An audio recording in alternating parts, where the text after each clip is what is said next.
Greetings everyone, hello and welcome to Farthest Frontier. The full version is upon us, the full release. Finally this game is coming out of it and version 1.0 is playable, and here we are now in the game itself with our very first structure that we need to construct in this game, and that is of course the town center. Boy, I've been waiting for this moment for a very long time, because this is probably one of the best medieval city builders out there right now, together with Manor Lords, definitely on par with it. And in this case here, the game has been overhauled so much with this version that of course it's absolutely worth diving into this one again. We got, for example, now a huge knowledge tree that we can explore with a lot of new tech available to us as well. We got a new population tier, we got way more polish down the road, more performance issues have been fixed, we got a lot of new production chains as well that we can look at. And yeah, the game is just very complex at this point, and I can't wait to show it to you and also to try it out myself, of course, all the features. Right now we're building the town center right here. It's the first year, right? Early spring it is right now. This game heavily relies on season mechanics, and in this case here every season is distinctly different from the other one. So yeah, we need to survive the seasons. Let's have a quick look on the map itself. Got some hunting grounds over there. We're playing on Trailblazer difficulty, by the way, on a very large map. And in this case we got some stone deposit over there that I can see lots of. Oh, there are willow bushes, so that means there should be water here, right? So that is something that we can definitely keep in mind for some great fishing. In the north we got a clay deposit, an iron ore deposit, unfortunately just a small one, and that's about it as well. We need to survive the seasons, we need to survive raiders, wild animals, and also of course our own population, because all of them are simulated. Hello. There we have him. Hawkren, for example. He's a laborer right now, 32 years old. He's got, well, not the best mood right now. He's a bit hungry, he's a bit cold, and in this case here, he just wants to get a shelter going, right? So yeah, villager happiness is actually really bad at the moment. So it's important that we finish this first structure and also chop down some trees in between. After all the resources are in, the structure is finally being finished.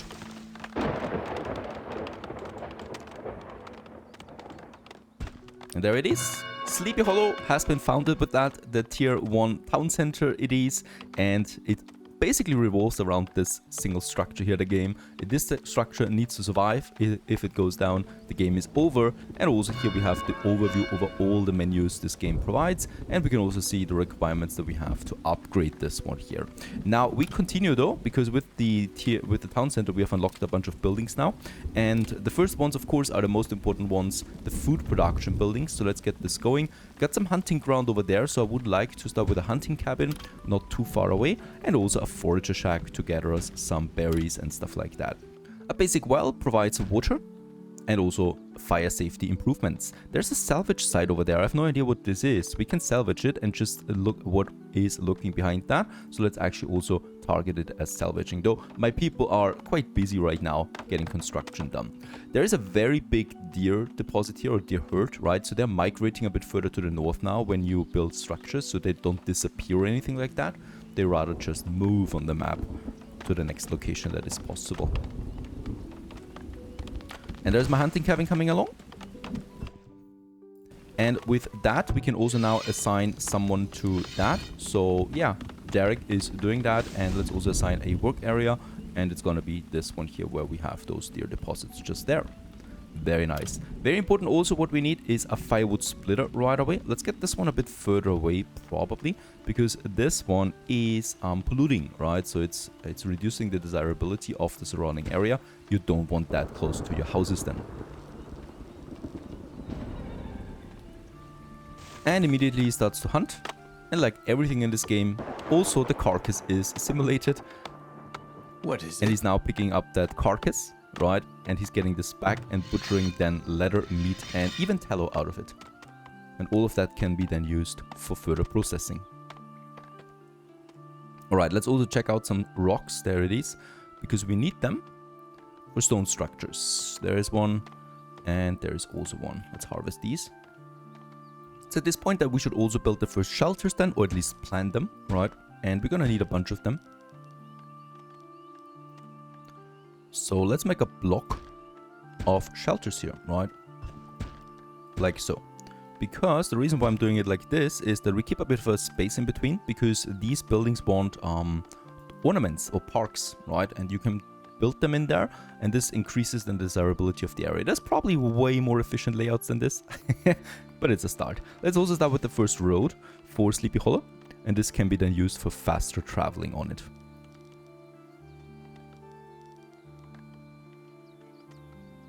It's just beautiful that when you know there's a big city coming out of it. We're starting with the very first shelters now, and it all starts here really. The next goal, of course, is to start immigration. Right now we need to provide home for my own population, and we're going beyond that a bit to provide homes for more people to move in them. So there is the shelter now. 4 people we can squeeze into this one, and yeah, the shelters can be upgraded then. So this is the tier 1 housing, right? The very basic one. And once we provide, for example, a town center tier 2, a desirability level of 30%, 2 different type of foods, and also a well, we can upgrade this one. And then more people can be living in here, but also more demands arise from it, of course. Alright, 4 each, so that means with 3 shelters we have already our whole population sheltered, and the rest is then for immigration. Alright, firewood splitter, very important that this is going now, because we need to prepare for the first winter. Right now it's spring, firewood consumption is very low because of that, but of course with winter firewood consumption will be very high. And we're now processing logs into firewood. That means we also need to chop down some more trees here.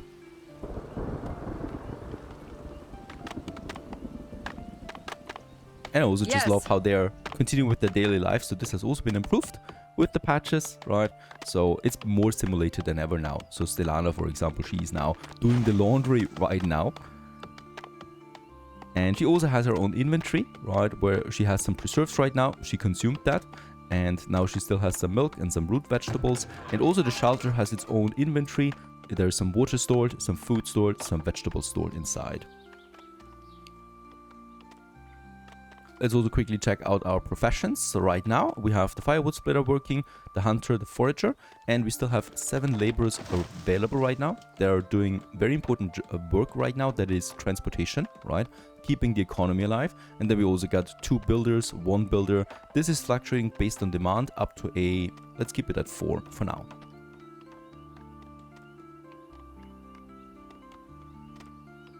At this point, we should also provide a bit of storage. So I'm going to build me a storage yard over there. And it's always a safe thing to keep a bit of space around buildings, because you never know what you need to add then as well. For example, a wall around the storage area. The stockyard will be a target of raids. So, you know, there should be room for some fortifications around that. Getting more busy here now for my people. A few more roads we construct. The next shelter has been finished. With that, we have now available room here for immigration. We still need to provide more food though. So right now we have 4 months of food supply. Out of these 4 months, 2 months will be spoiled though before they can be used. So we also need to provide something there, some storage, because right now the food is just lying around. Also, we need to amass 4 months of food supply and 6 houses to start immigration.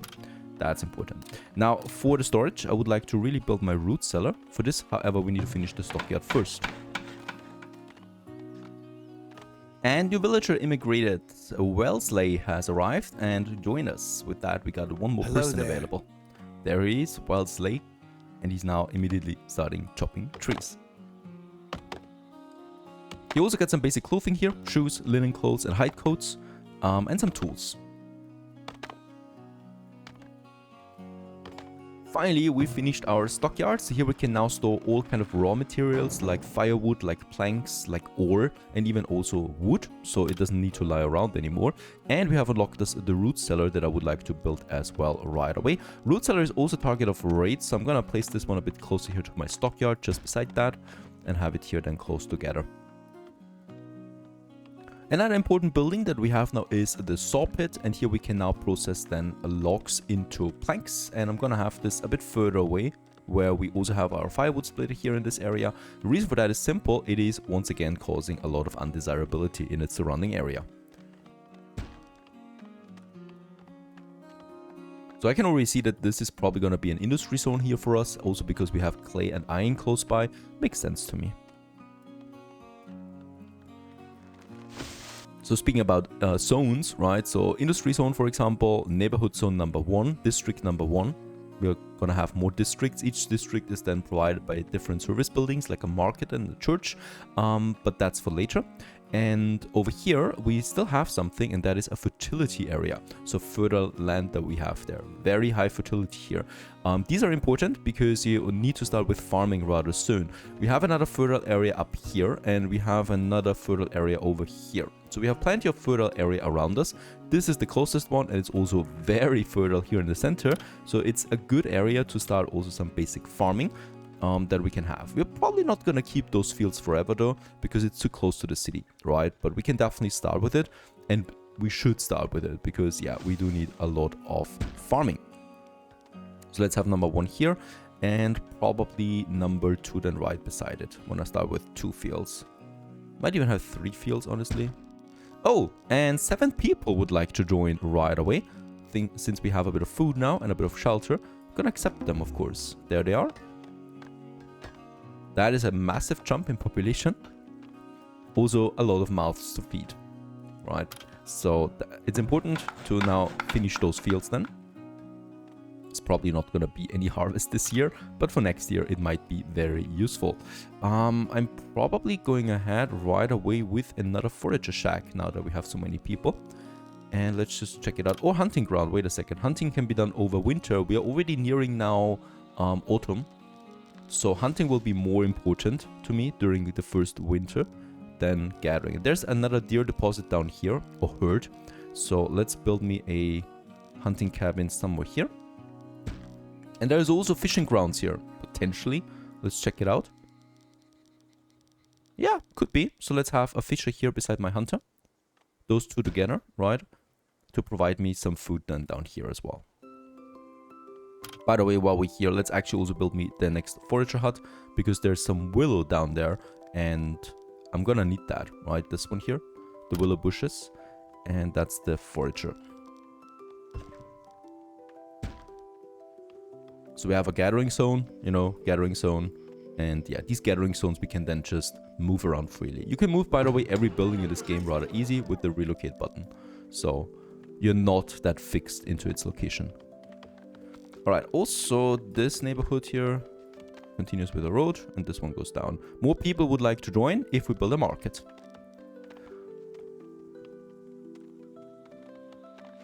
Finally, we have finished the well. That was important. This is producing now endless amounts of water. And my saw pit is finished. 2 people join immediately. You can employ up to 6 people in here. And this is now processing logs into planks.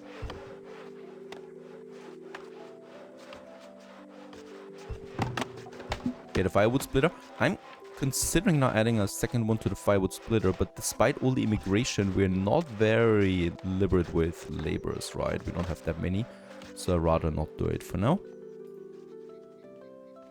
I think, yeah, the farmers, right? We already assigned some to the farmers automatically when placing the fields. We already have 8 of 8 farmers, and they're now preparing the fields.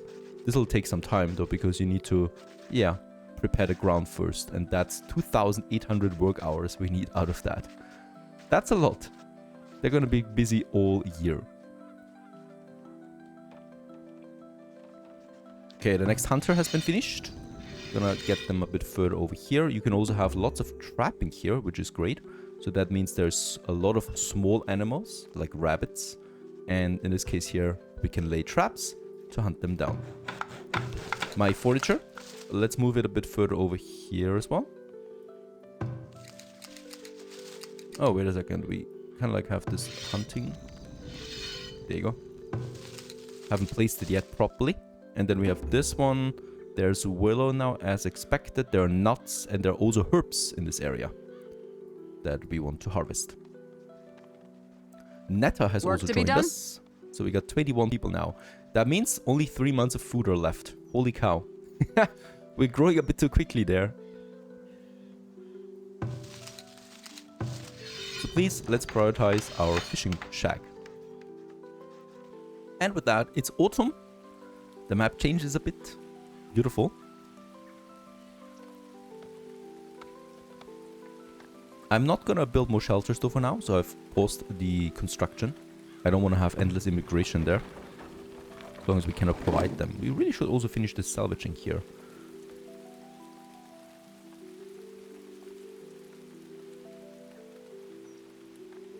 It's at this point that we also finished our first knowledge point. So knowledge is automatically generated from my people. And in this case here, we can now decide where we want to spend this first knowledge point. And over here we got the food area, and food is just so important to me in the beginning that I'm probably gonna go ahead with it. And yeah, there is one here, the wood lower, 5 more resources gathered per forage source. This sounds very good to me. So my gatherers are being sped up with that. So I'm gonna invest my first knowledge point into this. Alright, also that fishing shack is very important to us. Got the fisher, and let's assign her to that lake over there.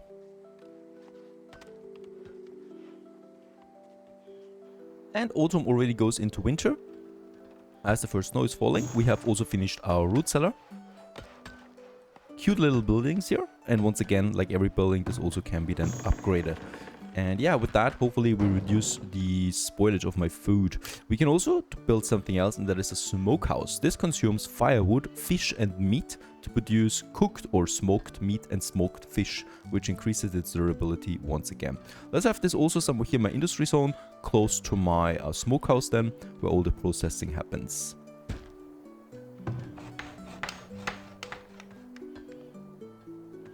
Alright, salvage site, this really takes a long time. Field work has stopped, right, because of the frost now. And we can also see it's freezing temperatures already, a moderate breeze we have. And yeah, people are now going to live more in their shelters. You don't see that many outside anymore. Just one person really, 2. And yeah, that means now firewood consumption goes up, but we should have enough for the first winter.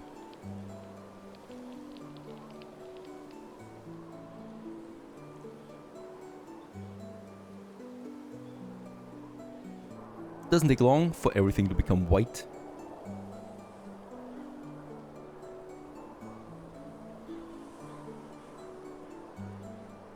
I love especially the atmosphere in this game in winter.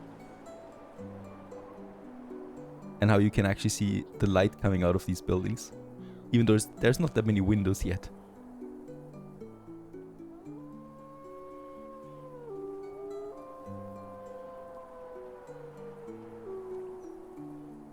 And yeah, it's getting really cold now, deadly cold temperatures. Everybody has a warm home though, at least. I can see there is another salvage site over there that we have discovered. Very nice. So we have this fog of war around us, right? And the more my villagers venture outside, the more we discover outside there. Like another clay deposit and an infinite deep stone deposit over there. This is very useful for later. Villager happiness is not so bad. It's Christmas season right now, so everybody's really home. There's no work being done in this period here, right? In the last part of winter. So in this case here, everybody's really just in their shelters. At least they're happy. They still have the shoes. Oh, Christmas season is over. People are going back to work. And yeah, they still have their shoes, you know, their clothing. So they're actually pretty happy. This though is also depleting. So we need to also provide shoes and clothing at some point. Right now though, we want to finish that smokehouse here to start making food more durable.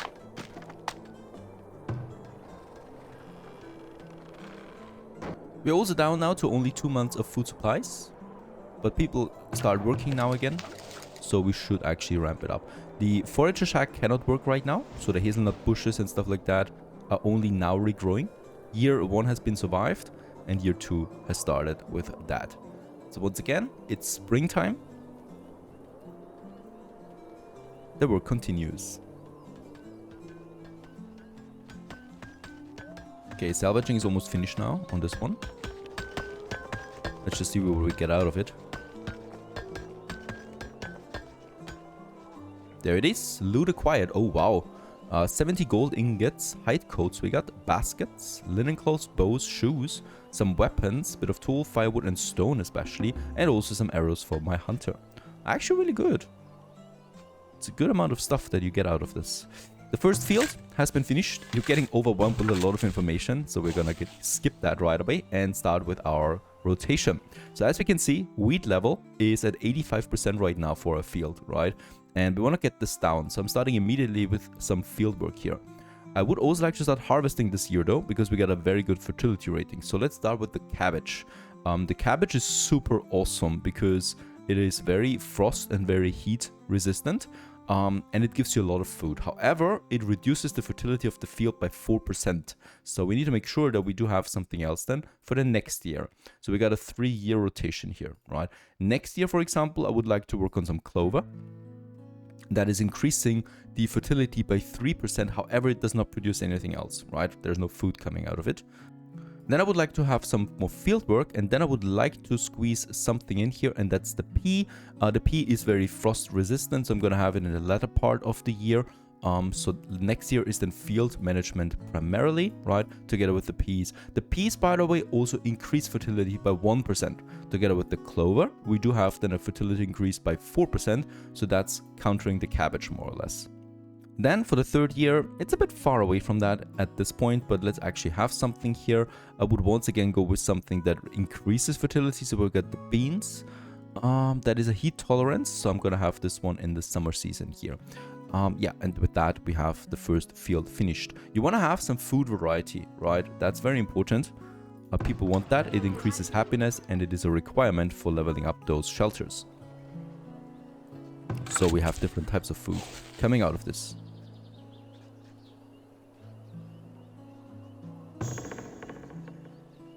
Alright, it's important that we finish that smokehouse here.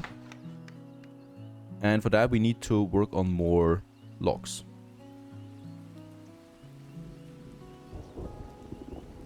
And we have 5 laborers for this. Very good. Should be enough. They're carrying these resources right now.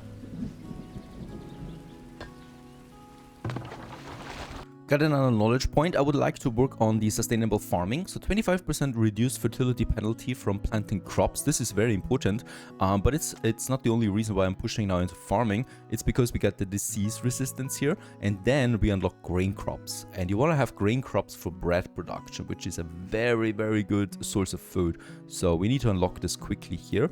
And then we also have the fishing bonus here. And next I would probably like to go then all the way over here to mining, stone mining, and then also mining upgrade here that allows me then to actually get ore out of the ground.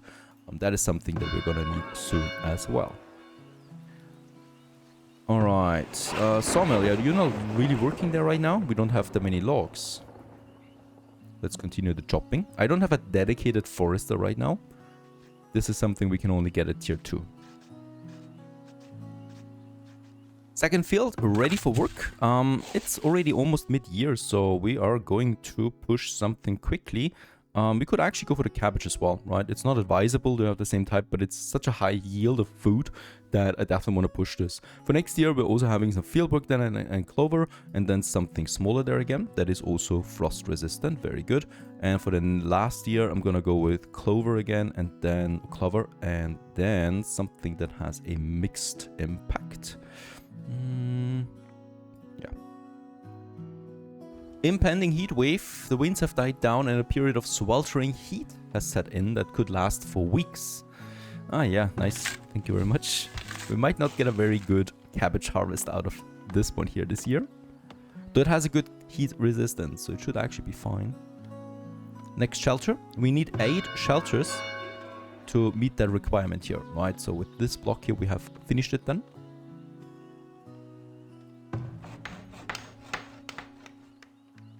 Another thing we need to do right away is the Fletcher building. Reason for that is the Fletcher produces bows but also arrows, and we need them. If we're running out of arrows, the hunters cannot work anymore. So let's go ahead and get this one started right away, somewhere over here. Doesn't decrease the desirability of the area. Okay, finally also the smokehouse is coming along. Took a long time to get the resources. This one's consuming now firewood and meat, or fish and firewood to produce the respective resources. A villager has been born. I think it's a first birth. Matter, she's called. Age 1. And she's now living in that shelter, I think up to age 8. And then she starts moving out. We'll just see. The first villager. That's really cause to celebrate. What's not so celebration-wise is my food supply. It's down to 2 months now. So, could be tricky. How many more people do we have? 4 laborers. Alright. We're starting now also here with the fletcher building. I'm gonna increase the ratio here towards the arrows, right? So 2 times arrows he's producing and then a bow. And he continues with that ratio. I'm also continuing with chopping down some trees. Actually not these here. And especially here also. So I'm really hoping that we get a good harvest this year. That will last us then through the winter.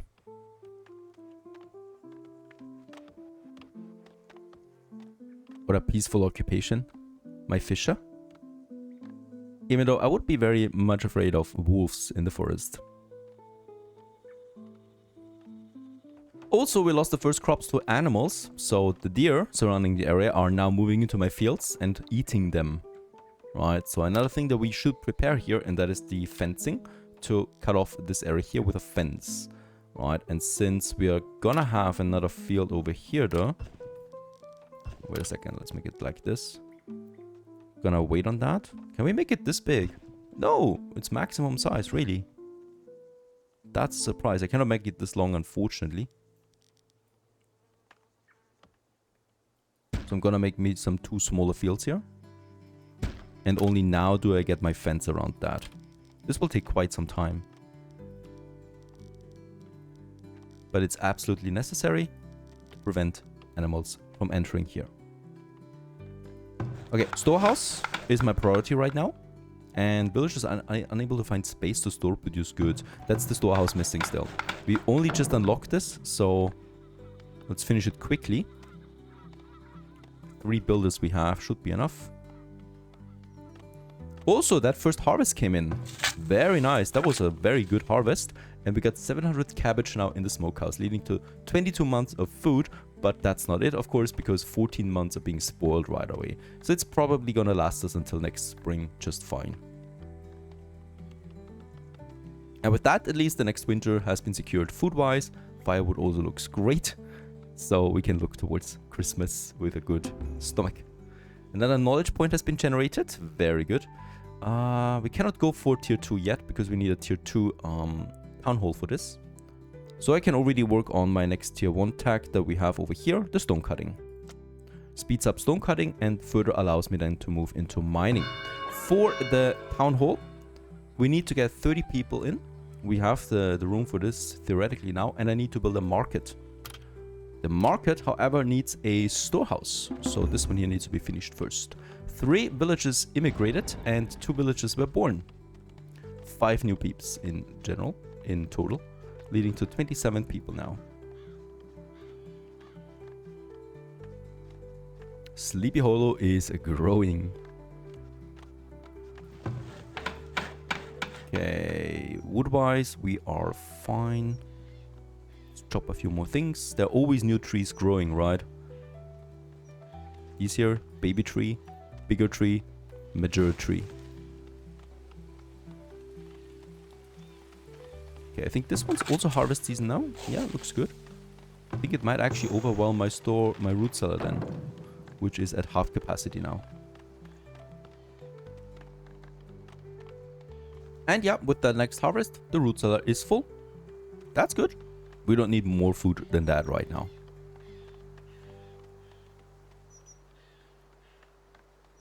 And a new winter is upon us. Fieldwork stops.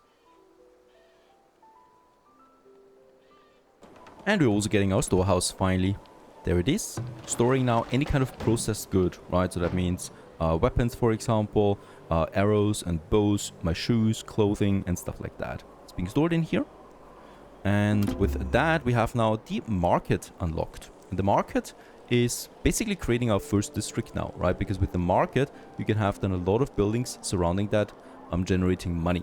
For this, I would like to move now my hunting cabin a bit further down here, or a bit further up here, into the hill, together with my fishing rack, and together with my forager shack.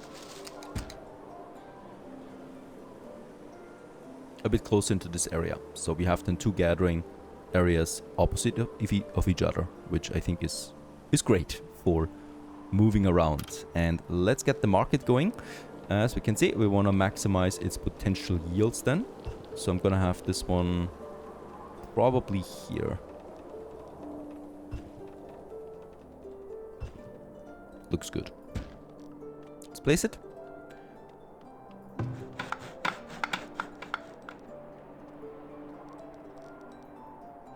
And we can also continue with the next housing then here. Another 3 huts.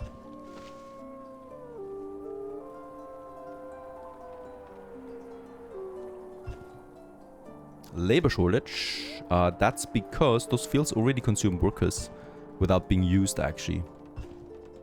So I think when I pause construction... Oh, wait a second. No, I cannot do this. Okay, I can actually delete them, but I'm not doing that either. Just gonna keep it as is.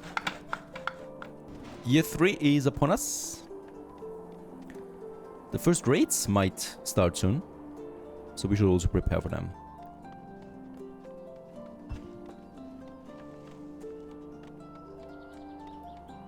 And there's also now the market coming along.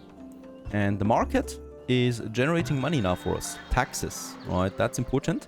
As we can see up here, we have it now. So there should be taxes now appearing then soon.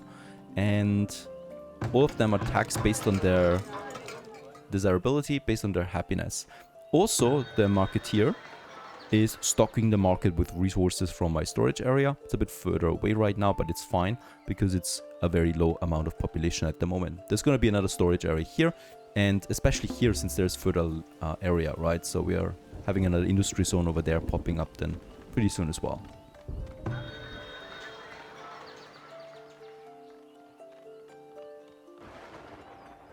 Right, for my crops, there's gonna be food again at the end of the year then. We should be fine until then. And these here, I'm actually gonna pause now, right? So we don't need that many fields for now. So this one's paused, and this one's paused as well.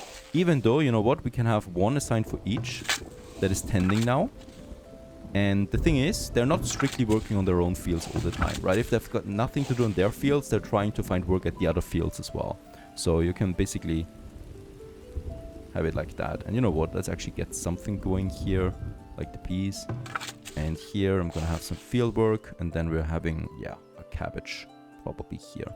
And next year it's going to be clover and field work. And then some peas.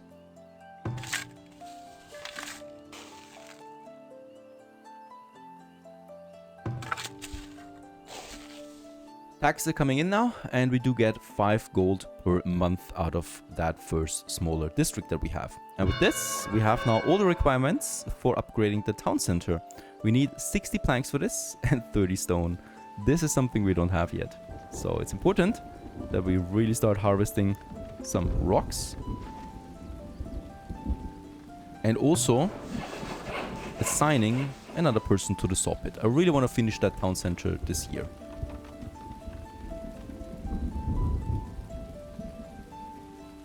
Six people would like to join. I'm gonna accept them. Don't have the housing yet, but already prepared.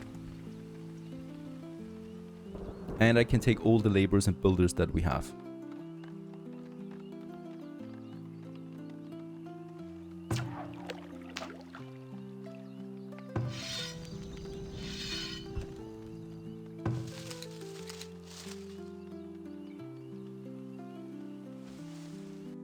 Yeah, quite busy at the fields. The fence is also coming along. It's not finished though yet, and we lost 77 crops here eaten by animals. This is reducing my cabbage harvest this year. But since we have 4 fields here working now, it should be fine, right? There's also some harvest coming out of my beans. And yeah, even though there's only 1 farmer assigned to it. But since they're helping out each other, it's gonna be fine.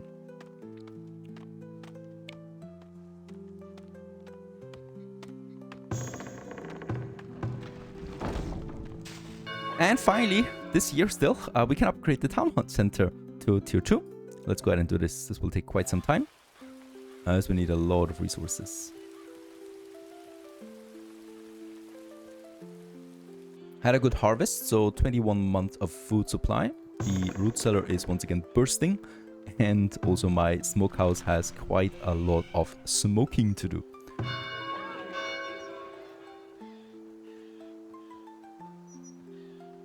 All the resources are in. There's a lot of work here, so we need quite a lot of builders. 4 we have. Okay, should be fine. Also, by the way, speed level 5 is also new with the full release version here. So before that was 3. Now we can speed up to 5 if you want that. Tier 2 has been achieved. Our town hall has been upgraded a bit. The next upgrade will take a lot more time. 150 people we need, especially then in that center. Now with that, we have a bunch of more buildings unlocked that we can now use. And one of the first ones that you need to build is at the wagon shop. I kid you not. The wagon shop produces carts so that we can transport more resources. And it's the requirement for a lot of other industrial buildings that we have. So the wagon shop it is. It is also repairing carts that have been damaged. So yeah, let's have it over here. Close to my fields, close to my storage area, close to my industry zone. Housing, we have 56 places available right now. Should be fine for a while. And Christmas season, everybody goes home. Also 4 new villagers immigrated and 2 more were born. Also, we should build a school now, the game tells us.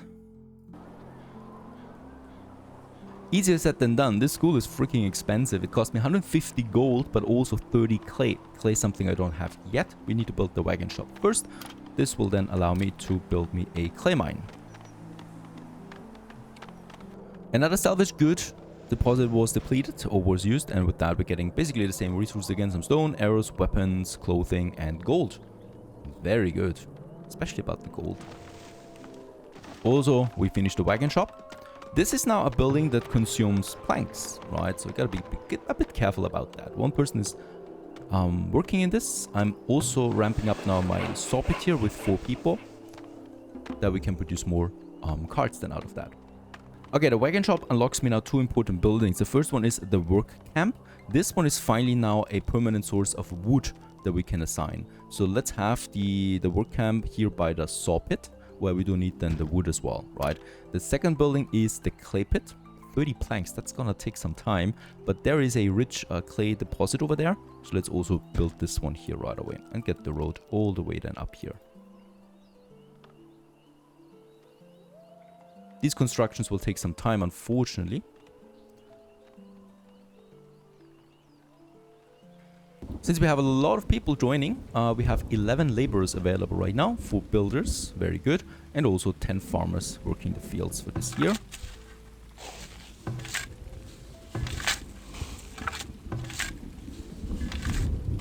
Perhaps we can, yeah, very nice, squeeze in another field work here. Wanna have those farmers busy. Okay, lots of new villagers. Also, we got dysentery. Geralt has been stricken with dysentery. Intestinal infection that can cause vomiting and diarrhea. Villagers left without clean water sources are susceptible to this. Didn't you drink clean water, Geralt? What is going on? We have a well over here that has plenty of water stored. That's the first sick person we have now in Sleepy Hollow. By the way, we got 4 knowledge points. Let's move into mining. Gonna unlock me that. This gives me the iron mine. I would also like to increase my taxation, so we get a bit more tax generated for each home within a market area. Let's actually push this by 2 times. And I would also like to, yeah, move towards my disease resistance here for my crops. Very good, the work camp has been finished. Now we can assign an area where we chop down trees automatically and also stone, right? So we do have lots of trees here and some stone deposits. So let's assign this area here now. And yeah, let's make this one full with 4 people doing this now non-stop. No way to actually grow trees at the moment though. But we can mark here mature trees only, so they're not gonna chop down any saplings.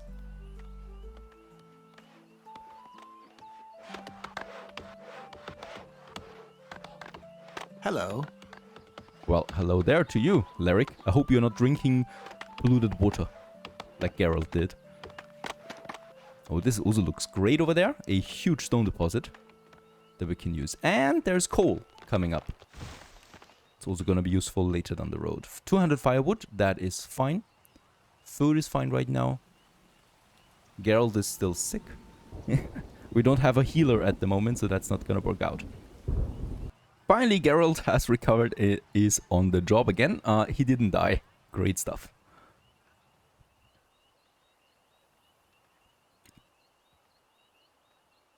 Heavy building materials like planks can be then carried with carts, so this is why carts are so important. Otherwise, this will take just a very long time. And with that, the clay pit is ready to be finalized. And there it is. Got ourselves a clay pit. 2 people.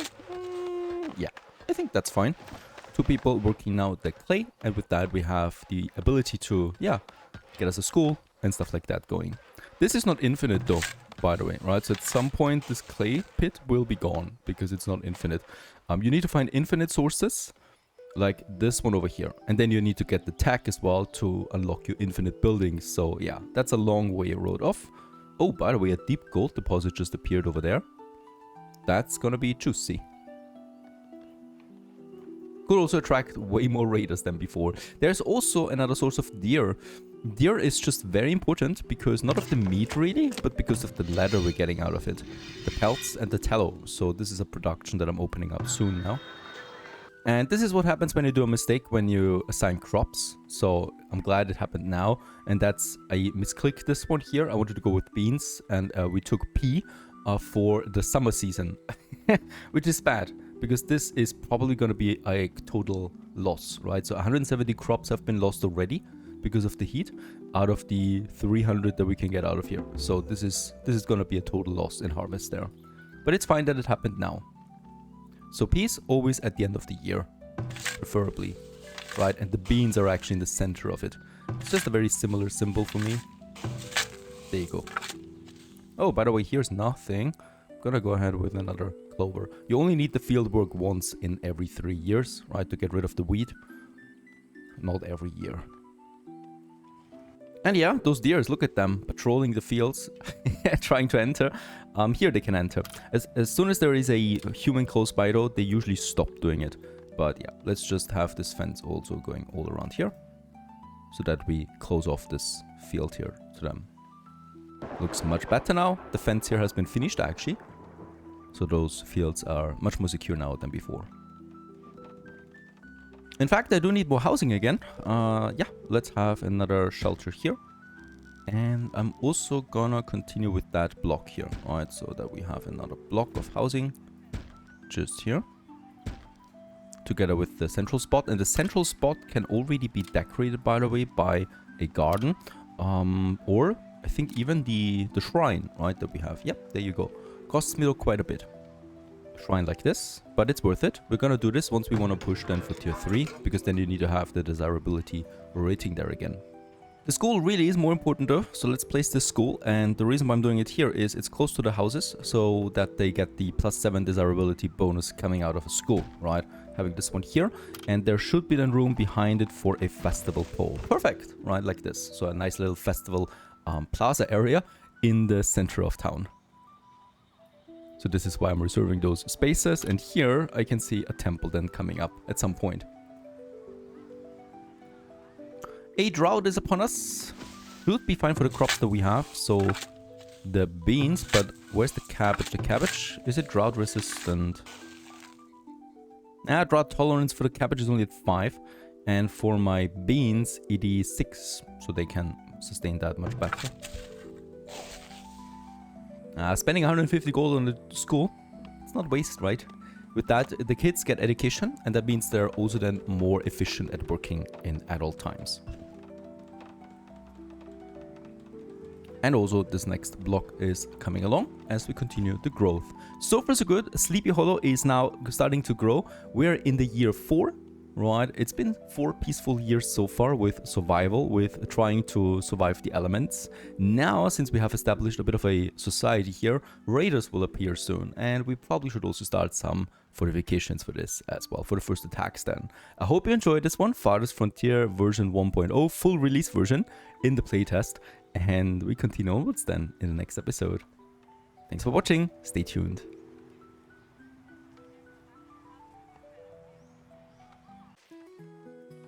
Greetings everyone, hello and welcome back once again to Farthest Frontier. A very good of you to join and stick around to version 1.0, the full release version of this game, the playtest version. So before the full release happens in autumn, probably gonna be some balancing patches, but other than that, this is the final release version. And we continue with year 4 where we are right now. It's actually already early autumn, so harvest season is upon us. And yeah, the next couple of years are going to be interesting. So in this episode, we probably will see our first raiding attack. And that is something I need to prepare as well. That means fortifications. And for this, we start with a lookout tower. And this one actually has a monthly cost, right? It cost me 5 gold per month. And this is why we needed to wait for this to build it only now. Because now we do have a good tax income here of 17 per month.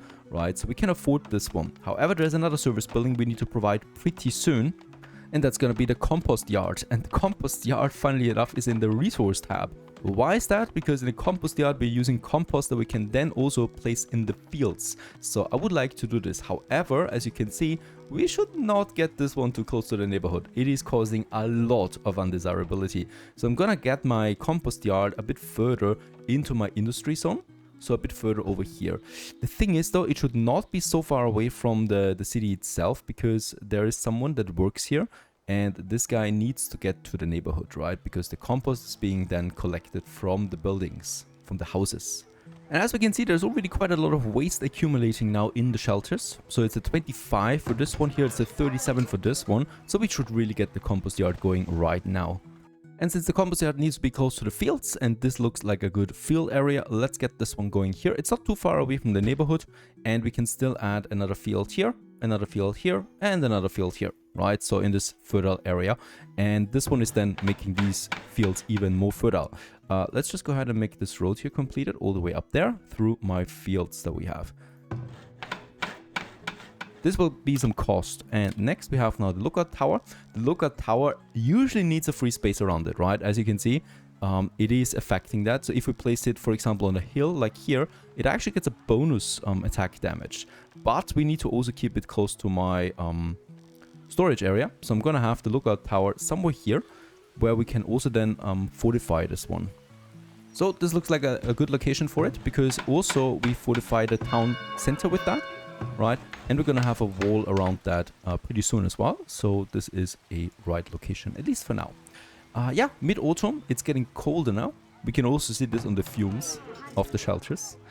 And I continue with my road over there. And with that, we have a bit more room again for another city district. We still have some housing, but I think we can already go ahead with it. And as we can see, we probably will now then start moving down here. Gonna need a temple at some point too. I think that temple will be somewhere here. The thing is, you don't get a bonus by just moving it closer, right? So the temple has a pretty big range. So only if I have it over here do I lose actually some desirability bonus. But if I have it close by, this is actually fine. So let's have some more housing than here. Another 3 houses.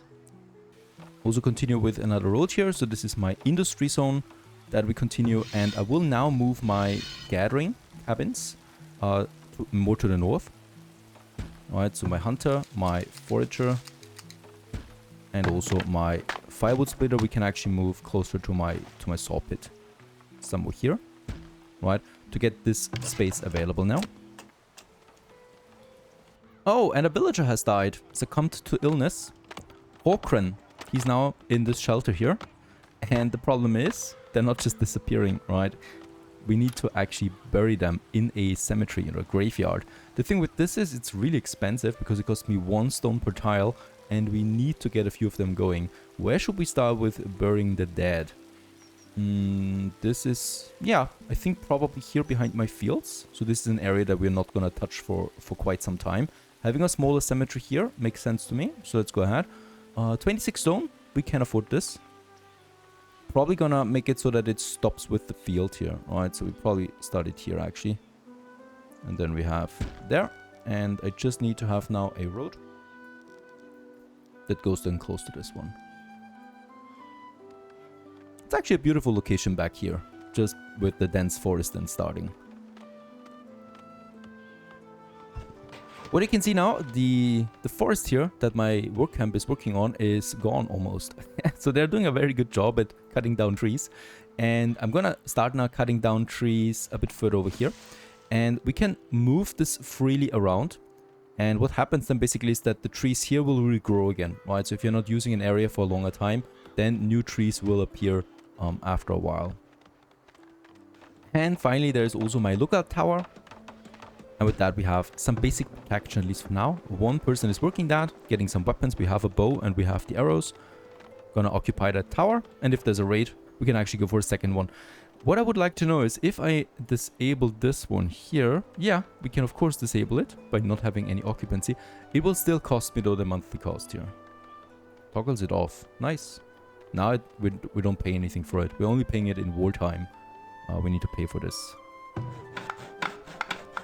And we also get the first message now about the waste. This is problematic because it can cause sickness. Not only makes it people unhappy right away, but also it will lead to a higher rate of sickness. So we really need to get this compost yard here going right now. Christmas season though, everybody is rather celebrating than finishing vital functions of the city.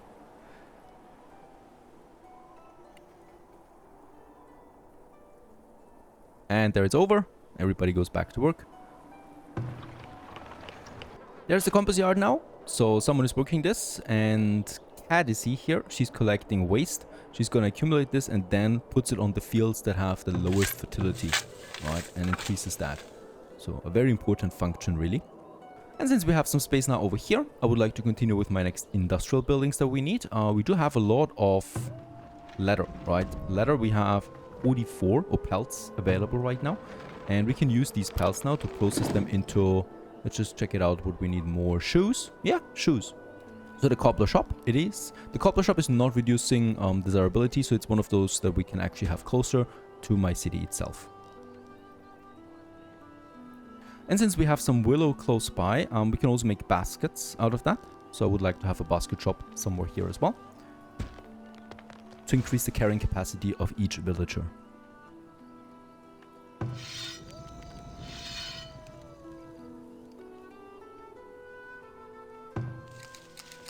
Also gonna reassign some of my gatherers here. This looks like a very good area. Finally, also the graveyard has been finished, and we should be seeing the first grave then here as well. Hello there. And finally, there it is. That's a pretty big, massive milestone that we have now. The school building has been finished. There's a teacher now, and she's now teaching kids in the village. And these kids will grow up and be more efficient. Also, I think it is boosting my knowledge generation. Alright, also 4 more villagers joined. Another important building that we should really get going now is the trading post. This allows traders to arrive here. We can sell resources then.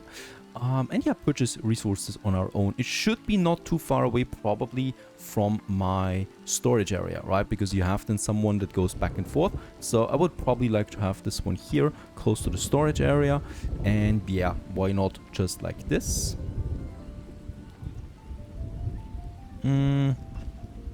Actually, let's make it like so, right? So this is still close enough. And we can keep the grid here active, because I won't have the grid there in the industry zone. And there's another lake coming up here in the north. This is something I would like to use right away with another fisher. So we have then 2 fishers working for us. That's pretty important, because the fish we can then also process into smoked fish. Also, what is that? Are these immigrants? I hope so. That would be a lot though. Could be. Let's just see what they want. Yes, travelers. 8 of them. Yeah. Alright, 8 new people join. That's a lot. And since it's the beginning of the first year of the year, right, we can actually assign still people to the fields here to work them harder. Let's do this. And 10 laborers we have, so that's quite a lot of workforce that can work for us now.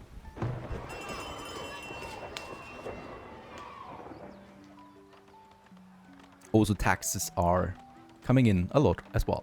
Now, for the knowledge, as we can see, we're generating a knowledge point now every 3 months right now, since we have a happy population and also since we have a lot of people. Now these knowledge points I would like to use now in my next attack over here. This one leads then into the forging, and without the forging we cannot make iron ingots. We need the iron ingots. Now this is a bit of a strange thing. I remember that you were able to process iron ingots before you were able to produce them in this game, right? That was in the earlier versions, which really didn't make sense to me. And what happens now is also interesting. You can build the blacksmith forge only when you have the smithing unlocked, right? The smithing, however, needs the mining that we have, and you cannot forge anything as long as you don't have the forging. So this is here. And smithing is here, so they're on the same level here, but it's gonna take a lot of points. These points are not waste though, right? So this one here, 25% reduced work to produce shoes, sounds quite nice to me. This one leads then into planks, firewood and pottery production increase. Then we have the production that uses heavy tools, and that, which is strange because heavy tools you can only produce once you have the smithing. So you unlock this one here before you unlock the smithing. But yeah, okay, whatever. That's the tech tree. Still not that logical to me always, but still it's okay, it's okay. Yeah, shoe production is up and running. That's very important. Increases overall happiness again and provides shoes. Also the fletcher building, and also now my basket workshop here produces the baskets that people can then equip. Need anything? She, for example, she has the cart right now that she uses, right? And you can actually see the baskets on the back of people if they're using them. Like, for example, Daniel here has a basket, so he's got it equipped, right? And he can carry more stuff around. I would also like to really build a shrine now. Now, this is a new building as far as I understand. It increases the desirability of the area. It also produces knowledge. It costs me 100 gold, which is okay. We need to find ways of spending gold, otherwise we're storing it, and that is attracting raiders. So let's rather build something. And yeah, these shrines we can actually just conveniently squeeze into an area like this. So I would like to do this now and build me a shrine here for 35 stone and 100 ingots. Now, another thing I would like to start now is honey production. For this we have the apiary, and this one produces wax and honey. Wax we can then process into candles, which is a luxury good that is pretty useful for my people. The apiary is interesting, right? It gets a production boost when we place it close to shelters, because those shelters have gardens, and bees are absolutely fantastically fine with gardens around them. So I would like to build me one of those apiaries here, and I'm not going to have shrines everywhere. So let's have an apiary right here in the courtyard of this block. Right, and let's place it there. And this will start producing then honey and wax for us. Food? What type of food do we have? A lot of beans from last year. Smoked meat, a lot of it. That's great. This is very durable and adds a lot of food variety. Oh no, we have a fire. So everybody who has some water, they're all getting some water now from the well and getting it down there. But holy cow, this is spreading rather quickly. When this is over, I will definitely also want to have another well, probably a bit further down here then too. There's more water here, because you cannot just place a well everywhere, right? You need to look out for where you have a bit of water to get a bonus out of it. Place the well then here. Let's hope we're not losing any buildings here. Meanwhile, those deers are using the void. There's no humans here right now to deplete my fields. Incredible. Okay, barely alive, but that shelter survived.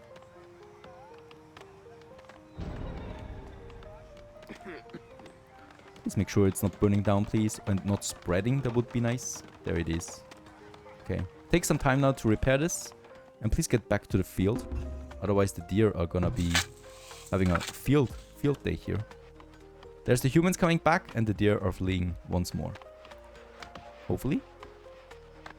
Not this one, though. Also, the first trader arrives in my trading post that we have finished over here. It's a lovely building. And trader number 1, there's a trader number 2 coming in for this year, and they can now purchase and sell us resources.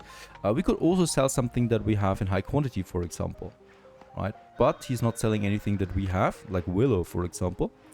He would sell us, for example, meat, pelts, clay, shoes, nothing of value here. Trader number 2 is perhaps a bit more open. Yeah, trader number 2 will take pelts. Would sell us tools, but they're very expensive. And he would also have one heavy tool, which is super important. I don't have that much though, so let's sell a few pelts and be done with it. I think 42 will be fine. And the worker here, Walden, he's now getting the pelts from the storehouse. Someone else died to illness again. Second death. Oh, it was Viana, age 3, a child, died. And since everything in this game is simulated, right, those dead people also get their own gravestone then over here. And once this is full, we need to build a new one. But up to 100 we can house in there. Should be lasting us for a while, hopefully. Okay, apiary. Very nice. I mean, not that I would really like to live close to this. The school is on fire. What is going on? Who is laying these fires? Anyway, we got the pelts in, so we can now sell them for the 6 coin. So that's 250 coin that we can get out of that. And this coin is now in the market. I'm also transferring a bit of coin in because we need one heavy tool at least. It's rare. It's not that every trader has these tools. So I really need to transfer a few more tools in, a bit more gold in. So that we have 300 in the trading post. And once that's done, we can purchase one of these. We need that for the first mill then to produce flour out of wheat. Not this year though, but since I had a few games already where there wasn't a trader selling me tools, heavy tools for years, I'd rather purchase it now while I have the chance. And there it is. Let's purchase that single heavy tool. It's a super valuable resource. Root cellar number 1 is full, so I'm gonna build me a second one. We need them. And I'm gonna have this one, yeah. We could have it a bit closer to the market there in general. Could also have it here, close to my compost yard.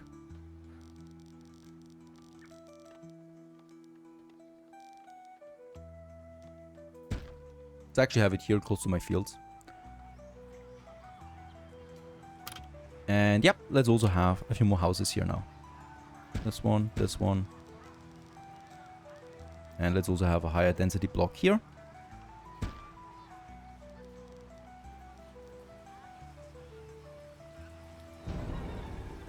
And since we have the workforce, let's also start mining now iron out of this iron deposit here.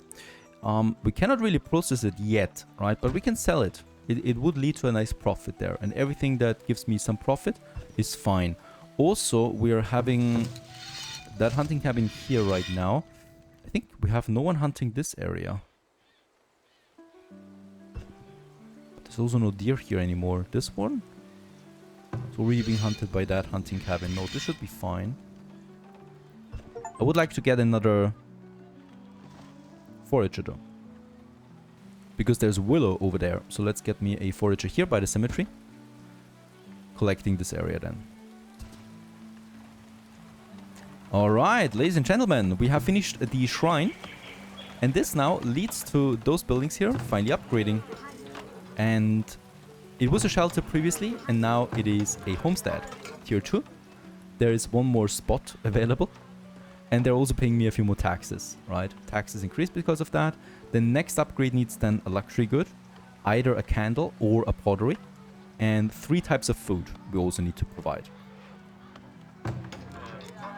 I also love, by the way, how you can see the foundation of this building, right? Digging into the ground. You can clearly see that it's going below the ground area. Nice detail there. And yeah, these buildings look a bit nicer now than before. There's the next one coming up.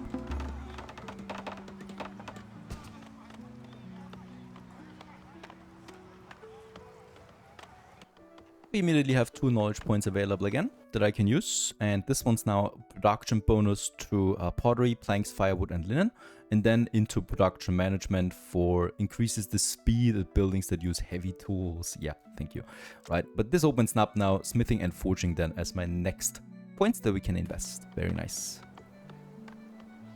The iron mine has been finished, and with that we still have 7 laborers, but yeah, we have also now 2 people here working this, and they're getting now iron ore out of it. And poof, off it goes. He disappeared. Hopefully he comes back. Oh, yeah, he's digging up the iron ore. There it is already. 1.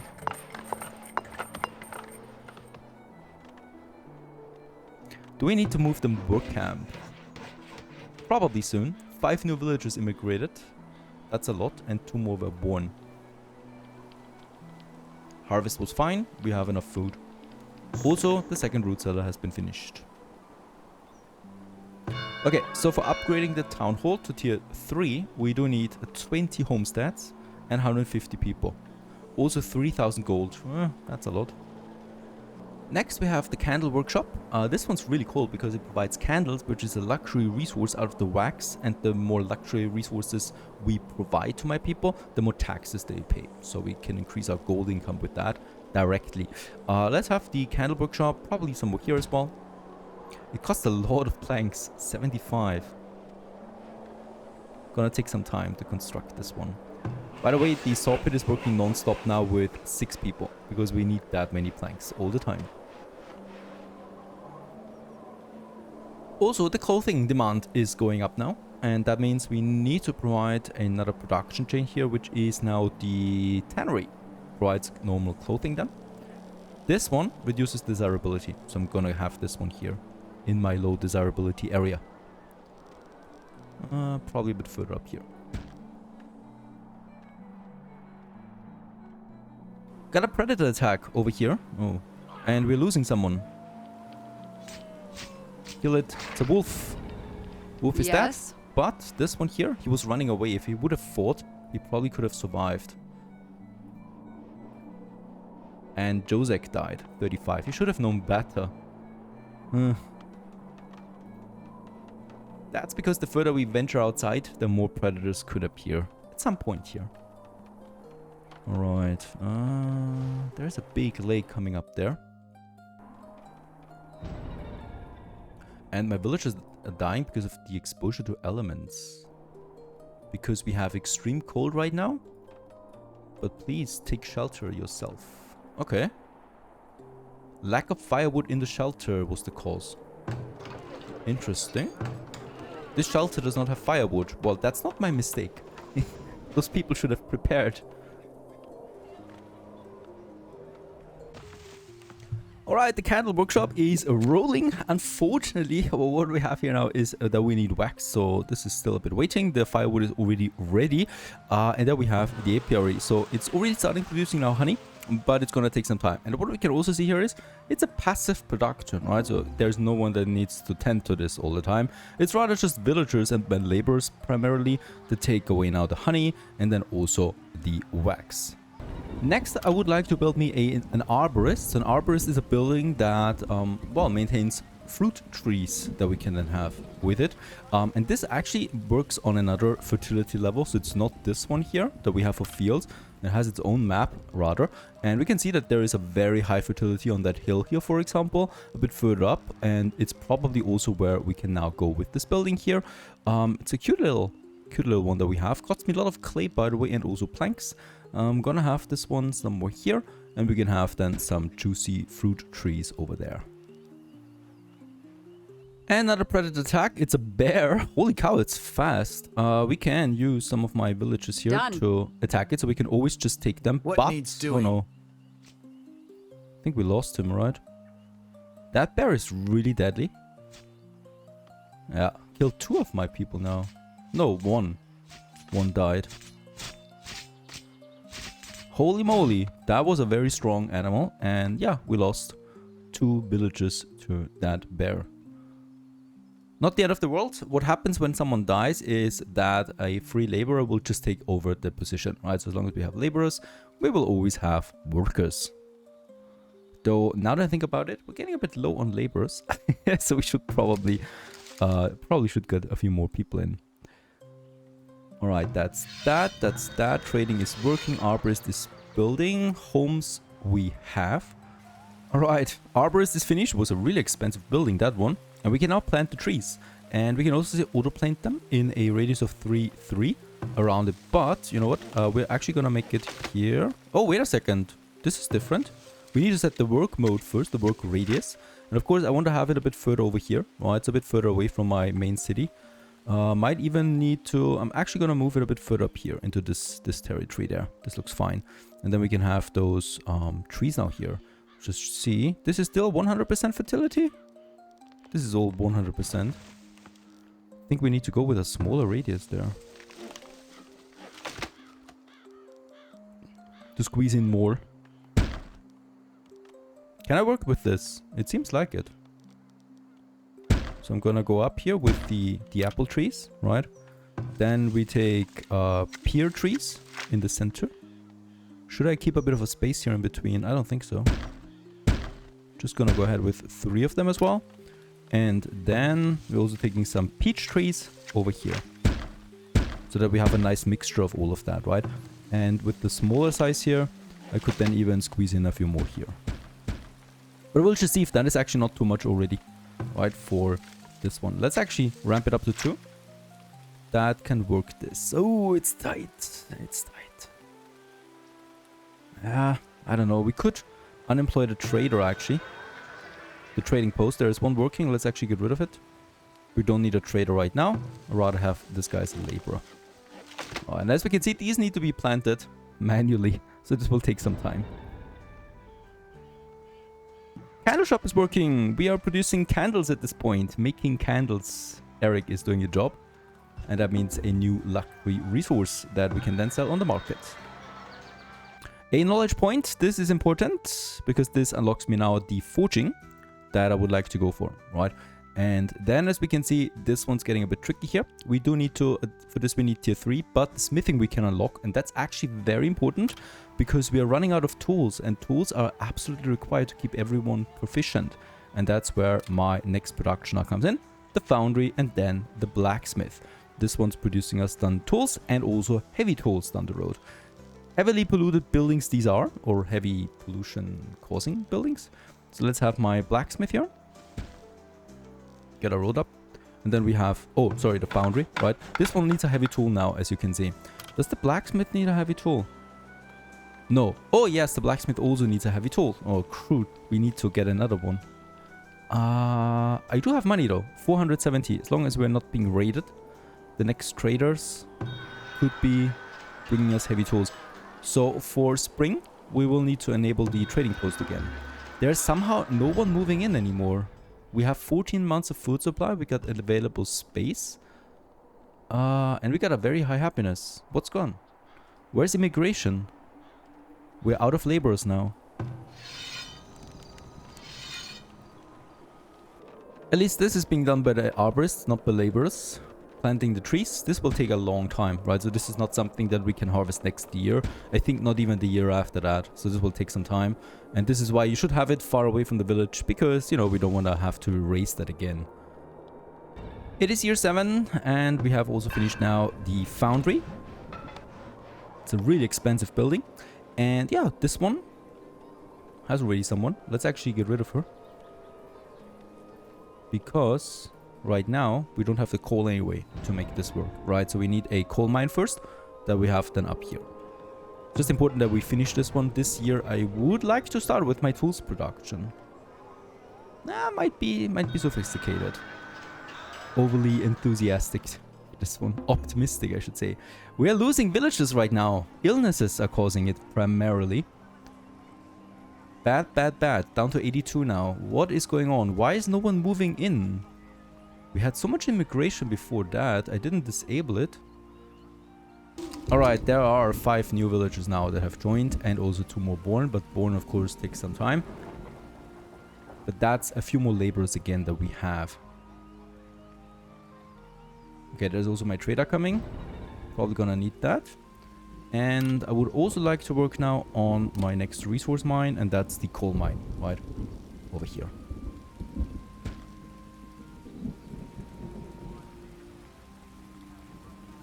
Really? Yeah, we're dropping again as we lose a few villages here. How's the cemetery looking? Yeah?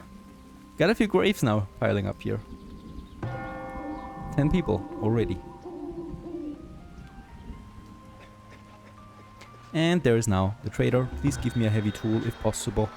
That would be lovely. There is no heavy tool from this one, unfortunately. He's got what? Root of the first tree. It's an artifact. Trees grow 15% faster. I don't know this. 3,700 is a bit expensive. And the first raid is upon us. Let's activate the lookout tower again. Immediately get 2 people in. Coming from here. There was no message about any raid. There it is. 10 raiders. What we can do now, this is new, as far as I know. We can actually combine all the villages that we have and make them into a formation. Right, so that the moment the raiders will join us, we can actually put them there. Of course, the whole village is not working right now. We need to work the fields. There they are. Yeah. Those who have a bow will fight with the bow. But the lookout tower should be priority. They're rushing now towards what? I think towards my villages. There's my tower shooting now. Very nice. Doing a good amount of damage.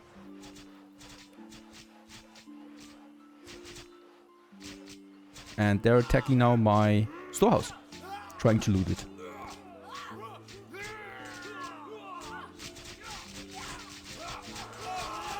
And there it's gone. And we haven't lost a single person. Very nice. And that raid was a no-brainer. Next trader has arrived. And yes! A heavy tool. Let's get the money in. So we do need to pay 365 for this one. And with that we have a second one now. Second heavy tool. So I can finish then also the blacksmith once we have that knowledge.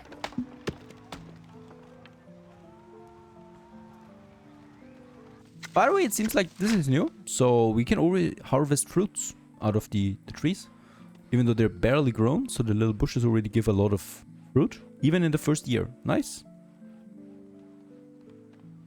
By the way, there are those wagons that we have, right, so that's very handy. You have a laborer who's now just taking resources back and forth, and they can do quite a lot of hauling. Ah, nice. My coal mine is coming along. So we have immediately 2 people now getting coal in. And with that we're out of laborers. So I will probably tone it down a bit on the clay. Not on the iron though, because we want to gather more. Once again, my root cellars are full. And the upgrade is actually only with tier 3 available. So I'm considering getting a 3rd root cellar going. As with 2 full root cellars we can survive 14 months, but of course that would only with 19 people.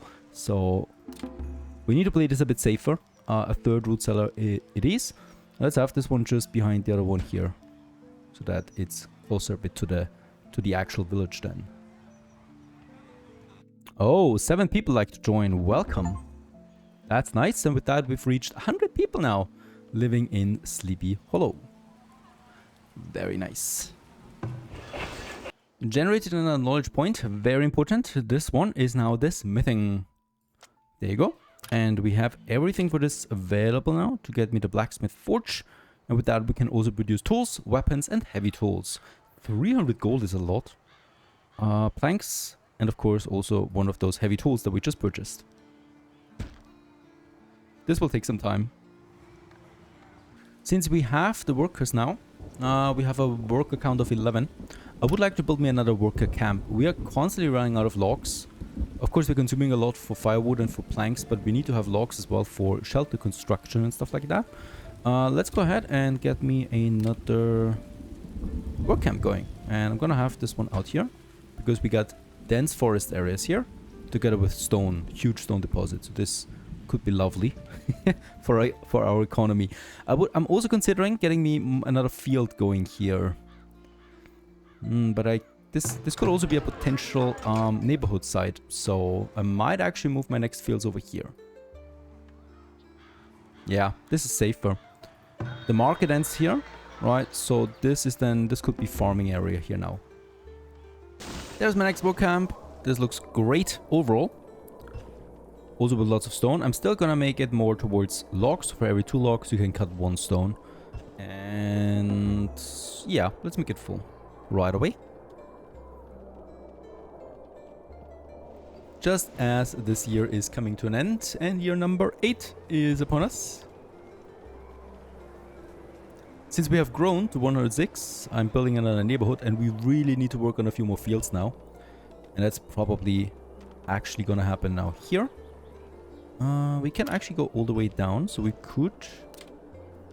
Let's check it out. This is the neighborhood. The neighborhood is ending here. We're gonna have some service buildings here more. Perhaps some storage areas, so I think it's safe to build me the field here. And don't forget, for every field we also need fences, so gotta be careful about that. And let's have another one here. That goes over there. 2 fields. This continues up to the north then. And there's more further land. We're probably pushing another one here. Right, like so. And then I will need to have my fences here, unfortunately. Especially here towards the wilderness out there. This is super expensive, right? But if we're not doing this, my crops are getting eaten every year. I'm gonna have this one around this fence here. And there's then also the ocean. I mean, it looks like an ocean. It doesn't look like a lake to me. It's too big. Right, so there might be the ocean here. Yeah, we could actually make the fence all the way to the ocean. I think that would be cheaper. So let's get rid of my fencing here again.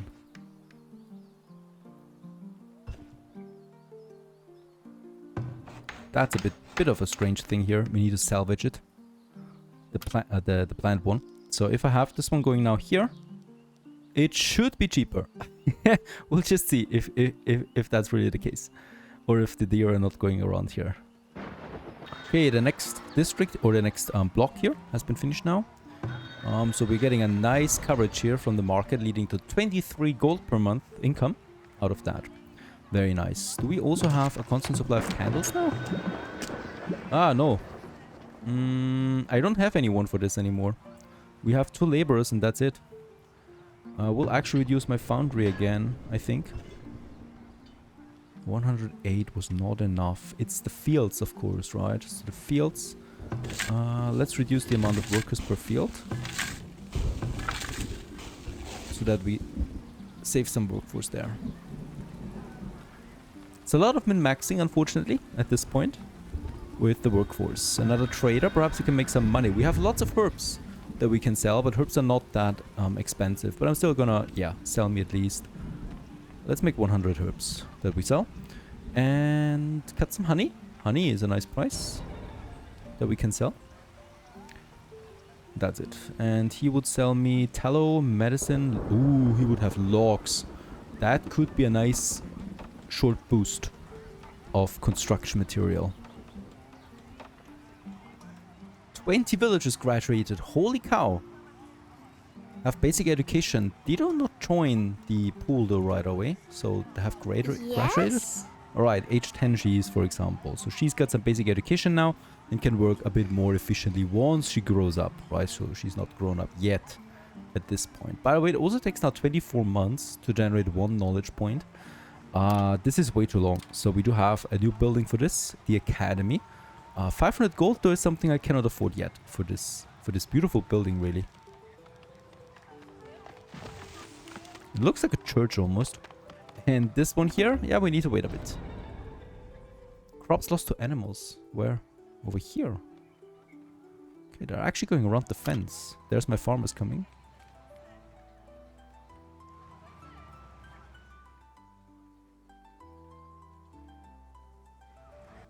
Yeah, that's what happens. Gets completely eaten. 300 crops eaten.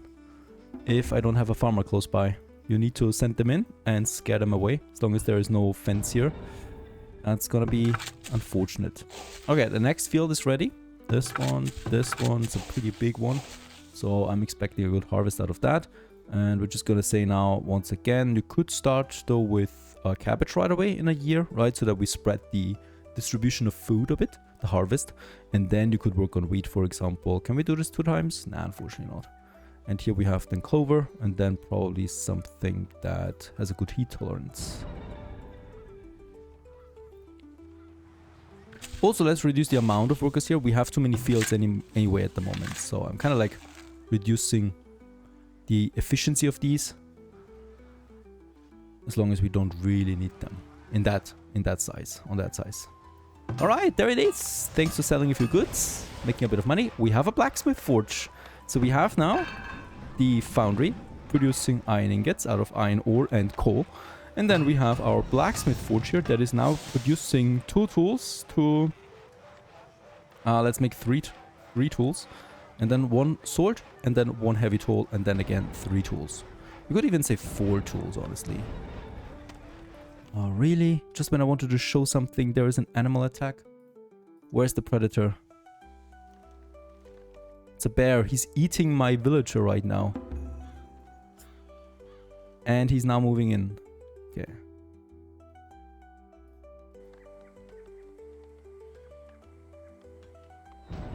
Looks like a baby bear. Yes. Okay, running off. There are my angry farmers coming, but the bear is running off. Nothing I can do about this when they're doing this.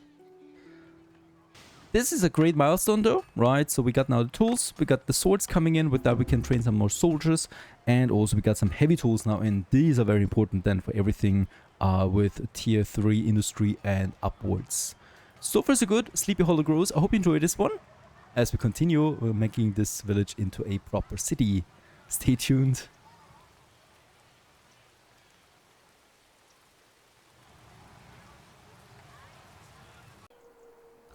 Greetings everyone. Hello and welcome back once again to Farthest Frontier, to our 1.0 version let's play that we have. And boy, we have a bit of a problem.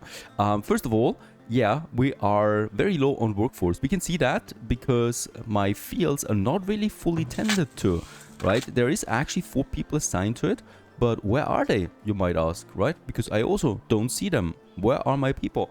The thing is, we're losing them right now. We're losing, in fact, a lot of people to sickness. And we can see this here. 1, 2, 3. Another 2 were brought to the cemetery just now. We are dying, as a matter of fact. Yeah, and for that, we need to quickly find something. And let's check it out real quick. We do have herbs. So herbs are not the problem, right? So people can get their ailments if they're quick about it. But herbs are not very efficient. You need to have a professional looking out for your population at some point. And for that, let's have a look at my knowledge tree again. And there's the nursing. Unlocks the healer house. This is probably something we should go for. Besides the natural philosophy tree, that is the 20% base knowledge increase. That is just actually really massive, right? The problem right now is that we need to wait 18 months for the next point to be generated. This is a very long time. So what we need to do, in fact, is we need to boost our knowledge generation. How can we do this? Well, with the academy. It's a new building, and this one here is aimed to improve the lives and security of its denizens and improving further future harvests. And this one, it doesn't really state per se that this is actually boosting the research, but in the tutorial message there was a hint. So I'm going with the hint and I'm gonna build me that. It's a nice one, right? It's a beautiful building. It's very expensive though. 500 gold is something I will not be able to afford right away, but rather over a couple of months. Also, when we sell a few things. That should be nice then for us, hopefully. Alright, yeah, there's more sickness coming out. This one is because of not enough waste collection. Okay, but we do have our... she's got some high travel times there.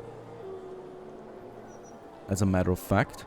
And why? Okay, this is something I'm really a bit confused right now. Because we have enough workers assigned to the crop fields. And yet, the harvest is not fully brought in at the moment. My root cells are not full. Right? And there's just a harvest lying around.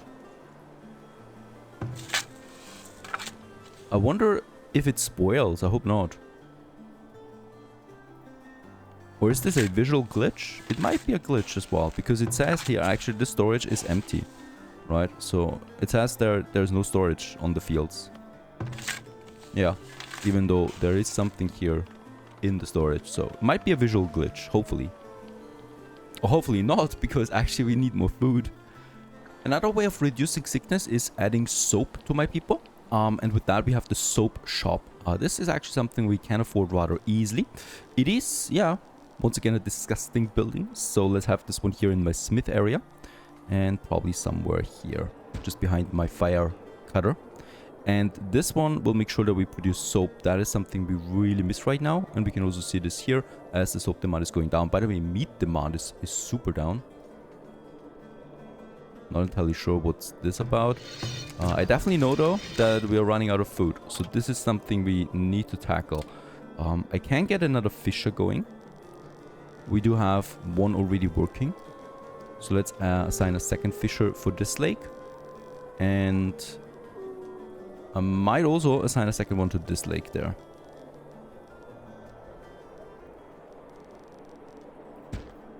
Because we're gonna need that.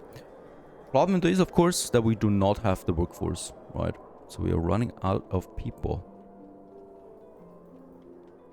Gonna reduce my saw pit here by 2. To get me some people back again. The clay pit only has 1 working anyway. The iron mine only has 1. And the coal mine has 2, which is too much. So let's also reduce this by 1. And this work camp needs a new area. Can go for this area here now. There's also lots of stone. Gonna be more important to actually also have crops at the beginning of the year, right? So that we secure our food supply a bit more, to make it more stable, to not rely entirely on autumn, right? Because if there is a bad summer, then the whole autumn harvest is gone. Whereas if we start early, then we might actually still pull it out. So yeah, pull it out, you know, at the carrots. So we're gonna go with carrots for year 3 here. And then also definitely something like the clover to get things up again. I cannot squeeze in 2 here, unfortunately. That was actually really quick. So there we have the soap workshop, and with the soap we also produce a knowledge point. So this is also something you can see here. Whenever we build a building of a new type, like the soap shop, we get a new discovery bonus, and this one here earns me knowledge points that we can use. Now, how should we use this knowledge point? Either with a more base knowledge generation, or we go with the healer hut. In fact, I'm gonna go ahead with the healer hut now, as we do lose a lot of people to this. And we should have this one now somewhere here. There it is, the healer house. I'm actually pausing the academy because I need the gold now for the healer house. And in this case here, it costs me the 25 monthly cost. Holy cow. Why is it that expensive? That's an insane amount. Obscene, you might even call it. But let's go ahead and get me my healer going, as we really need it. Okay, also the trader comes in. So this is one of my sources of income right now, that we start producing some surpluses here, and with that we can hopefully sell a few more things. This one here unfortunately is not buying anything from us, except perhaps some of the herbs, but the herbs I need for myself. In fact, I cannot sell this one. Tools, we have started with the tools production. Tools are quite valuable, so I might actually ramp it up even further. Also, we've produced a sword, but tools are way more important, because you need them yourself and you can also sell them, whereas weapons we can only use for defense. And this cattle shop also needs a worker. We need immigration, please.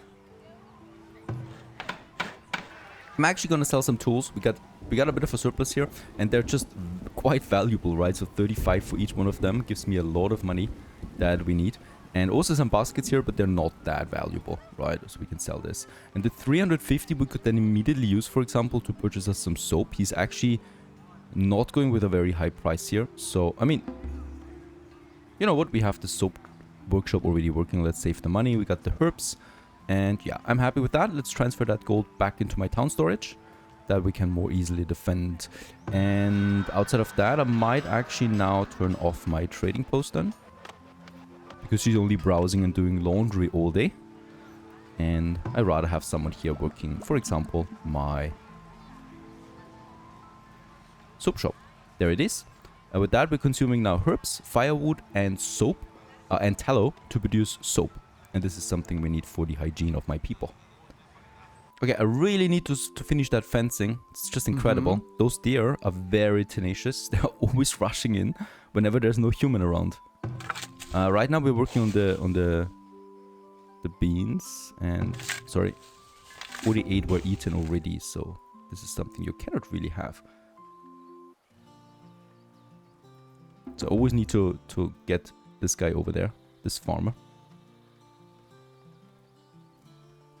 And yeah, so it happens that we ran out of food, in fact, way faster than anticipated. Of course, there's also no immigration with something like that. There's the next fishing shack. Let's get this going. And I think this one here has also been finished now. No, it's still under construction, alright. But I'm really gonna tone it down on the clay now. We need the workers. Gonna tone it down on the iron mine. What is it? And also on the plank production. I don't need that many planks, in fact. We got 250. This is all fine, but I really need people working the fields right now. Getting me a proper harvest.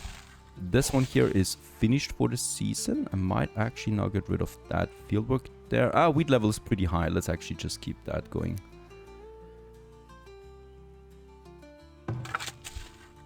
And I really hope that they're finishing that fence here. Okay, it was a good harvest season. We got 16 months of food supply again. So my root cellars are full. Glad to see that. Another year successfully survived. So it is time to also work a bit on my requirements for tier 3. So 150 people we need. This is still a bit off, so I cannot really influence that. But I can influence how many homesteads we have. We got 5 right now. Right, so by building more decorations, we can actually push more of them. One of them would be a festival pole. So this is a relatively cheap building. And this one here provides a bit of celebration that you can add. And I would like to have this probably... Actually, I wanted to have it originally here in front of the town hall. But we're going to have it here by the market. So that we have this nice area here with the market and the festival pole. Also, it's just affecting way more people in this area than here, right? That we can upgrade with that. Also, I can just start with some small parks. So this one here, for example, 150 gold. That is something that's actually rather cheap. We got 800. And with that, we can also have this one here upgraded then, hopefully. Regarding sickness, we have a very good production of soap now running with 2 people making soap full time, basically. So I'm gonna let soap work for now, right? Without having to go for the healer, because the healer is just too expensive. Honestly, 25 per month is a lot. It would totally cripple me financially. So I cannot really allow this. Year 10 it is. A new year is starting. We're starting with a cabbage farm right away. And hopefully successfully so. And, well, actually we got some upgrades rolling. That's because the park has been finished over here. That's the tier 1 park that we have. So it looks actually rather pathetic. But he's having a lot of fun with it. It looks like it. We can upgrade this one to a much better looking park than down the road. But I would really love a few more trees here or so. We got this natural tree. It's not part of the park. But this was enough to push all of these buildings here now, right? So that's going to be a lot of more homesteads that we get in. And we do have the planks, in fact. So that's going to work out just fine. Got the food, got the happiness, got the room. So I'm really hoping for a bit of immigration. And also for a good trader now. And a good trader it is. Purchasing the... iron ore for 150 coin. We can also sell some baskets for 72, and we can sell, yeah, around 86 planks for 500 coin. This is a nice push to my economy. We could also purchase some stuff with that. Heavy tools we produce ourselves now. Coal, crude weapons. Trader number 2 would sell us some sand. I'm not entirely sure about that. We got the tools, we got the clothes ourselves. Yeah, that's about it. Paper he would have, but I don't need paper at the moment. So let's actually just transfer this back into my town storage. And with 1,300 gold available, I can now finally work on my academy here. Because now we do have the gold for that. Look at that. The park actually grew, right? So it just needs to wait a bit of time. Because everything is actually planted. I love those details. And then the park is actually growing into something that's nice looking. Yeah, I think benches wouldn't be so bad. Another traveling merchant. We just had one. Nope, that's not a new one. We already had this festival pole. There it is. A nice smaller festival plaza now here in the center. And there it is. All the resources are in. Ladies and gents, we're getting an academy now. Looking forward to this.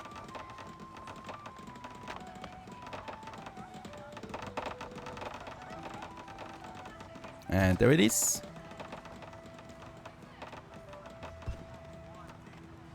That's the one. This should speed up now my knowledge generation. And we can actually have now people mourning here. Why is she mourning? Oh, she's at the cemetery. And this guy here is researching, right? So they're pushing it now. And in fact, it does push my knowledge generation. We can even upgrade the academy then. That's something to look forward to. It's a beautiful building. I love it. It looks much better than my town center. By the way, sickness rate is extremely fine right now. There's not a single sick person. We have also soap in stock, right? So it's not being sold out immediately. This is great for everyone. We generated a point, and as you can see, we are now having 14 months. We halved the time it takes for a knowledge point with this building here, with 2 people researching. So that should be fine. And of course, we can further boost this 20% base knowledge generation increase. Let's do this as well. And from this, yeah, it's going down to 13 months. Hopefully, it's a bit more than that. The fence has also been finished. So there are no more wild animals, at least for now, roaming into this field. Even though it's not completely finished yet, there's still a door that we need to add. Fence gate. And with that, we have 20 homesteads finished. I just need 150 people now, and also 3,000 gold. 200 clay and 200 planks. These are also manageable. The gold is a bit problematic.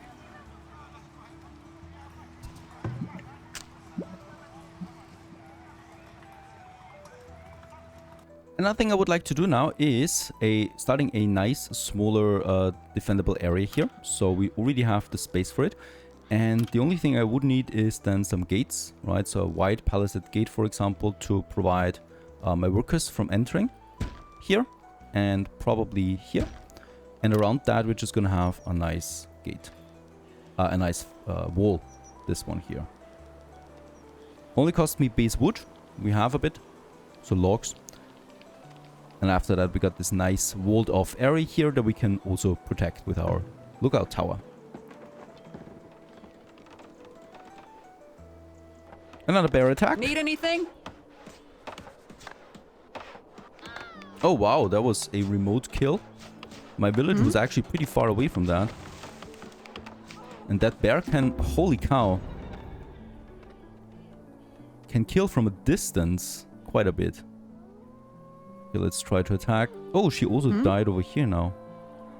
She's bleeding, in fact. Aye.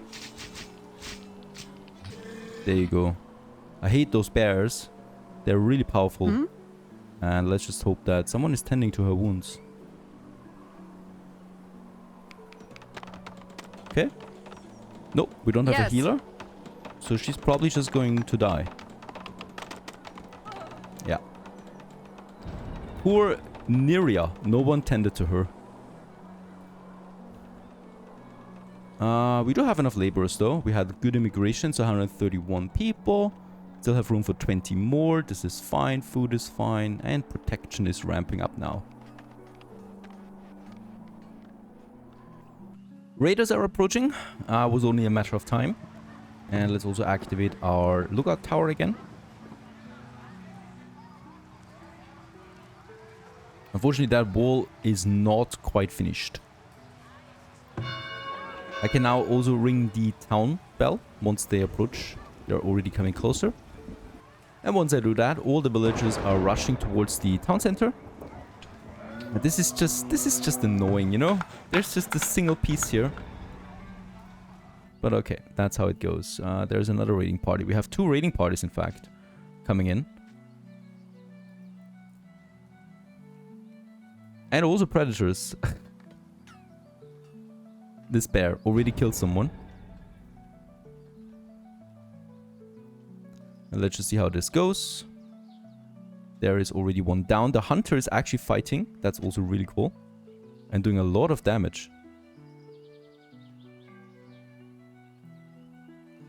And I wonder where the bigger raiding party is. So this is just one person here, by the look of it. Should be able to kill him.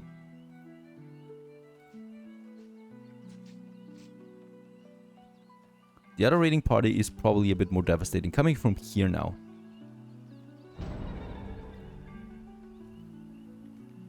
Yeah, that one was actually killed quite rather quickly. Where are they? Come on, this is taking forever. Really, I mean, I could have my fields tended to or something. And they're just casually strolling around. Where are they? There they are. Now they're also waiting. This is a bit annoying. Come on, attack, please.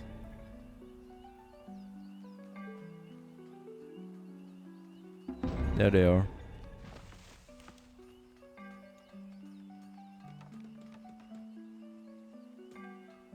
Okay. Let's just see what happens there. We should have a lot of people here garrisoned. There you go. Already attacking them now.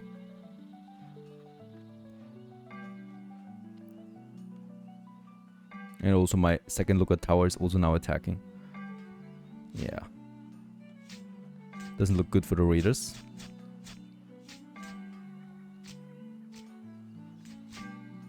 Very good. Dead. And we can actually get people back to work. And yeah, also that wall is now finished. So at least the inner storage area we have now secured. And of course that is only the beginning of a fortified area that we are growing over time.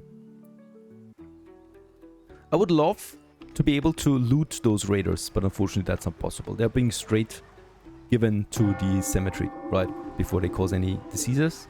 But they had weapons and armor. Would have been lovely to loot that as well. Trader. Yes, this is a trader that purchases honey. I like that. Let's get some honey.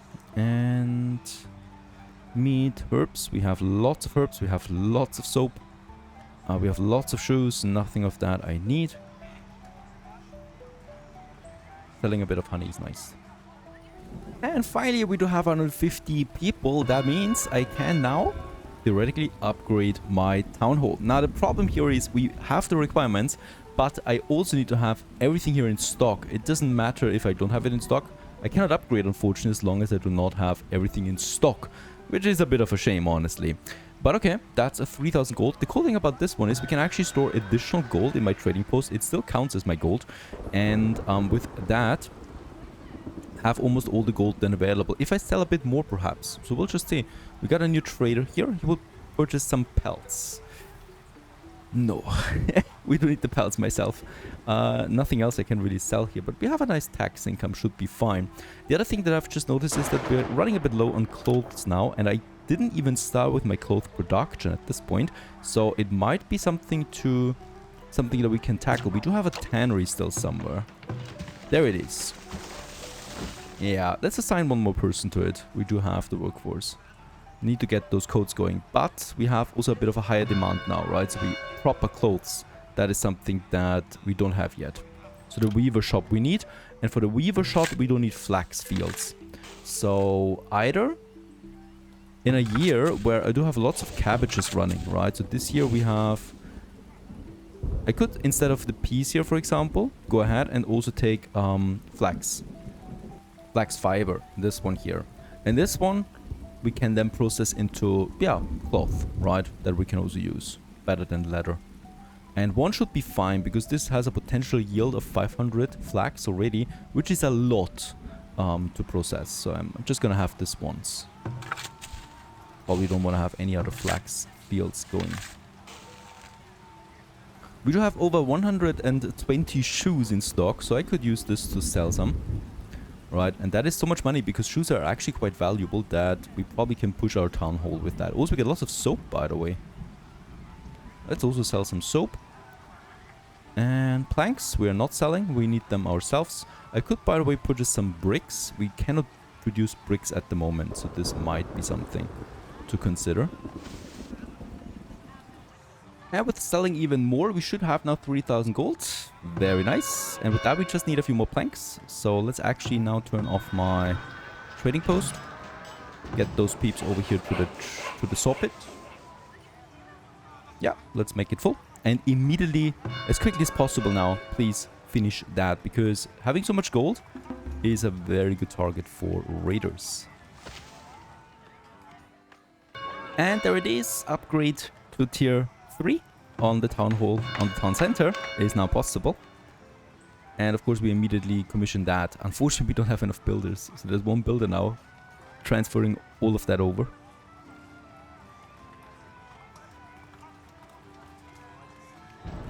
And there it is coming along. Finally, we have upgraded to tier 3, that is. Also get a knowledge point out of it, very nice. And with a tier 3, well, the requirements for tier 4 are far away for us for now. But what we have with that now is a whole bunch of new industrial buildings available. And one is them is a very important one, the brickyard, that we start immediately consuming coal and clay to produce bricks out of it. And yeah, let's just get this one into my industry zone that we have up here, probably just here, to get this production up and running ASAP. Outsiders view our town as being a little dull, but a theater would certainly liven things up. Build a theater to help satisfy villagers' entertainment needs and attract new settlers. Oh boy.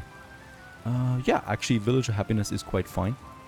We have the pub now, and there it is, the theater. And this beauty here is raising the desirability of the area, of course, by quite a bit. But it's also really expensive. The pub is also fine, where we can sell ale. Okay, finally, there's something that we can do now. Two things to further secure our food supply. One is the root cellar upgrade. Finally, we have this also for the storehouse, by the way. So this is a massive one. Not only does it increase the durability of food being stored here, it also increases the amount of food being stored here. And that's very important because those root cellars do not hold a lot of food right now, and it's spoiling actually rather quickly, especially during summer months. Cost me 250 gold. The gold is not the problem, it's actually rather the bricks, right? So 44 bricks, there you go. Let's have the root cellar as the first upgrade. And while we're here, let's also start the upgrade of the storehouse then to a proper store. Well, I don't know what it's actually called, it doesn't state that here. To a store building, store structure, something like that. We should absolutely do this to get this structure going.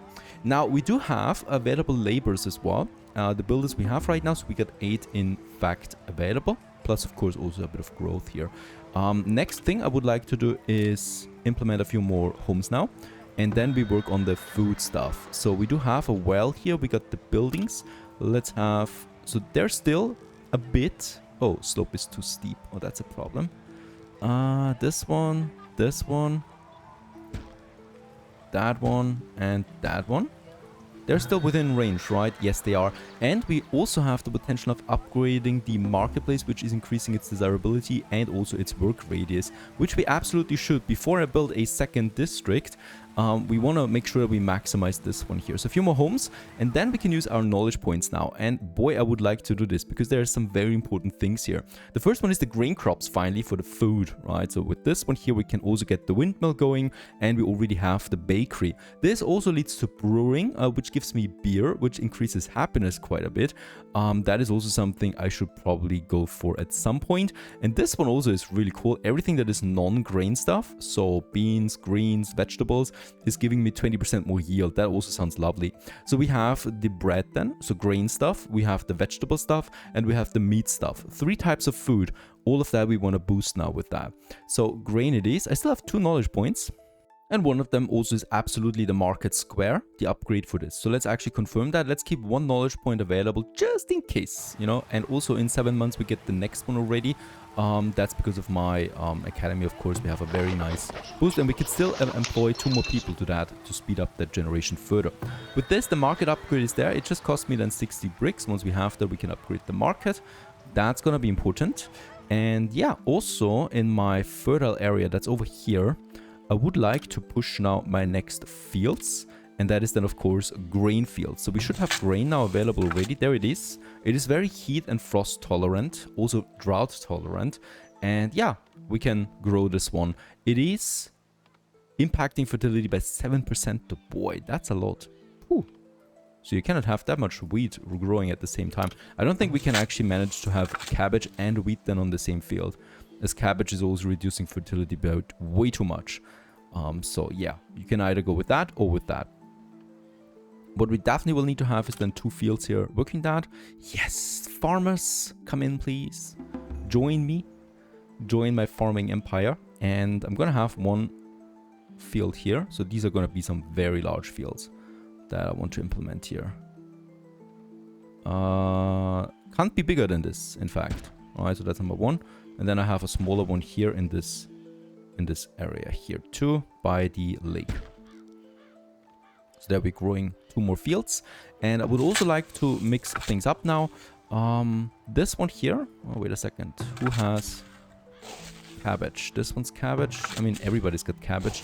There's cabbage. Let's remove cabbage from this field and implement now wheat.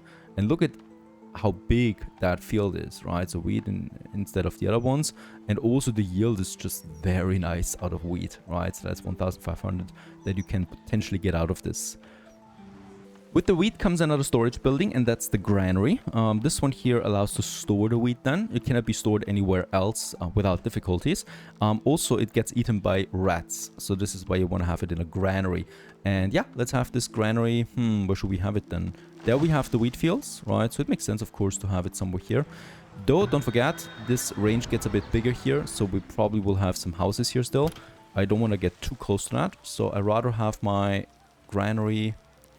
yeah, potentially up here, right, where we have then the fields. And we can also have then our windmill up here. So this is an area that we're starting to develop now for Sleepy Hollow. Oh boy. Do we lose a potential farmer here already? Oh, it's a small one. You can actually kill it. You know, if you wouldn't run away, you could actually kill it. Thank you very much. You were stupid. Who died? Gerund. Not the smartest one. Alright, that's that. This is now being produced. It's gonna take a long time to actually get this rolling. But the wheat is already coming in before that. I would definitely have to keep some bigger... oh, by the way, we had a flax harvest. Where's the flax being stored? There it is! Flax fiber! Hooray! A new resource. And also, we have upgraded the root cellar to a beautiful brick structure now. So yeah, 1,000 more food in that, and also more durable that food is. Now we can also continue adding barrels to this root cellar to further increase the durability of food in here. But for this we need a cooper that I don't have yet. Granary it is, upgrade to the storehouse it is. And finally here we also have the weaver that is then producing cloth. And let's get the weaver going... wait a second. Industry zone. Industry zone. Yeah, let's have the weaver here. And in that case... granary, windmill. Should be fine. Another winter. Winter year 13 it is. We can also upgrade wells now. Increases also the desirability. But I'd rather not spend the resources. And by the way, the most ridiculous upgrade is the hunting cabinet, which cost me 250 gold to give me 1 more extra worker. No thank you. That's a money pit you can use for later. 2 more children grew up, that's great.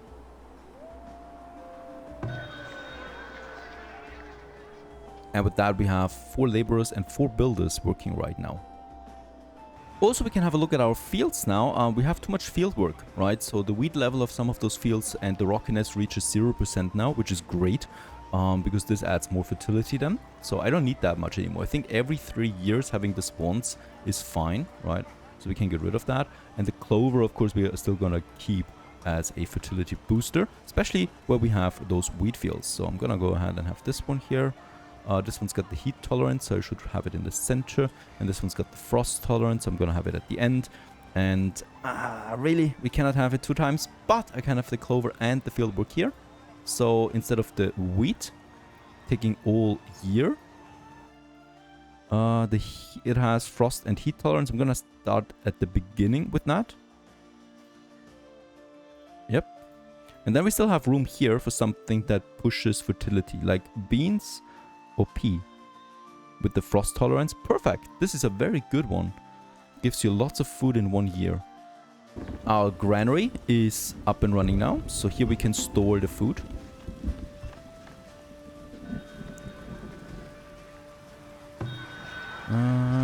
Trader, shoes, baskets. We do have lots of that to sell, but nothing else. By the way, I really don't have any heavy tools in my settlement storage. No, we have not. I probably will need to start doing this. So we have the gold. Let's actually purchase that once. Or let's sell some shoes. To purchase me a heavy tool. And some baskets. Alright, because I need at least one here. It's only 250 gold this year, so we should use this. Because there is now the windmill, and this one here requires... Oh, flax and heavy tools. This is new, that it requires flax. And this we can use. And as you can see, let's just check it out. It is reducing desirability of the area again. There is no wind direction though, or anything like that.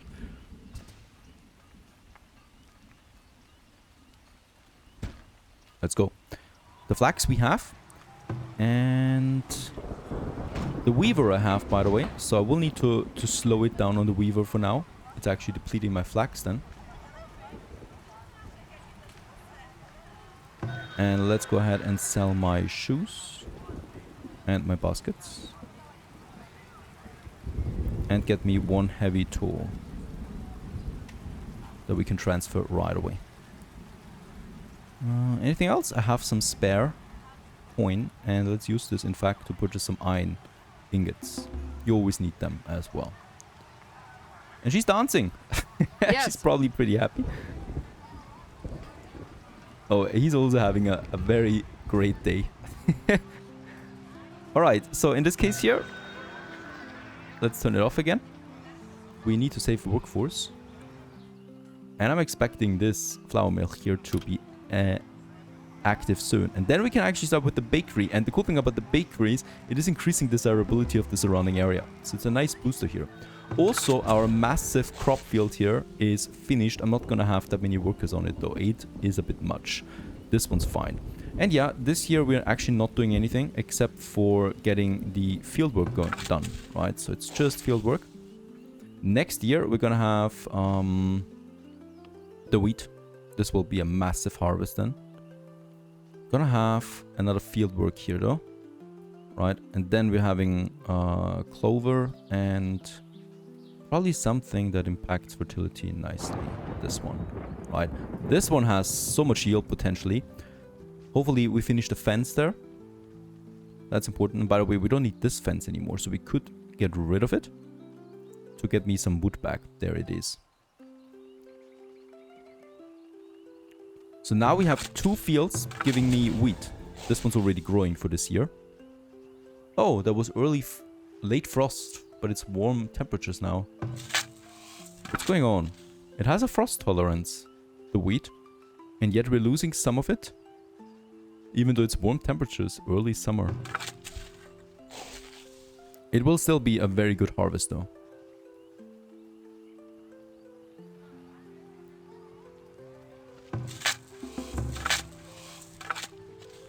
"42 villages graduated and raiders are approaching." I do have finished a second lookout tower just in time.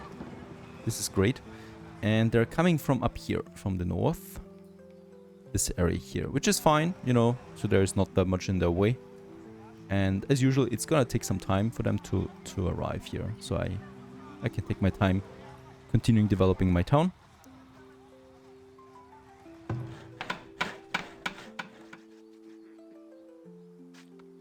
What is it? That windmill takes a long time though. It's a huge construction.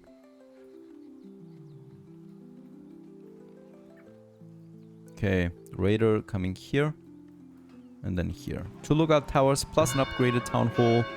Plus a fortified upgraded area should be fine actually. And the warehouse has been finished now. It's not a storehouse anymore. It's a warehouse. And here you can store up to 4,000 thingies now. Also, I think we could potentially upgrade that wall here soon, if we spend the knowledge for it. To image... Yep, very good. 17 raiders, that's a lot. Let's get the bells going, and let's activate my lookout towers. The weapons are being stored in the warehouse, right? So they can take the weapons and immediately staff those lookout towers. No problem.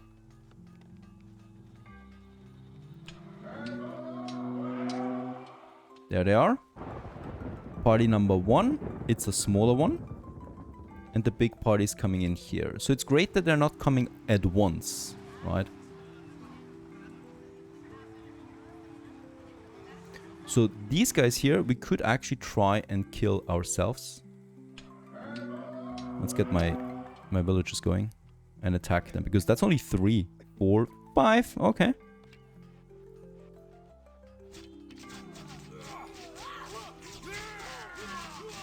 Yeah, they're down. And let's get actually to the town center, because there's the bigger raiding party coming, and they're rushing towards my towers now.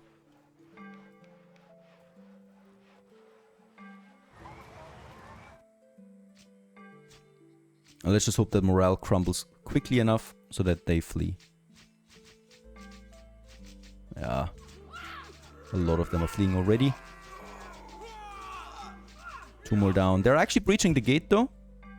And entering my store area. But that's it. Alright, so they got quite far actually, right? Further than I thought they would. And that means we need to upgrade our defenses further for next year. Since there's definitely going to be harder parties coming in here soon. Alright, just a heavy tool missing now. Where is it? Where is my heavy tool? Someone must have swallowed it.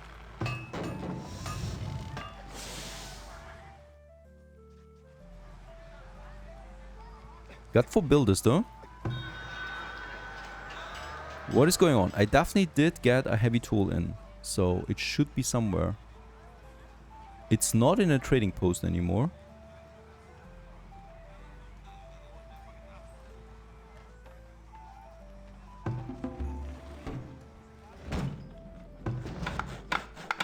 I know we also had the first harvest, so there's already the grain coming in. I just wonder where my heavy tool went. Someone must have taken it. So I will need to increase the ratio here now for the tools production. I'm actually going to say 0 to weapons. We have a lot of weapons. I don't need that many. And let's go with tools and then a heavy tool. The heavy tool though consumes a lot of iron and coal. So we need to adjust this ratio for. And by the way, speaking about iron, we can also see we only have 86 iron left in my iron mine, and that's it. So I need to find new ways of getting more iron in. I haven't found another iron vein so far. Also no deep iron vein or anything. So I'm hoping there is something out there. So we need to do some exploration there as well. So far so good. Waiting for that heavy tool now. And then we can start with the bread production. And definitely more fortifications. I hope you enjoyed this one. Thanks for watching. Farthest Frontier. Stay tuned. Greetings everyone, hello and welcome back once again to Sleepy Hollow in Farthest Frontier 1.0 playtest version, and we continue onwards. Another year is coming to an end. Year 14 it is autumn, cold temperatures and a moderate breeze are our daily weather briefing. And in this case here we do have the market over there. I would like to crack this episode right away with upgrading it. We have unlocked the tag for this, we have the materials for it, and the cool thing about the market is it has a lot of bonuses that we get out of an upgrade here, right? So the most important one to me right now is that we have a larger work area, so I don't need to have another market for a while, and I can just expand more buildings around it. Also, each building gives me additional income. That is also really massive, and also it increases desirability. On top of that, it also reduces food spoilage and has an increased durability. It's a lovely building overall, and the upgrade is totally worth it for all of that. What I definitely also want to have is, I'm going to have me a road here. And we're going to build it over there.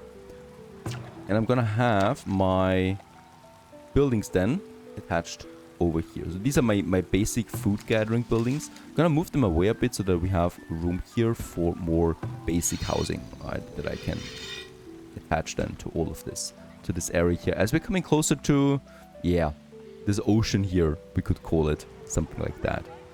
Speaking about housing, that's probably why we're doing all of this, and we do have our homesteads down here, and I'm gonna have my road extend down here, and then we add just a bunch more buildings. That these buildings here are not affected by the market just yet, right? So they will be after the upgrade. So that's the whole idea. I'm gonna leave a bit of space in here. We do have a slope. It's not that easy to see, right? But we do have a slope here. I cannot build on that, but we should be able to add smaller decorations on it then. There you go, right? To increase desirability levels here. just like that. Also, some of you have been pointing out, yes, absolutely, we can of course have the apiary by the fields. So this also gives you a nice massive boost in honey production overall, right? We can also just squeeze them in a bit more into my neighborhoods, like here as well. We have way too much honey right now as is, so it's not really important to maximize it, but of course we should be going for it at some point. The most important thing, of course, also is that we get the windmill going now. I'm still missing my freaking heavy tools, so my blacksmith should be really producing it now. We have already adjusted the ratio here, so really push me heavy tools there as well. And once this is finished, we get the windmill. This brings me also then to my next food production building, the bakery. And let's have the bakery. I wanted to go for the temple here, but I think the bakery is just such a neat building overall. We could also replace one of the homesteads here with a bakery, honestly. I think this would also work, right? This is then the Anno approach, that we have just basic neighborhoods and we just replace buildings then in it with, yeah, service buildings. What helps me is that we move those buildings away here now, because that gives me some room to fiddle around with, and the market is also coming along just fine, as winter is upon us once again. Got lots of food there, lots of firewood, we don't need to worry about that. And there it is, our new market. Looks very sophisticated. And yeah, as we can see, we can now add a full row of new buildings here and also here. And also these buildings are now in the radius. It's not massive, right? I think it's around 20% increase in what you get out of that. Also, we have now the ability to add more people and also to add barrels to the market then down the road. Now, I would like to move this homestead now over here.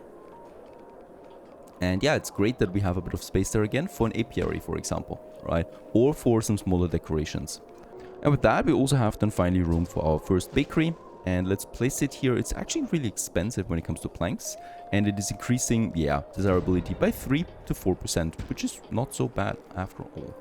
Also, it gives me then, of course, bread production that we can then store right away in the market. You guys, perhaps you have a chance here? Need anything? Those bears are really... Oh, hostile band of raiders have been spotted roaming the outskirts of your lands. Be prepared. We're getting a warning that there might be a bigger raiding attack imminent. Yes? Oh, come on. He had lots of health. Ah, there you go. Lost someone. Another problem that we have is iron for sure. So we have still 62 iron ore left. And that's it. I haven't found a single other iron deposit close by. So what we can do is, I'm gonna use one of my miners here, like Rihanna. And Rihanna, she's now going to scout a bit here the outskirts and hopefully finds us a bit more iron, right? Might be dangerous while animals are roaming around, but hopefully she comes back. There's another clay deposit that was uncovered, but I do have a lot of clay deposits at this point. And no more iron, unfortunately. Also, our yearly trader has arrived. What do you have in store? First of all, we got lots of stuff to sell. We got lots of soap. I'm gonna sell me some 40 soap there right away. Make some coin here. Perhaps he's got a heavy tool. Because I would really love it. But unfortunately, it does not. I don't want to sell too much though, because the more gold we have, the more lootable we are. And I don't want to have too many raiders being attracted to us. Okay, where is she? Where's my Rihanna? She's back there. And this way we can continue uncovering now more of the map. But I can already see that it's not gonna be easy finding that iron. Lo and behold, down here there is one. It's really far away. And there's also an endless deeper coal deposit. It's far away, but it is possible. It's unfortunately once again not an endless one. Not a deep one. So once again, it's just temporary that we have it. Probably should get Rihanna back to her home. She might be thirsty or anything like that. No, actually she's not complaining. Oh, this is someone else. Who's doing the job? Who are you? Doing? Ordric. He's doing it. There's a raider encampment down there. Ordric found it and was immediately wounded, and he's gonna get killed from that. Okay, so this is one of those camps that if you destroy it, you reduce the amount of raiders coming for you. At least that is my understanding so far. Alright, so at least we got a bit more iron out of that, out of the map. So once this runs out, we have a plan B. Regarding my upgrades, so we have the homestead right now. And in order to get to the next tier, that would be then tier 3, we still need to provide something. So we do have the candles already provided. We do have the town center tier 3. We have 3 types of food being provided. The only thing that's lacking now is a bit of desirability. It's actually not that much. It's only, yeah, around 16%. And we do have a bunch of buildings available that we can do. So for example, here around the school, we do have these empty tiny patches there that we can use to further increase the desirability here. And this garden trail actually gives me a +3. Take that into consideration when you're building a theater. The theater gives me a +5, right? But it's not that much when you consider how much a theater actually costs you and how much a garden trail costs me. So yeah, it's a bit of stone and gold, and we have plenty of that. So let's go ahead and build me 2 garden trails here, left and right of this one here. Also, this apiary, yeah, it's a bit lonely there, so we could also provide a garden to this one, to this area. Perhaps we do have a garden trail here in the center, like so. That is then accommodated with some bushes here, like this one, this one, this one, and then also flowers here. And we do have this bench. Cannot have the bench there. Oh, we are already using all of that here. So using a bit of a courtyard like that is fine. We can still upgrade the shrine. That gives me another boost in desirability. Also, I just noticed that the academy still has nothing around it. So we got the garden trails. And then we have the small plaza in front of it. Alright, this doesn't increase desirability per se. Nope, but the garden trails do. And I also have some more expansions. Here, this whole area is also in the radius. And I would like to have now my next houses then here. Just like that. Towards the fields then. This should be still affected by it. We'll just see.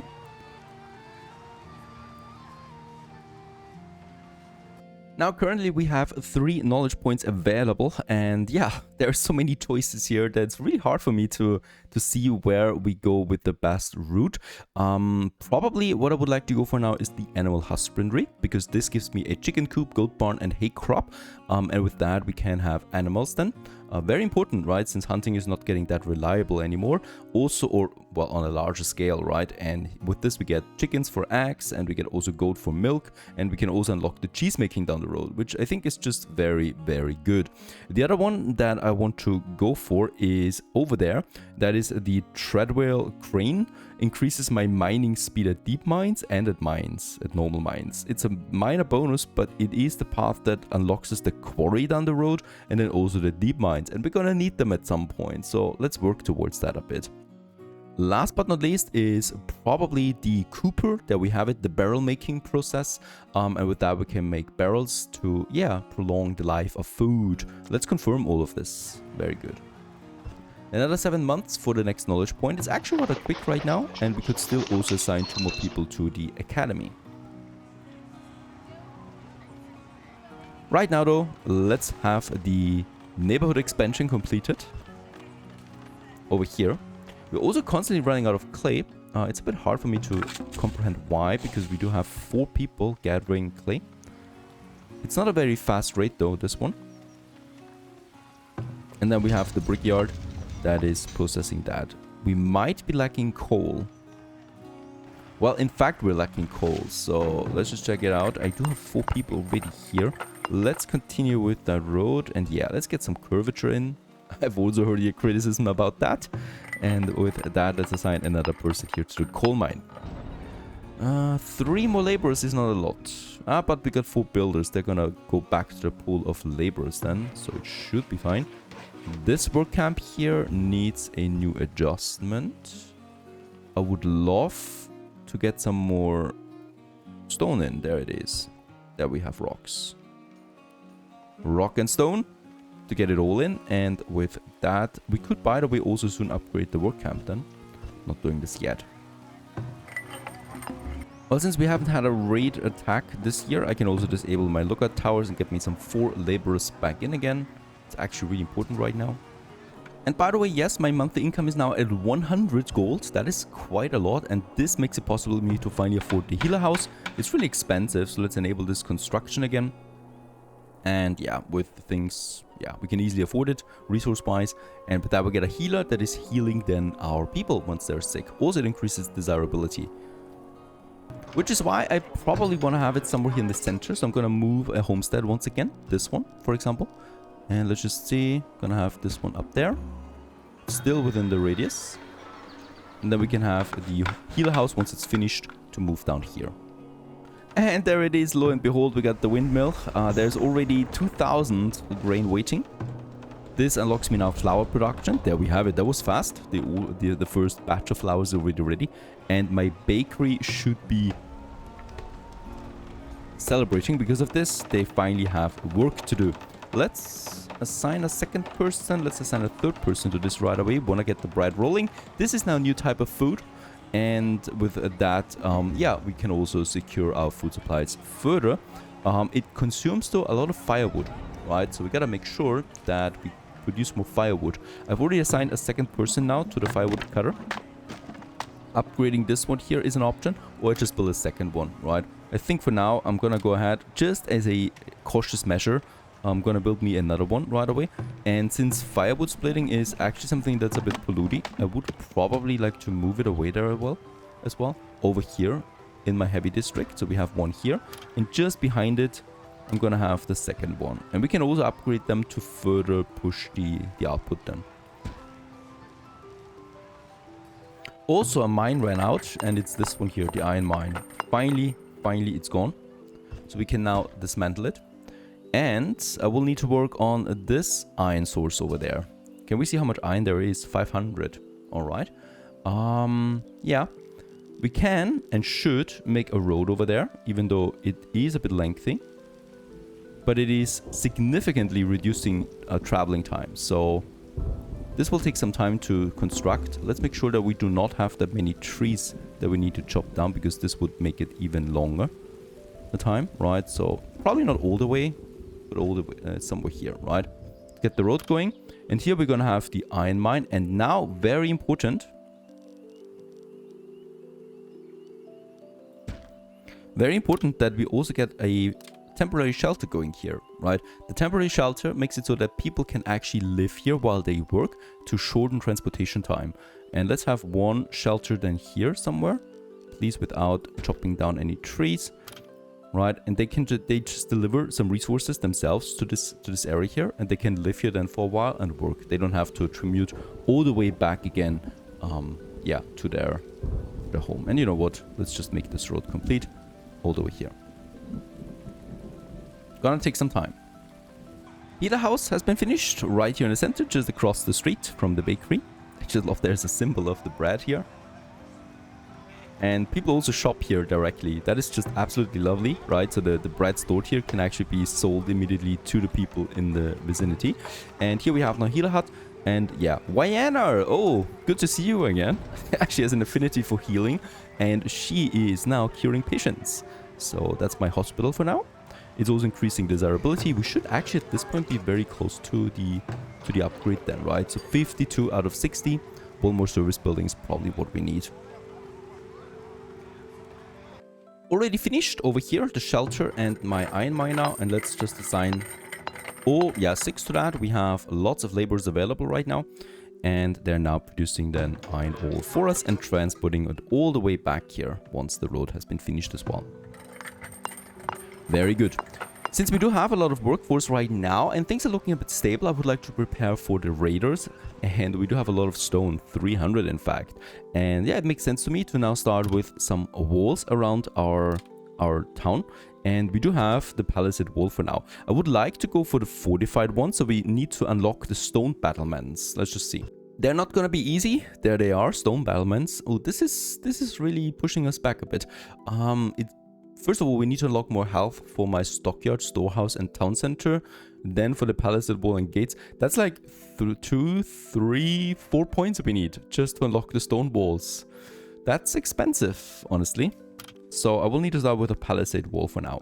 And we're gonna start here by the lake, right? And then just gonna make one full row here all the way as a beginning, because this is already a nice area that we can cut off, right? But yeah, we're gonna need a lot of wood for this, so I might also chop down some trees here manually. And of course we got the work camps. They're full. And yeah, this one here, for example. Do you have trees close by? There is some trees close by here. I would like to keep those trees also around me, right? So I don't want to cut everything away. So this forest here I'll probably keep just for the heck of it. This might be interesting though, the barracks that we can finally build, and let's go ahead and get them. They're also having a defense area around them, right? So not only... Oh, labor count is already low again. 13. What?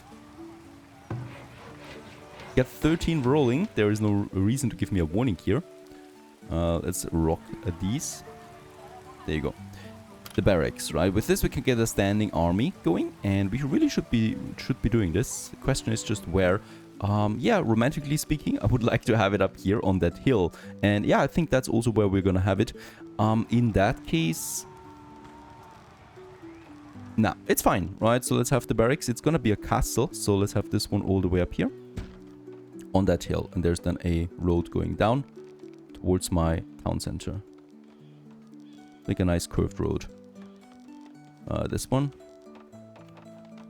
Going all the way up then to my barracks here.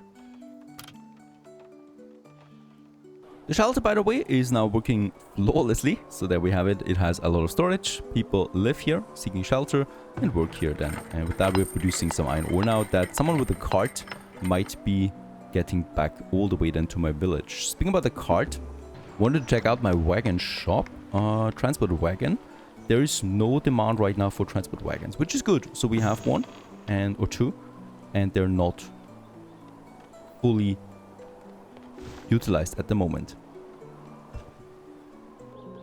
Ah, very good. That wall is coming along, depleting my wood a bit, but it's not severe. With that, you know, if there's radars coming, they would not then push right into my city, but they would have to go around that, because just like in, for example, Banished or Stranded Alien Dawn or RimWorld, they are taking the route of least resistance. So in this case here, they're not going to attack the palisades as long as we keep a bit of an opening there. And that's exactly what I intend to do. Now, next in line would be over here then. We got 1, 2 dense forests. This is a good area to continue with another work camp that I would like to have some over there. We need a work camp number 3 now working for us. And it's this one here to get me some more wood in. And also some more stone. There's also low fertility here, so that is gonna work out just fine. And what we can also see is that happiness for furniture decreases now, so the demand for furniture increases. And this is then my furniture workshop here. It requires heavy tool again. Oh god damn it. Those heavy tools are really hard to come by. Actually, we have 2 right now available. Thanks to pushing a bit more coal now, my blacksmith is working more. And that means I could probably go for the furniture workshop now soon. Sand. Sand is something we haven't used at all yet. This is very important for glass making. And there it is, also finally our barracks, a bit hidden there right now. I love it, up here on that hill. Unfortified at the moment, of course. This is also changing then with time. But for now, this is working as intended. And here we can now train troops and our very first company. And we can then assign them here. So we got the light infantry and the archers. And yeah, we should of course go with a nice mixture here. No heavy infantry yet, because we need a fort. All right. So these 2 here we can go for. And yeah, this is increasing them a monthly cost, but it's really expensive. Holy moly. Okay, so this will be a monthly cost of 10 already. Now we go with 26. Right, let's get me some 6 here going, right? They're going to get now also their armor and equipping themselves with swords and bows. And we have all of this available here for my very first company. I'm a bit afraid, honestly, of the next raid attack. Since it's been a while, it's probably going to be a massive one. Okay, and then we can flag the combat area. We can disband the company and we can retreat with them. My question now is, it's depleting though my laborers. Can they not just, you know, work and then get rallied at some point? Or do we need to disband them? All right, we need to disband them actually. Again. Now they're gone again. So if there's a raid attack coming, you know, we should then start. There is unfortunately no permanent company I can disband and then rally. So it seems like I need to do this every single time. Finish the next work camp. This is important though, so let's move it into that forest area. There's also some stone here. I mean, stone is really not something I worry about right now. It's all about the wood. Next are now the chicken coops. I would really like to have them. As you can see though, they're actually having a penalty on the surrounding area. So I'm gonna have them somewhere here. We already have the windmill there, so it makes sense to me to also have some smaller chicken coop here. Number one, and probably on the other side of town here by these fields, I'm gonna have this one too. They're getting a fodder bonus on further land. This is also important to note. So let's have this one like so, just behind the fields. That we have them on both sides, you know, so that we spread out the risk if there's a fire or destruction happening somewhere. We're not losing all my food supply there just yet. Also, we could continue with my defenses. Logs, we don't have that many, but I'm still gonna go ahead. Let's keep an opening here, in fact.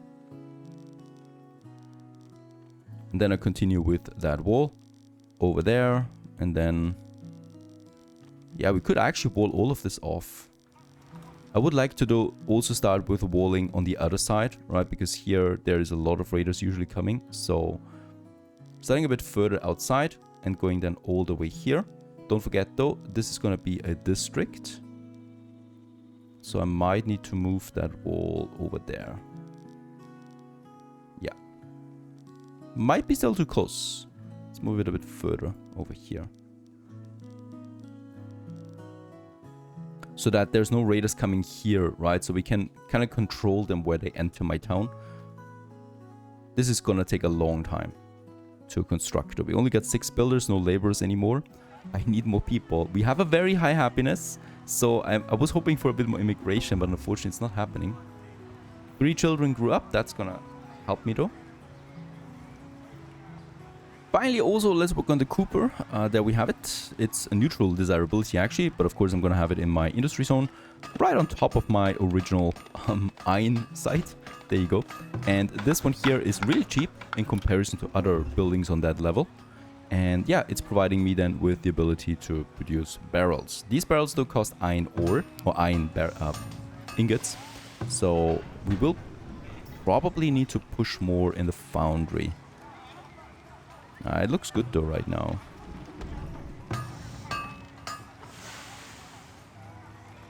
Next, I would like to build a temple, finally.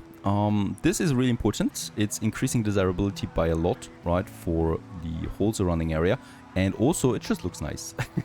There we have this one here then. Let's just see though how far I can move it. It's actually affecting all of them anyway. So it doesn't really matter. And let's keep a bit of a space here. And it also costs me lots of gold, which is good. Because I need to find ways of getting rid of gold. Reason being that if we have too much gold, of course, raiders could loot it and we lose it. And yeah, there's no reason to keep that much in stock. We have a very nice income there. The temple will cost me then... Oh, by the way, we can only build 1 temple. All right. 15 monthly costs. We can afford this. And also, it doesn't cost me any clay like the theater. And it's just planks and stone. Stone, we have lots of that. Planks, I might need to push a bit further. No. We need laborers for doing some hauling.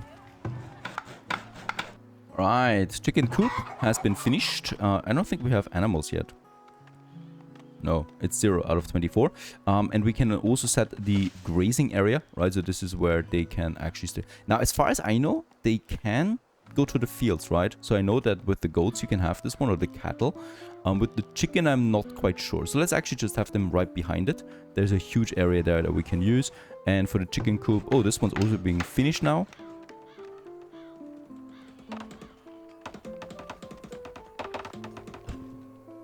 This one we can also have now to get the fodder. And yeah, that's 79, should be fine. And with that we got the chicken coops. We got the farmer. Wait a second, this one, let's deactivate them.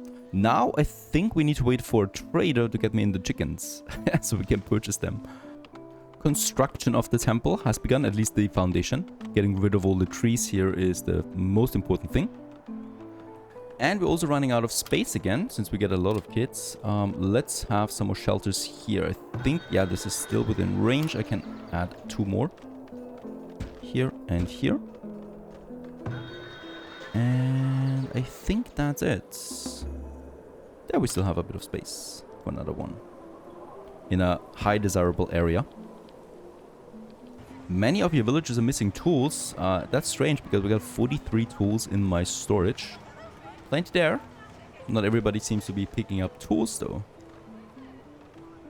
Okay, by the way, we haven't lost someone to sickness in a long time. Thank you very much for my healer. The Cooper is already working, by the way. It's 1 person right now, consuming some iron and some planks to produce barrels. And these barrels are already being used. For example, here in the granary, we have 1 barrel. They're not lasting forever though, right? So they have a durability that is going down over time. And this one here is now reducing the spoilage of the wheat, for example, by 4% in my granary. Do we have them also already in one of my root cellars? No, we don't.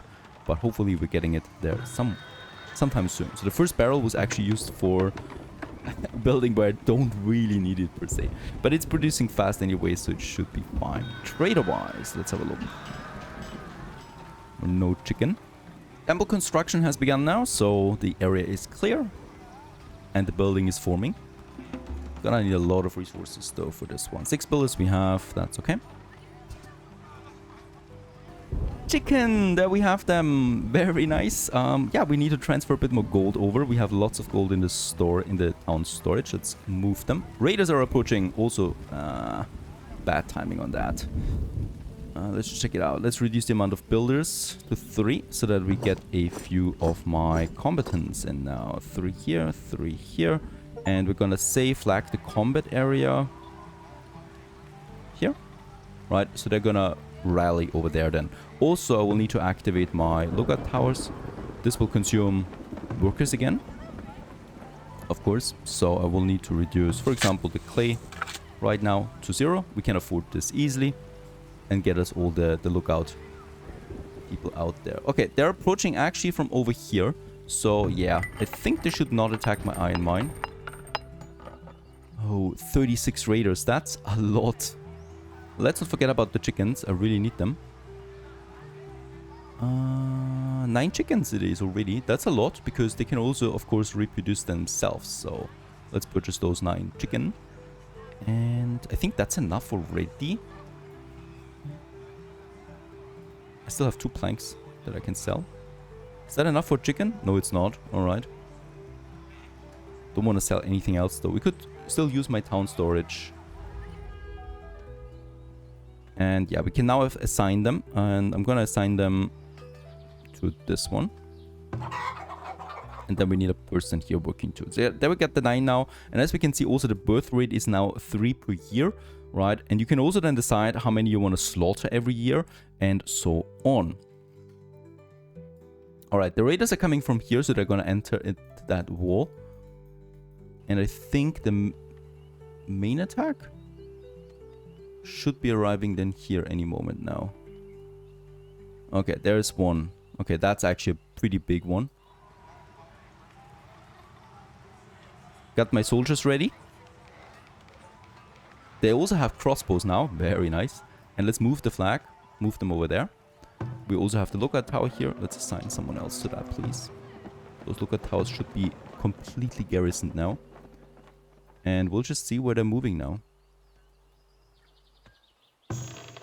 Yeah, they might actually loot my granary too. No. But they're smart enough to use the roads. At least that's something. Okay, we're clashing here right away.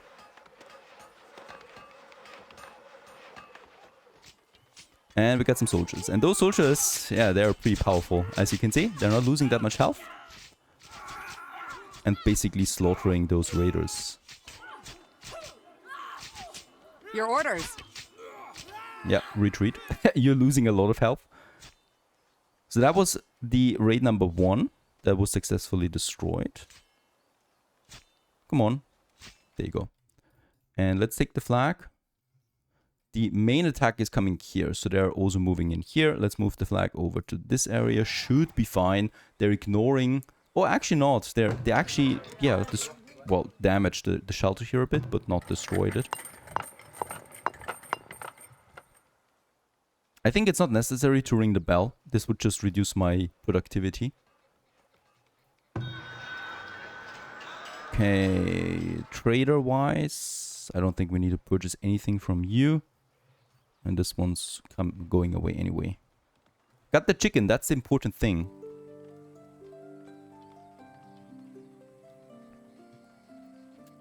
That's a pretty big one though.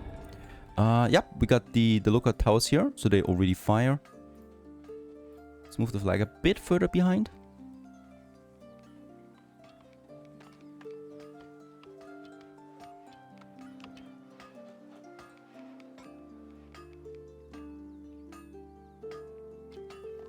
Very good. Those crossbows are doing a lot of damage.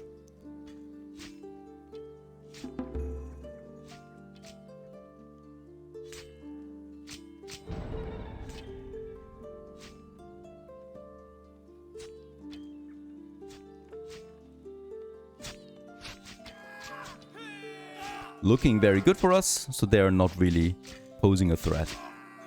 And they're already fleeing then. There's a bunch more over there. Going down. Very nice, right? So this is basically that raid.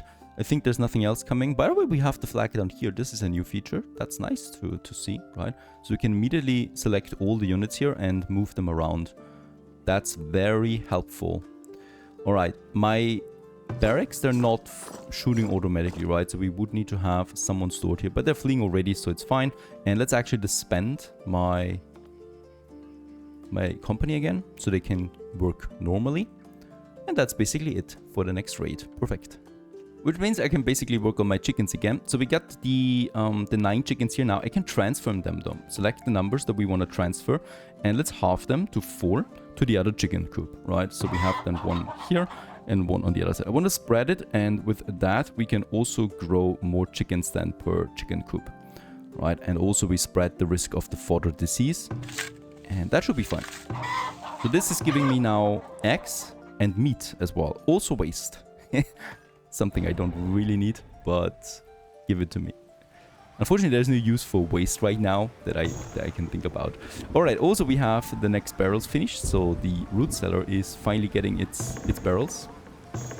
That's gonna be pretty massive.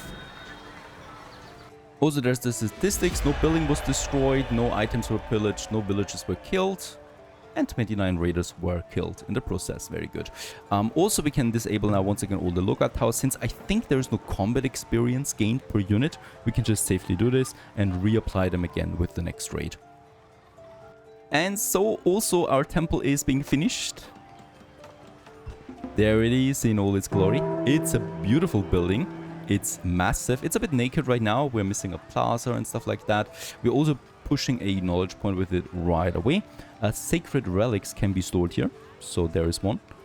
I have no idea what that is. This is new. Temple of New Beginnings. And this gives a spirituality bonus then. Also, we got now a priest. So Rakala, she's doing the job.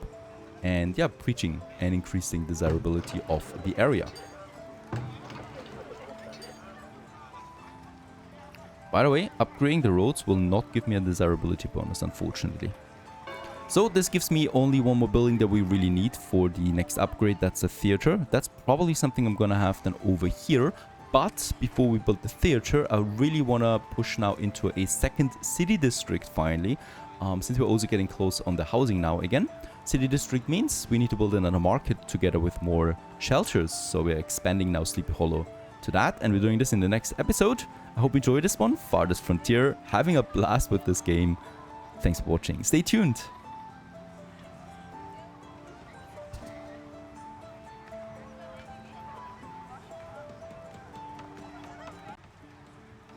Greetings everyone, hello and welcome back once again to Farthest Frontier. How very good of you to join and stick around to year 18 of Sleepy Hollow. Warm temperatures, light breezy days, early autumn, and another year is coming to an end basically. And right now we have harvest season, so yeah, hopefully we're getting a good harvest. It looks good. Fertility on my fields is really high, so as long as it's around 80, oh this is even at 92%. We're looking at a very golden harvest. Also lots of grain. There's gonna be so much grain that my granary will probably not be able to store it all. Yeah, that's something that we just have to live with for now. We could also build a second granary now that I think about it. or we're being lazy. Let's build another granary. I think it was not that expensive, right? 30 planks, 15 stone, easy. Yeah, let's just have it beside the other one where we store all our grain. And over here, chicken coops are finally working. Got the chickens roaming, and already 5, so they're already growing a bit here. With 2 per year per chicken coop, we have 2, so that means 4 chicken per year we're growing. Of course, we're getting more births the more population we have. So right now we have a rather small population, and this will only grow from now. And yeah, as we can see, we already produced some eggs this year, which is also, of course, another type of food again that we provide to my citizens. Also, by the way, we need to store grain in the chicken coop because we need fodder. So there's 2 ways of feeding them. The first one is they're just grazing, right, like here, and getting their stuff done. But in winter, they can't do that. So in winter, they're gonna stay inside and they're gonna use my grain. So this is also why we need to have a lot of grain, not only for the flour, but also for my chickens and animals per se. Now, regarding my city over here, we continue now with another exciting chapter for Sleepy Hollow, and that is another district. We already have this one here, and yeah, it's fully utilized at this point, right? We can increase the desirability a bit further to have them leveled up. We can also start with another district, and we have basically 2 ways of expanding here. The first one is this area that I haven't used yet, and the other one is this area that I could use. This would get me a bit closer to my industry zone and also to my orchard, and this one here would get me closer to nothing, to my fortifications over there. So I rather prefer this area here as my next expansion. The only thing in the way here is actually that compost yard. It's been working now flawlessly for years, and yeah, we can now simply move it, and we should move it. I'm gonna move it over here to my... is that too close? Think about it right now. I'm gonna move it here, alright, so it's close to the field still. It needs to be close to the field so we can fertilize them with it. And it needs to be close to the neighborhood. So this one here is gonna be the eastern compost yard, and then we build a second compost yard for my western district. Once again, very important because yeah, waste management is one of the more important things that you can do. And we have then another compost yard over there. Over here, I think I'm gonna have it. Is this too far? Wait a second, I need to set the grazing area again. It's actually quite big. And let's make it so, right, so that we can have a road here along the fields. And then I can have my compost yard now here somewhere. Cannot see the grazing area there. This should work. Yes, perfect, right? And with that, we have the next compost yard. There's, by the way, what? A wolf attacking my chicken. You kidding me? Attack immediately. Yeah, I probably should actually build a gate here, because otherwise those wild animals are coming in. So let's build a gate for this side here now too. Holy cow! Please don't kill my chicken. It's already running for its life. There are my villagers coming in and killed it. Perfect. That was not good. Now the animal has gone rogue and is wandering off. So my Ratha, she's already fetching the livestock. Okay, yeah. So let's close this area off. Otherwise, we're getting a bit of a problem there with my gate, with my livestock. Of course, what we should also still be doing is getting us some fence gates here. So I'm gonna have one here and one here, so that chicken also stay in this area, in this grazing area. With the compost yard finally being moved, we have this whole area now available. So we got the market number 1, and we're now gonna work on market number 2. And the cool thing is we can actually see here, I'm gonna have a bit of an overlap there, depending on, you know, how many.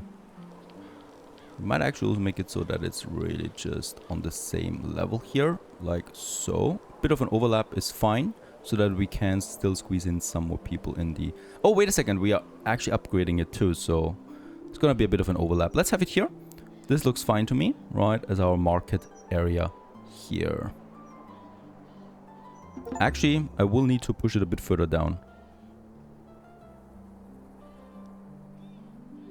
because we're going to increase, of course, its size then at some point. I think this might be a good location now, right? Because don't forget, with the upgrade, yeah, we're moving a bit further. So that's that. We don't need to have it symmetrical, of course. You know, this is bollocks. Trying to make a city symmetrical is stupid, in my opinion. So why did I even try? Let's go ahead and have it here. Here we can have a little park then. And here goes another road then over into this area. And yeah, let's make it a bit chaotic there too, like so.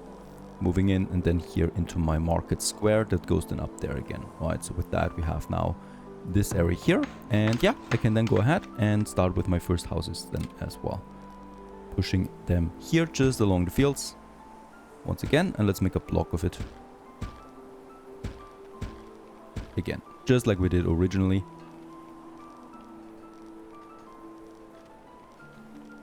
As Sleepy Hollow is now growing, and then we have a bit of space again for another service building or whatnot.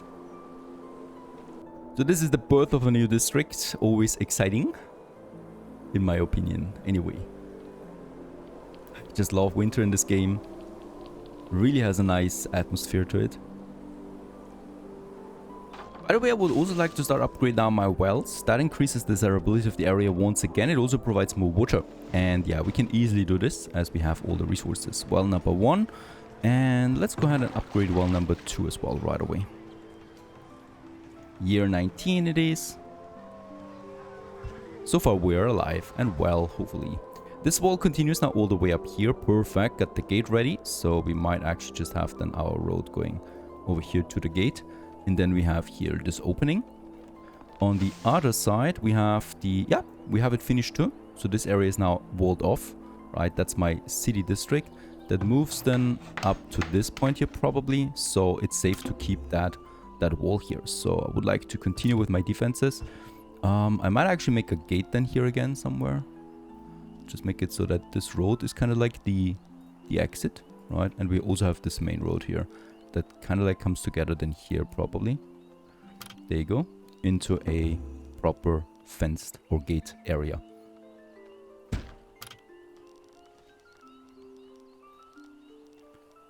All the way here, right? So the raiders will then probably enter here somewhere on their way right to my fortifications. That should work out. Now the thing with the chickens is they actually stay in the grazing area, but sometimes they wander off and go rogue, right? So this is why we should have the fence. It's not the super highest priority because all of them going rogue at the same time is just when there's a wolf coming in like so, right? But usually they're staying here in this area here just casually. And in this case here, getting a fence there is just cleaner though, of course, and we have the wood anyway. Let's check it out. 12 builders we have, 6 laborers, that should be fine. A trader has arrived. Let's see what we have in stock. What wares he actually sells us. So he would have coal, but we have lots of coal at this point. We have lots of iron. There would be shields. Shields are great. We got 3 heavy tools. And he would purchase some soap from us. I gladly do this. 60 soap. That's 600 gold. And I think we're just gonna keep the gold this time. Oh! That was lightning. Struck by lightning. Coming down here. Into my brickyard. Into my soap shop. Into my woodcutters. And for chicken were born. That's the story here. Oh, please. These are very expensive buildings. Please, please, please, please. Douse the flames. Very good. Very good. Back to work again. By the way, we are a bit full on firewood. I think having just one of them working right now is fine. And by the way, that's the upgraded well. Looks nice. Little plaza around it, right? And it's now producing more water and also more desirability. Also, we got rats. Oh no, we need a rat catcher now. There it is. Cost me 5 coin. And is then working in an area. In a work area, right? So I can have this one over here somewhere and then assign the work area to this. So that I don't need to have the rat catcher in the center of my city. Alright, market finished. People moving in.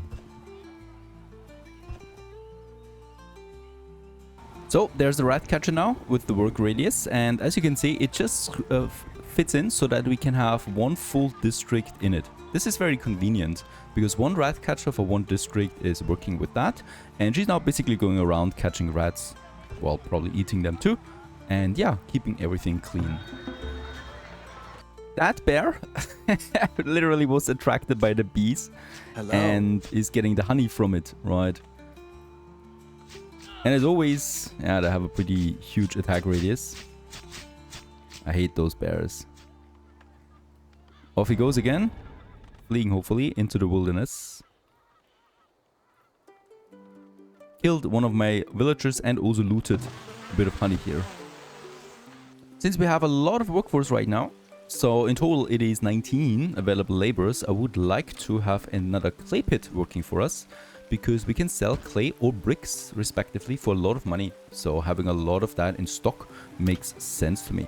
The problem right now is I think we're getting a bit full though. So the stockyard, yeah, let's upgrade this one here. 60 bricks, that's a lot. And also my warehouse and my brick cellar are full. This one has 3 barrels now. My labor count is critically low. Can't be really true. I mean, it's a big town at this point, so it might be true. There's no real way of me finding this out. Let's move this work camp. Do we have some stone here? There's some stone.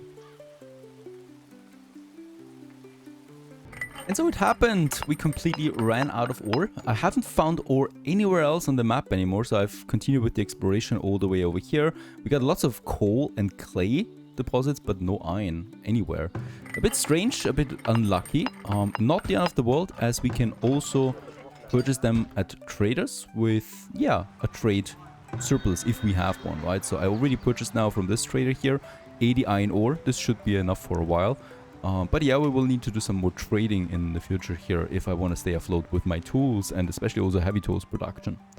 At least until we find something. Now, I would like to, since we have the laborers, I would like to destroy this raider camp over there. So let's just see how we can do this. Flag the combat area. Gonna have this one over there. And now we're once again gonna train some of my peeps here. Let's make 4 archers and 4 soldiers. Let's make 5. Let's make 6 infantry, right? Because I want to play this one safe. We do have the workers. Yeah, barely. Now we don't have any laborers anymore. Just gonna be for a short period. And let's go to attack these guys here. Let's just see how this works out. There are not that many here, but they seem to be heavily fortified. Oh, wow, okay, there's also this lookout tower that's doing a lot.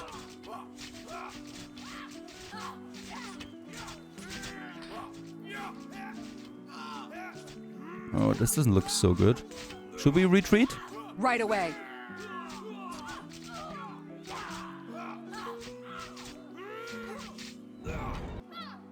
It will be done. It will be done.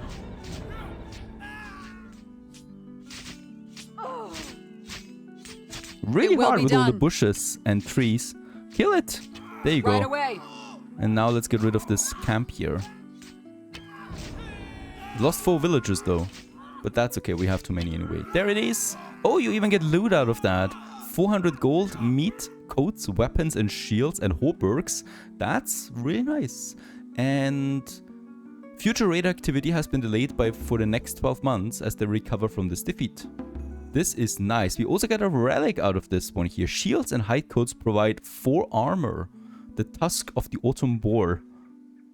And we can now store it in my temple. That is amazing. We get the relic spirituality bonus of 50% out of that. And yeah, we get the bonus now. Shields and hide coats provide 4 armor. That's really neat. Thank you very much for this. I think it's time though now to also disband my units, so they continue their work again. But they will be celebrated as heroes for Sleepy Hollow. We have lots of knowledge points, 7 to be precise, and this means that we can develop a bit. I would like to unlock me beer now. That's gonna be very important for happiness. And also, of course, for selling. Also, we probably should boost my fields a bit more. So, in this case here, selected breeding. Yields for bean, green, and vegetable crops is increased by 20%. That sounds like a very good deal to me. On the other hand, over here, the trading center upgrade. This is important because it's a requirement for the next town center upgrade. Over here, I'm gonna push 2 points right away into my defensive barricades, right? So this is towards the stone battlements then, and towards the better towards the Citadel as well, which is an upgrade to my barracks. This is something I like. Also, it provides just 30% health to stockyards, storehouses, and the town center. I think this is going to be quite neat. We still have 2 knowledge points available. I would also like to invest 1 point at least into metallurgy. Over here, produces more iron, so 10% work increase for iron production. And it's another step towards the quarry then that we're going to need as well pretty soon, and the deep mining then. I would also like to continue with my next production for animals, and that's the goat barn, so that we get goats out. And yeah, we got the chicken here. We do have lots of space over here that is not fertile, as we can see, right? So this is a very low fertility. So placing fields here doesn't make a lot of sense, right? But the goats don't care. They just care about grass. And as we can see, we get a nice fodder bonus here of 90% out of this area. So I would like to use this, of course, get me my next production going, and that's then my goat barn over here, far away as well, so that we can still expand another city district into this area here at some point, right? And still keep a bit of space available then.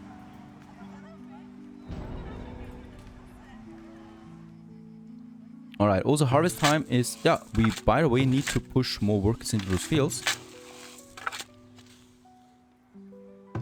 Here, we harvested too much wheat.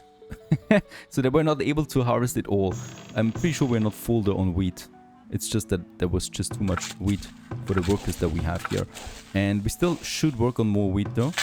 So I think this one has the wheat. This one doesn't have it yet. So I would like to go ahead and get me wheat going here too. It's just too important to neglect it. Out here, by the way, there would be still the option of having another field, another bigger one. And with the growing population, I think it might be safe to do this. So let's actually plant me another field here. There's a gate, right? So it is attached to it right away.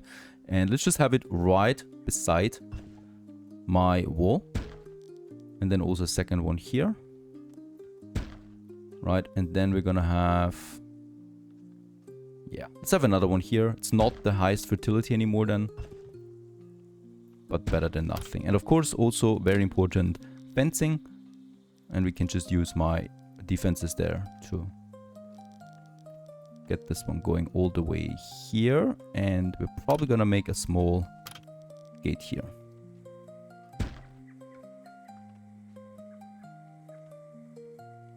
For a new farm area that we can grow now. The grazing area for the goats, yeah, let's have it right beside it. This is almost 90. There it is, 90, but let's have it beside that. I don't care about that single percent. Oh god, the comments, I'm already afraid of them. Why don't you take that 1%? And let's assign this one over there. There's some stone as well. Lots of stone, but I would prepare to have lots of stone for my stone battlements. Stone upgrades. And by the way, here there's some stuff that we can move around. Still not completely optimal the way I set up everything here. So sometimes they're moving a bit too far into the frost area, which is not ideal. By the way, fertility is really good for these fields. Right, 85, 96. Fantastic. That's of course also because of my compost yard. Doing a very important job here. 6 new villages were born, and we are once again at the cap here. So we are almost at 300 now. Out of the 300. So of course, one way of pushing this further is now by upgrading the existing buildings that we already have with parks again and temples. But let's have or shrines, you know, let's have a park here. And then I would also like to finish my next block here. So this should work out. Perfect. Just like that. To have another full block here. This is what I was hoping for. There's a trader that wants to purchase honey, and look at how much honey we have. It's basically just lying around. Let's just sell me 160 honey. Funnily enough, the fence was finished faster than the fields, so we have a good amount of builders right now available. 8 new livestock were born, so I think both of my chicken coops... oh no, they're not full yet, right? So it's a 15 out of 24. But since it's so much, I think we're consuming a bit too much wheat. So yeah, those new fields will definitely also focus a lot on wheat production. It's really the foundation of my town, more and more. Unfortunately, only cows this year from my traders, no goats. But there is a very interesting one, a Tome of Knowledge, which immediately triggers a new discovery when acquired. Okay, let's acquire it. And we should get... There it is, the knowledge point. So we got 3 knowledge points again. Super sweet. With 3 points, we can really go far. We can push 1 more point into metallurgy, and with that unlock the blast furnace and the quarry now.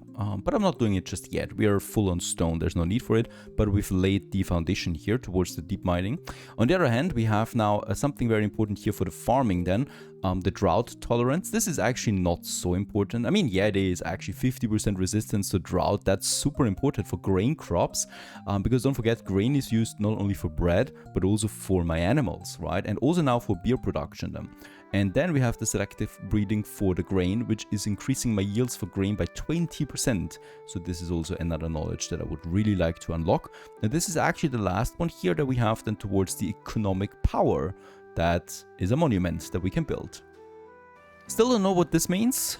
89 villagers graduated. That's a lot, right? 89. I mean, we only have 300 people. So 1/3 of the whole population just graduated. Okay, I guess. The biggest raid so far, 46 raiders. So waiting here at the gates. Already coming in here and also coming in here, trying to flank me. We have my soldiers here, so a full legion now of 12 together with my lookout towers that we can also staff. By the way, we do have enough. Yeah, we do have enough workers there to make all of this possible. They're immediately staffed. Oh, building destroyed. Oh, okay. That gate was destroyed. No problem. Let's actually ring the bell since they're getting a bit closer now into my town as a whole. Where are they going? Oh yeah, they're going for that market here. And you know what? Let's actually take my soldiers. Can I not move them? There you go. Oh, okay. They coming all from here now, all of a sudden. There's no one coming from the other side. Interesting. Destroying my shelters. That's new. Okay, already being attracted now by my own soldiers. So they're not attacking the buildings then anymore. But I can see that I will need to fortify this more and more now, since they're attacking now my shelters all of a sudden. I don't like that.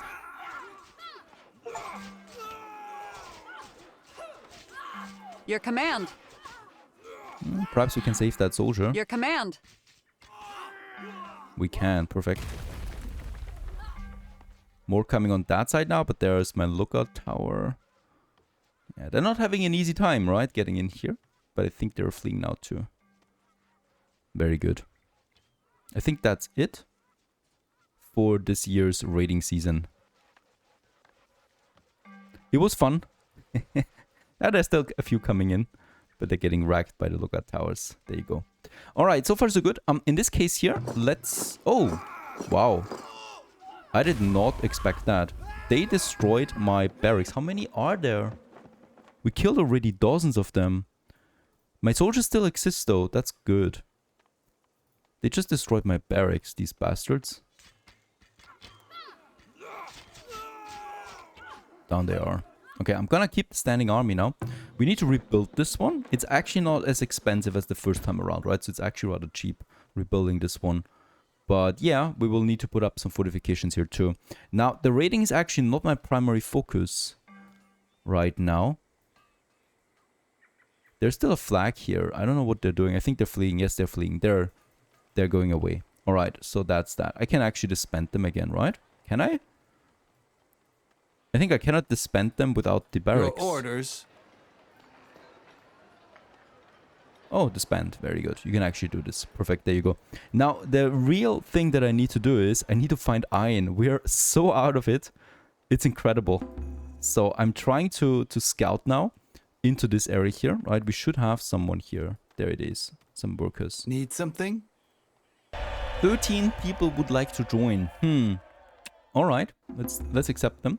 We're still on our way here to push to 400. Look at that. Another clay deposit. I don't need that. I need iron. Let's try to get over there. And I think I will also need a bit more food, as this is getting lower every year. There's iron, finally, but it's far away.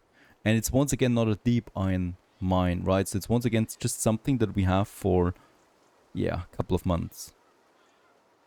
Also, a blizzard is pushing us, and that means deadly cold temperatures. Everybody outside will die inevitably. It will also greatly increase my firewood consumption.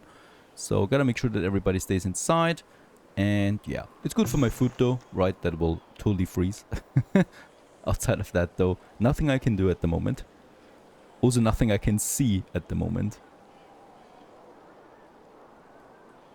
Another 19 people would like to join. Why is this going up so much right now? No, I'm gonna turn them away for the first time because I cannot afford it. Right now we got 28 laborers already available.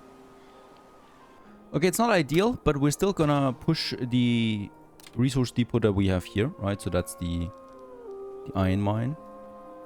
How much is it? 1,800. That's okay. That's not so bad. Together with a temporary shelter again. Once more. Somewhere right next to it.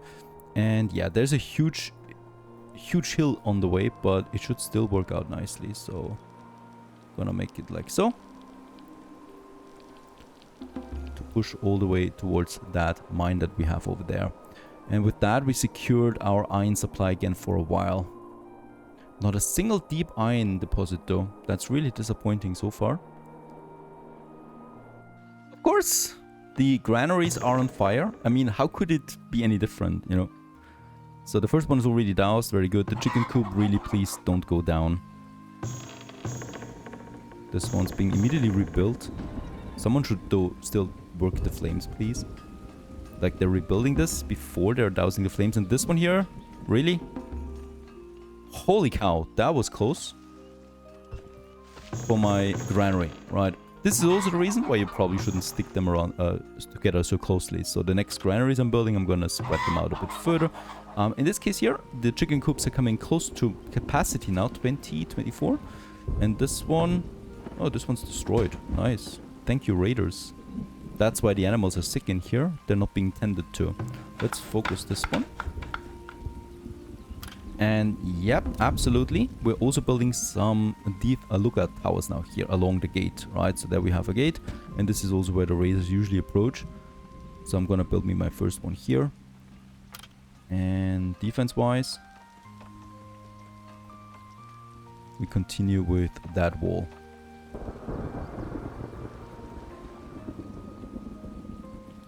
Okay, this one's finished. Perfect. Let's make it full. We have plenty of laborers, and I would really like to get it. There's another iron deposit. It has 10,000. I mean, why? It doesn't even have a bonus, right? So this one here is 2,000 almost. This one is 10,000. This is great. It's still not an endless deposit, but it's great because we have finally a bit of room to play around with here. Let's build me that right away. Oh, there's something else in here. Might be that we have more over there. Might be. We'll just see. Let's build me a second one here. And once we get enough workers over, I'm gonna explore further. It's still far away, right? It's still not totally optimal. Next trader has horses. No, I don't need horses. Thank you very much. Oh, by the way, we have 1,400 flax fiber. That's for my clothing. Clothing is fine. But that seems like a lot, so let's assign one more person to that. We can always sell it nicely, right? So, selling clothes. This one here, hide coats. We don't need that many. These are the lesser coats. Soap. Sell a bit. Okay, there's another iron deposit once again. Ooh, look at that. There's lots of iron here. We found an iron mountain. None of them are endless though. But they're all pretty rich, right? 15,000 here, 13,000 here. We found a mountain full of iron. Isn't that amazing? After all this time? Beautiful. Not endless, but beautiful nonetheless. That's great. So this is going to be a pretty big iron mine, iron village here that we have with the shelter already. Great stuff. Now we should celebrate that iron mountain, and my people want entertainment. It's actually my lowest level here now, 54, and we do have just the right building for that. I was thinking, so you have two choices. I was thinking between the pub and the theater. The pub would produce beers, but since we're not exactly looking great on wheat, in fact we have no wheat stored right now, I'm not gonna build another wheat consuming building. So we're working on the theater now. This one provides lots of entertainment. It is also boosting desirability, but it also cost me 30 per month, which is fine. We have all the resources that it needs.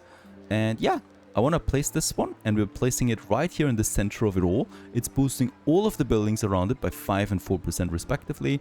And yeah, it's a nice building here that we have. In which direction should it look? Towards the town center, I guess. So yeah, I think this is looking fine towards the town center. Having this one here in the center, we can also have a little plaza beside it, and yeah, around it too. I like this one. Also, it's being surrounded then by houses, right? So this is also an area here that we can still develop, right? All the way here. So this will be very central between the two districts, having a grand theater. Let's prioritize this. I want to finish it quickly, really. It's a major building. And we could also work on some more desirability. Oh, we got some more things here. A large statue, for example. Flower urn. Small statue. The large statue gives you a higher desirability, like a massive boost. 12%! Holy moly. This would be perfect then at my town center, right? Also, we have a large park, though, that I wanted to go for originally in this area. We'll just see. At the very least, we could have the medium garden here. Yes. One here. And they don't stack, unfortunately, with the bonuses. So we might have a statue then here on the other side of this area. And there it is coming along. That was really quick. We had the resources, we have the builders, and we now have a theater in Sleepy Hollow. And the cool thing about this theater is it's pushing now my people to tier 3. Finally, our homesteads are growing up to large houses now.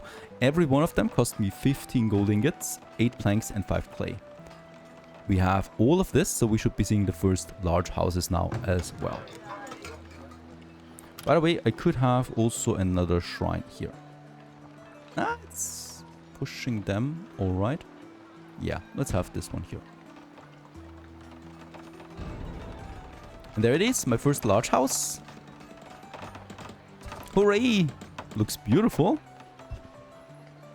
And this one now is not even the end, right? So now we need to provide furniture or glassware for it to provide it to tier 4. And as we can see, all the way up to tier 5, which is the latest tier that we have then. Also, of course, more taxes now coming in with that. And it has 2 more slots available. Up to 6 per building now. And what we should also be doing is finally upgrading some of those roads here in the town center. So we have some proper paved roads. Let's actually just go ahead and have all of this here upgraded towards the temple then as well. And especially also, of course, towards my theater.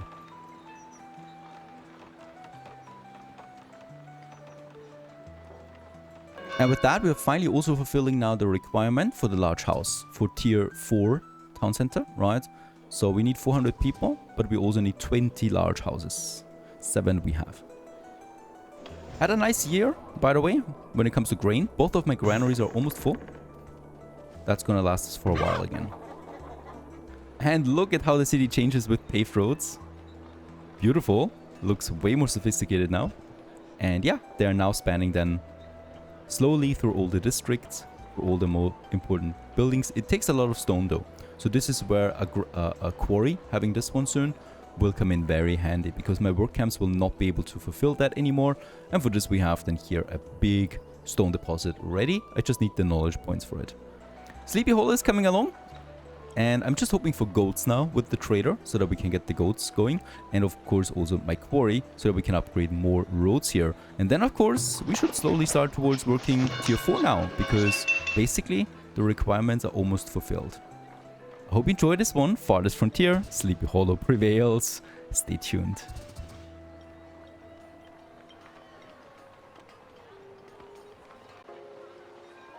Hello everyone, how very good of you to join, and welcome back to Farthest Frontier, our 1.0 playtest version playthrough. And yeah, we are in year 23 right now. 9 livestock animals were born. We're closing in on 400 people, and we're also closing in on the cap of my housing again. Also, we have upgraded to large houses now. A large portion of my houses here, right? So this is where people live. We want to upgrade further, especially here. We got the homesteads and over here, right? So I'm already upgrading now the park over there, because we want to have more attractiveness basically. For this I can use more services, so we got the festival pole, but as you can see it doesn't stack, right? So it wouldn't make sense to actually build a second festival pole. It makes more sense to upgrade the one that we have already, right? And upgrading that we do, because it's actually rather cheap, and we can also, well, spend some of my coin that we have. Speaking about coin, a trader is in, and yeah, he would like to purchase clay. And I was already preparing that because we are having 2 clay pits available, so I can just go crazy with selling clay, making some coin, and also with that purchasing more ornaments, more buildings, and also some of these relics here in the future. That looks like a very sexy one, pushing the efficiency of my hunters. No goats at the moment. I would love some goats, but the most important thing is, yeah, over here we got the mountain iron mining now going, and for this I also want to check if we have enough people here. Let's also assign 2 more people to that. So we have now 2 of them. This one's full and this one's now half full. The thing is, it's taking a long time for this to get over there, right? So they're going back home, and they're actually also taking some iron ore with them, right, on their way back. But outside of that, we would need a wagon for that. Now I've had a miscalculation there. I thought we were producing the wagons for other people, for laborers to transport, but no, we actually employ a driver here that produces the cart for him and then uses that cart to transport things around. So let's immediately assign a second driver to the wagon shop. So he's now building himself a wagon and then he's driving around. So with that we got 2 drivers, right? We probably will need a few more drivers, especially for the haulage there of iron ore. Alright, the next trader, no goats. This is unlucky at this point. Come on. Nothing else we can really sell. Nothing else I would really like to purchase anyway. This one still takes some clay there. There you go. Right, with that we got some gold that we can also push back into my town storage, so that we have 2,000 gold stored again. We continue with something very important, and that is my first quarry now. In that case, we can unlock it. There it is. We got another point. Have the quarry unlocked, and in the resource tab we can see now the quarry down here. It actually costs 1,000 gold, right? 1,000 gold and a heavy tool, but it will provide endless amounts of stone for us. That's really, really nice, and let's build it right away on this endless deposit. By the way, does it limit that? I don't have another stone deposit anywhere on the map, so in this case it's the only one anyway that works for me. And let's get this road over here as well. There you go, right, to have this one work. And you know what, let's actually make it here completed on that side then too. Yeah, and let's actually also build me another... Where's my wagon shop? There it is. They're dirt cheap. Let's build me another one to get me more drivers out. And I'm gonna have this one here. So this area is also now growing more and more into something, right? So we'll just see. At some point I will have to move the trees away there, but it's not bad. They're growing really quickly, as we found out last time. The chicken coops are both now full. 24 out of 24 chickens. We could build another chicken coop now. I'm gonna keep it as is for the moment, because now we're slaughtering any chicken that grows above that. So right now we are now slaughtering 5 chicken per year per chicken coop, right? Which leads to a lot of meat that we can use then. And speaking about meat and fish, we do have our smokehouse, and I would like to build another one now. We've had this one since the beginning. Let's actually move it away now a bit, right? So a bit further outside here, and yeah, probably here. And I'm gonna build me another one right away, because we have so much meat now that one smokehouse definitely is not enough anymore for this job. I just love how busy this road here is, going to the Iron Mountain. Lots of traffic. Festival pole upgrade is about to be finished. Can't wait to see how it goes and how it looks. They still continue to celebrate in here. There you go. Nice. And with that, a whole bunch of new buildings are upgrading right now. Over here on our way to tier 4. Yes? Looks fantastic. Of course, we should also make this whole area here a bit more beautiful. So I'm thinking about the plaza. that we can have there. It's actually rather expensive though. And then this is too big. Do we have some smaller parks like this one? Okay. That would work. And there it is, our quarry in all its glory. Boy, it's a beautiful building. And it's a new one, so I haven't seen this one before. And in that case, we're out of laborers, but we have 12 builders employed right now. Let's actually reduce the amount of builders. There you go. To have some laborers available again. And I think we're gonna go with 3 for now. And yeah, they're just gonna produce stone now forever. So the stone thing has been solved forever, basically. And yeah, you can really employ a lot of people here. Let's start with 3 doing this. That also means that my work camps don't need to really worry about stone anymore. So I could also just say neglect stone altogether. There's no stone here anymore anyway. And yeah, just focus on chopping down trees wherever they regrow. Okay, regarding food production, it's looking fine, of course. The spoilage is also very low now. Look at that, it's only at 1. The reason for that is that we have not only the root cellar now, but it's also fully stocked with barrels. This one here, this was almost full, and this one is full again. This is also further reducing the spoilage by 40% for each one of them. And also, my granaries are full, and they're also having full barrels here now. And that's just with 1 cooper, right? It's really just 1 person doing this. Pretty cool, so we don't need to waste any more workforce for that. But this leads to very good food security, right, overall. Now, regarding this, I think gray flour is something that we have too much, right? Let's just check it out. I cannot see flour, unfortunately, in the general overview, so I always need to go... Yeah, we're out of flour, so I don't have that. I might need a second flour mill, honestly. That is hurting me a bit, because that is once again a heavy tool that I need to consume, but it's something we need. So let's just have this one on the other side here too. They don't block each other or anything like that, right? And I would also like to get me another bakery. We already have one over here, so I'm gonna have a second one now over here. And yeah, they're providing then also a lot of desirability for this area again. Speaking about desirability, so first of all, I think this area is coming along now, so we're lacking a bit of stone, but that's then a plaza area, and then we're just gonna add some trees and bushes and flags around that. But what's more important is now that we've upgraded enough buildings, right? So we have now 20 large houses. We have more than that already, but we have met the requirement here. So now I only need to reach 400 people and also upgrade my trading post that we have over here. For this we need 100 planks. That's a bit hard. So let's just see, my socket is fully working. With all the upgrades, we consumed a lot of planks, so I need to wait there a bit. And it's always nice to also work on the most basic things. So a hunting cabin, for example, I would like to have another one, and that's over here. The reason for that is simple. We have deer in this area.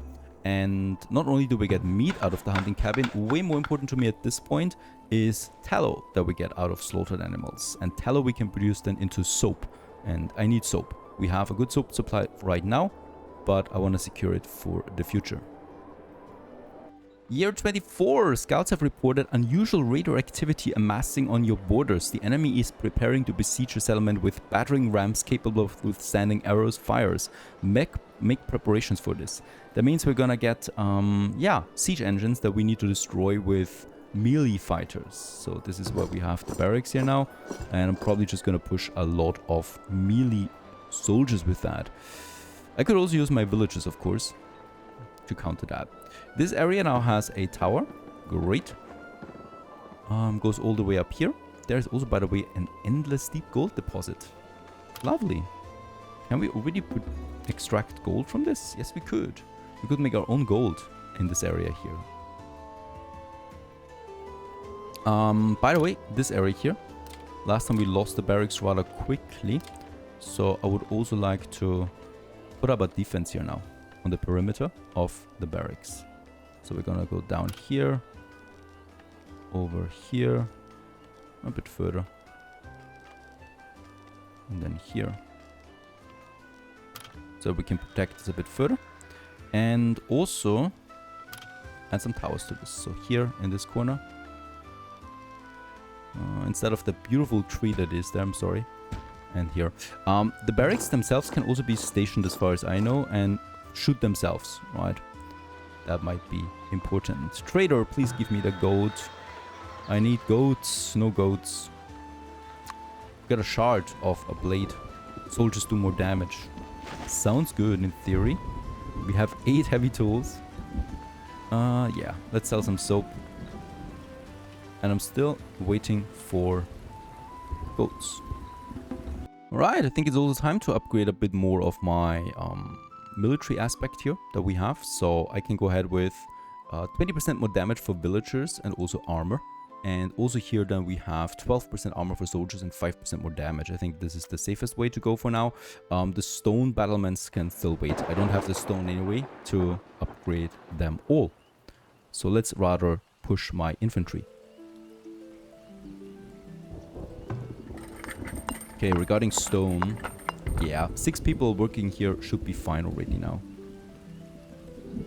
And next wagon shop has been finished. So now we have 4 drivers doing the hauling.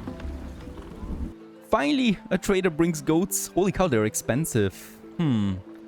I do have the gold. Let's just see what we can sell. That would be clay, that would be flour. Bricks. We have lots of bricks.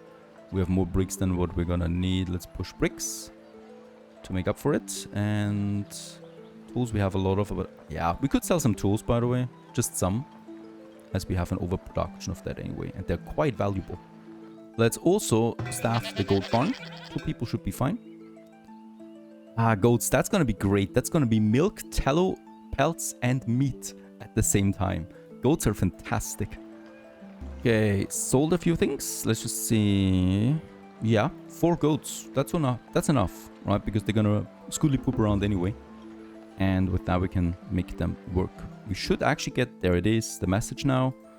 Transferring them over. 2 people we have, 4 goats we have, and we get 1 per year. Oh, this is a bit slow. Let's just see. Oh yes, got more clay. That actually can afford us 2 more goats. There you go. I would like to push for 2 at least per year. I mean, the total population is 10, so might even be enough already as it is.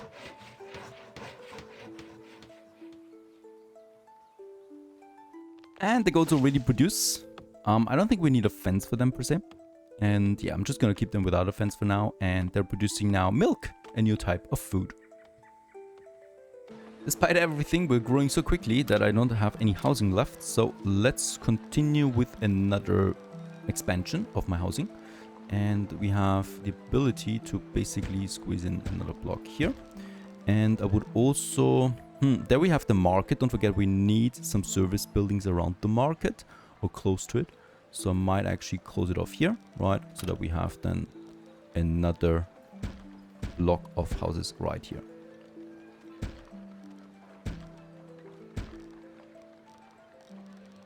Oh, it's so hard to see. Where am I? There I am. This should be it. There you go.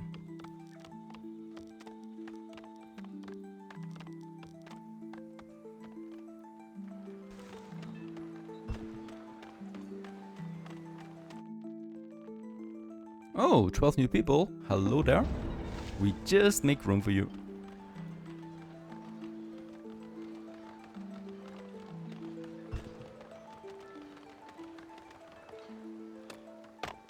What a beautiful tree. Unfortunately, it was in the way of urban expansion.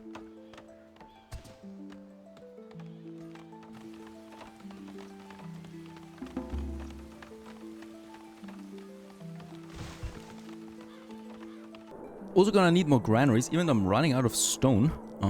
Those 2 are fine. Can we upgrade granaries? No, there is no other tier for them. So just gonna need to build more. And yeah, let's have another one by my flour mill here. Another one by that field here. We do have a bit of space here where I don't need to place any houses because we basically have no range here of the market anymore. Doesn't make sense to build houses outside of the market range because they're basically no providing, taxation. 2 more. Should be fine for now. That's doubling my capacity then. Second flour mill is now active, windmill, to get the flour out for my second bakery over here. By the way, we're closing in on the barracks here with the defenses. By the way, it's year 25, so there might be a big attack now this year. But what we can do here since we have the wood as well, finish now that wall, right? So it goes then through that forest here, more or less. Let's make it so, right? So that we do not cut the forest in two halves there, right? And with that, we have then this whole side to the ocean, and then the mountain up here to the barracks, and then also down here towards that. We can actually also do this already. I don't see anything wrong with that. Also, that road we're not using anymore, right? So let's just make this complete as well. 400 people live in Sleepy Hollow, and with that we have also met the next requirement, just the trading post now. And yeah, this one still waits for planks now, and that's it. There is a raid coming. The funny thing about this raid is that it's not being announced, right? So there's no announcement, there's no message about this one. I was actually just surprised when I looked at the map and there was this flag coming towards me. So yeah, there's my troops, and we'll just see if we can... It will be done.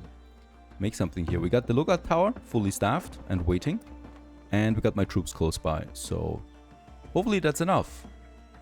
I wonder if that's the raid with the siege units. They will of course plow right through my wooden barricades, and now we're getting that message here. 40 raiders, that's a new record, and they're coming with riders now.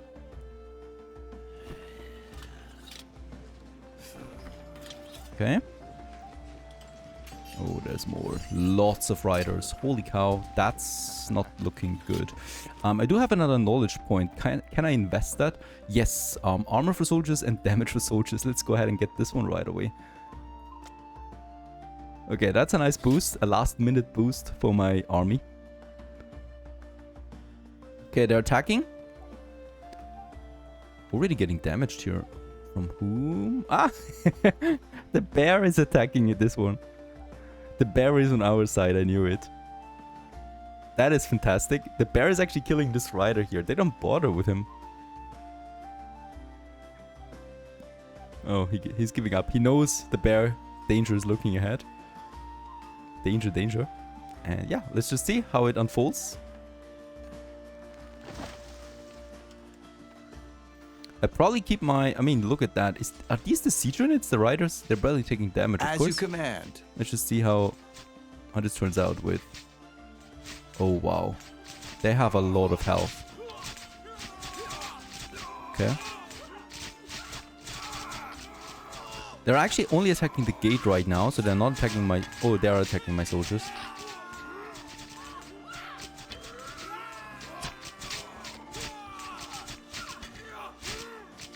Okay.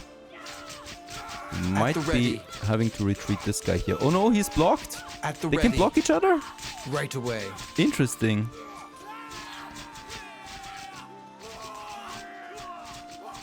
Your orders?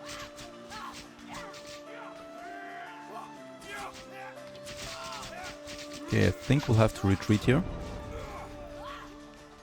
Let's actually get this one back. By the way, have I staffed my other towers? No, I haven't. Let's do this. These riders have a lot of health. Can I, question, recruit someone else again? Yes, I can. So the moment someone dies, I can actually recruit a new one. I mean, I do have not that many people available. Okay, some of the riders flee. That's important. The riders are the devastating thing. I think I'm going to retreat with the rest of my soldiers for now. In an orderly fashion. As you command. Okay, and let's try it here again. There you go. At once. At once. Now we can pick them up a bit more easily. All the riders are gone now. So now we're just fighting the soldiers themselves. But it's a lot of them. We're losing that tower there.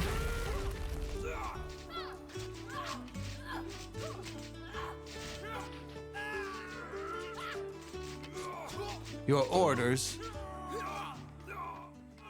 Okay, they're fleeing. Very nice. That was though pretty harsh, right? So these were riders now. We can also train riders ourselves, but only later. But, okay, the thing is I cannot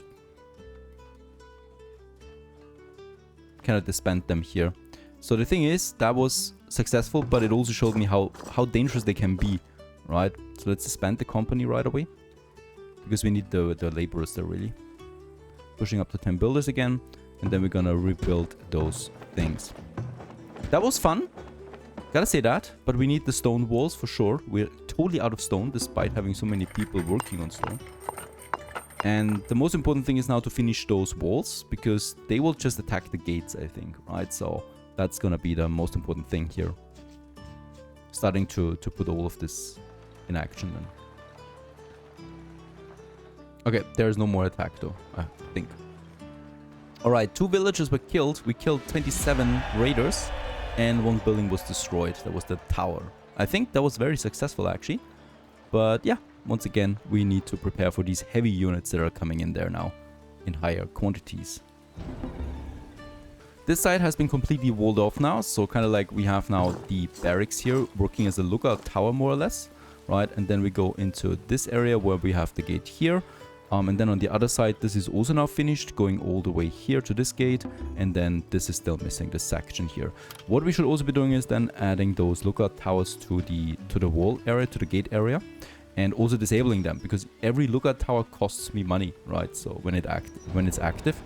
So it's important that we will actually disable them while they're not being used. Alright, this is also now glorious. We have everything and we can upgrade the trading post finally to something bigger. Oh, that was a mistake. Because, oh no, we can actually still use it. Thank you very much. I thought for a moment it was not possible anymore than here, because we got 300 honey to sell.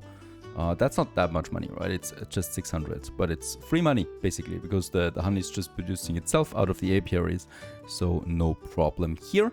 Nothing else that this guy here would sell. We got another trader. It's trader number 3, by the way, this year. Purchasing some of my clothes. I'm ramping up on my gold here right now because we're gonna need it. Now, why are we gonna need it? Because of course we're gonna need 6,500 gold for upgrading the town center there. That's a lot. And we got almost the bricks, right? We got almost the iron, we got almost the planks, but the gold is a problem. Because for the gold, we're gonna need our own gold storage, a vault, where we can store this. And the vault, well, the vault needs to be properly secured as well. It's the #1 target for any raider coming in. So yeah, of course, it could make sense to have the vault then somewhere here with my barracks, where we have a good amount of defense close by. Also here my towers. I could also have it a bit further outside here and make it its own fortified area. So for now, I'm gonna store the vault here, right? It's very close to my barracks and it's also close to my heavy fortified area. It's also where I can send my soldiers quickly, and I leave a bit of room around here for some walls just in case. But we need the gold now, and in this case here, I'm gonna build this one, high priority, get this one on the roll. This is also why we need to sell more things. 11 people. I'm a bit hesitant now to accept one. So let's actually turn them over. Actually, let's accept these guys and then let's be done with it for now. Because I'm a bit worried about my food supply at the moment. Let's build a few more houses for the newcomers. That's here.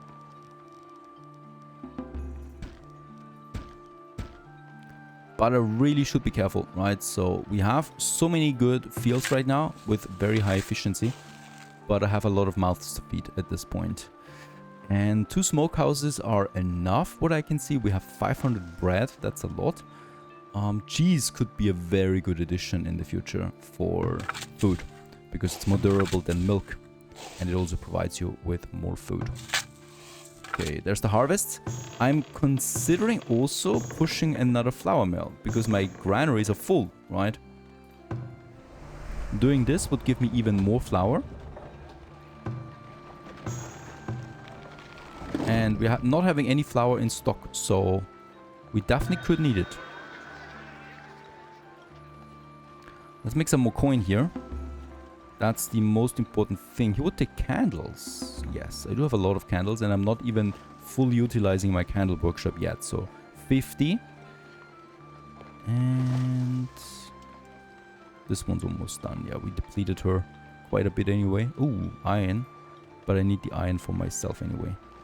So let's just work the candles here. And my candle workshop is here, right? And it's not even fully utilized at the moment. Could make another person in here. There's the trading post upgrade. It's a beautiful building, really. I think they've polished this one again. Especially with the clock tower there. Fantastic. And we have now 2 more traders available. And I think there can also now be up to 4 traders stocking here. Let's sell the candles. That's some 650 gold there again. So we got 2,400. We got 30,000 gold right now. Almost half of what we need. Alright, after all the good harvests that we had so far, we are bursting with a grain in my granary, right? This one's also completely full. So yeah, we can work on the next product now that we've already unlocked. And that is the ale production, or the beer production, what that is. And let's just check it out where we do get it.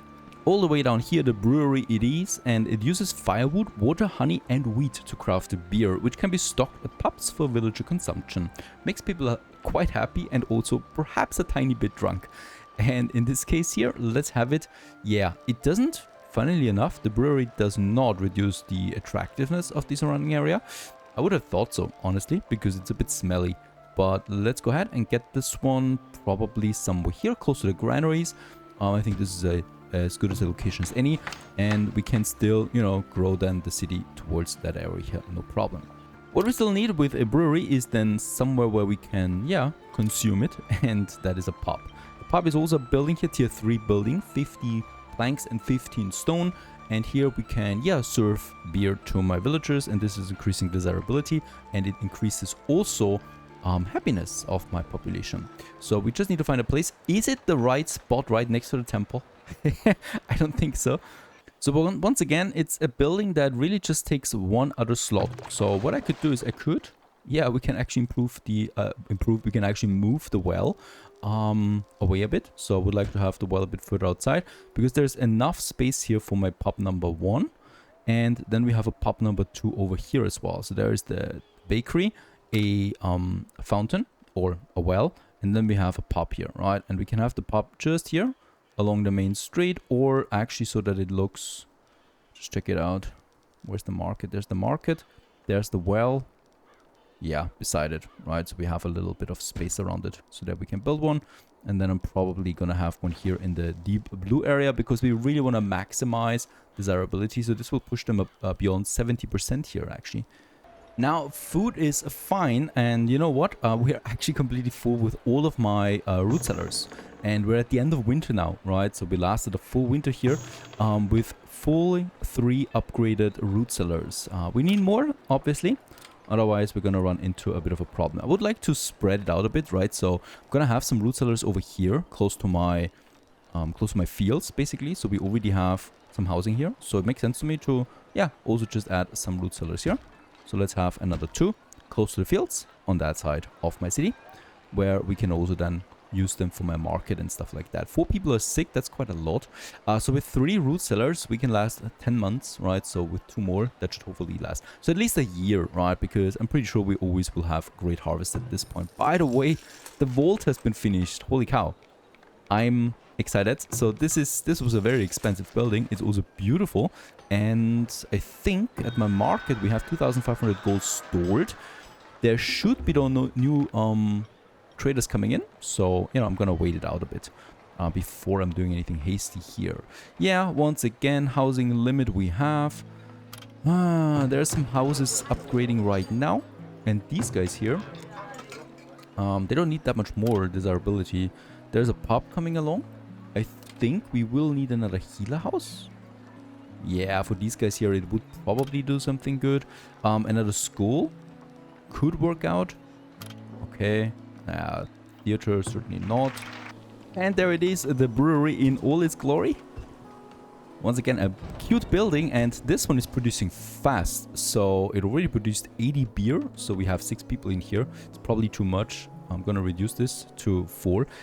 Even though, wait a second, let's actually have it, because we have the surplus of honey, we have a surplus of water anyway, of grain, and we can also sell it, right? It's a nice source of money. Not only with selling it, but also, let's have a look at the pubs. At the pubs, they have it stored and they sell it, so they do not only provide now entertainment, but they also give us money by selling, yeah, beer. And we'll just see how much money that is. Storage is full, now we just need some drinkers here. Anything on the other side? This one? Oh, this one doesn't have any beer yet. I think it was just finished. There it is. Great. Now we got 2 pops in Sleepy Hollow. For happy customers, hopefully. And lo and behold, the next trader right away wants to purchase beer. And we have lots of it. It actually snacks a nice price here also of 6 for being a actually relatively cheap product to produce, right? So that's something we can definitely consider. I would really love to purchase planks, so if any traders got some planks, that would be amazing. We're constantly low on them. Reason for that is that we're constantly upgrading more buildings. I'm already building another bakery here right now and another flour mill, right? So that's another 50, that's another 100 planks over there. So either we build a second saw pit or we upgrade that one. However, we need to waste attack point on that. So I think I'm rather just gonna build me another saw pit to solve some of the problem. The thing is though, we have lots of logs. So it's really nothing. Ooh, what? 24 people would like to join. Okay, we could be greedy now, right? And we could really push towards 500 with that. But I'm really afraid of my food. Okay, let's accept. The thing is, we have such a low food store here because we weren't able to store all the food. So now we have the 2 additional root cellars working. Yeah. What could happen? What could happen? What negative thing? Let's build me the next sawmill. And yeah. I mean, we got 62 laborers. We should start with another farming area, right? It's out here. I think that would be the best farming area we can do. We have another nice fertile area up there, honestly. This would also work out. It's far away. So even if I go with another city district, that would be then here. So these fields would be fine. I'm considering this. Okay, this trader once again has a knowledge point. Let's get this one. That's worth it to me, right? Because knowledge is really, really slow at this point to generate. Yeah, about the farming. I probably will move my arborist a bit. I will have to move it. And I probably will move it all the way here now. So at the absolute edge where I'm definitely not going to have anything for a long time. And we can't just cull them. So unfortunately we cannot move them or anything like that. What I need to do is I will need to move the building, by the way, so that it makes sense, you know, so that building is somewhere here beside the field, beside the trees. I like this location. And then we're just gonna create this again. Food, or well, fruits is really not something that makes a difference, right? It's 150. By comparison, we have 4,000 beans right now. So it's actually a really tiny production for anything, really. Can we just cull it like this? No, okay. Do we need to do this manually? I hope not. Let's just paint us those fields here. And we'll just see anyway. It's the closest fields that we can get, so I really would like to have them here. Let's just see. We have the market then here. So I guess this area here, taking this one into account, should work out. Oh, there's a huge stone that we have there. Then we're gonna have this one. Gonna have this one. This one's not working. Invalid location. Obstructed by fruit tree. That was the problem before though. Right, so we were able to actually get rid of them here. Do I need to manually cull them? No. Come on. Do I really need to do this for all the fields here now? Suddenly we're obstructed. You know, it wasn't a problem with this one here. But with this one I cannot do it. Strange. This will take quite some time anyway. So nothing I can or should be doing about it for now. Fish-wise, we're pretty much at the edge here, right? I cannot just build more fishing shacks because there's only a limited amount of fish per lake. And we're already using most of it. So I could go for some more gathering and hunting. Absolutely. That's possible. And that's probably what I will also do. Just out here, a bit further outside of everything. Just gonna build me... Where do we have deer? I think it was over here. There's lots of deer. So we're just gonna have another hunting cabin there. And probably also another forager shack.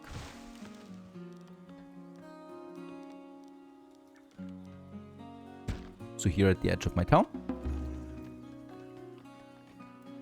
And we need more housing. We need more housing. We need more resources. Where should we expand to? I think this one here is a logical choice. And then probably another block here.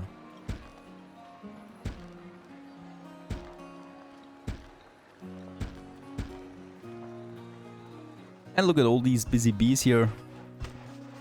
Making sure those fields are up and running soon. Look, also at that here. They've already culled the trees. And yeah, now I can do it. Okay, but not up there. Let's make a smaller field here. And then another big one here. And then also... we'll just see.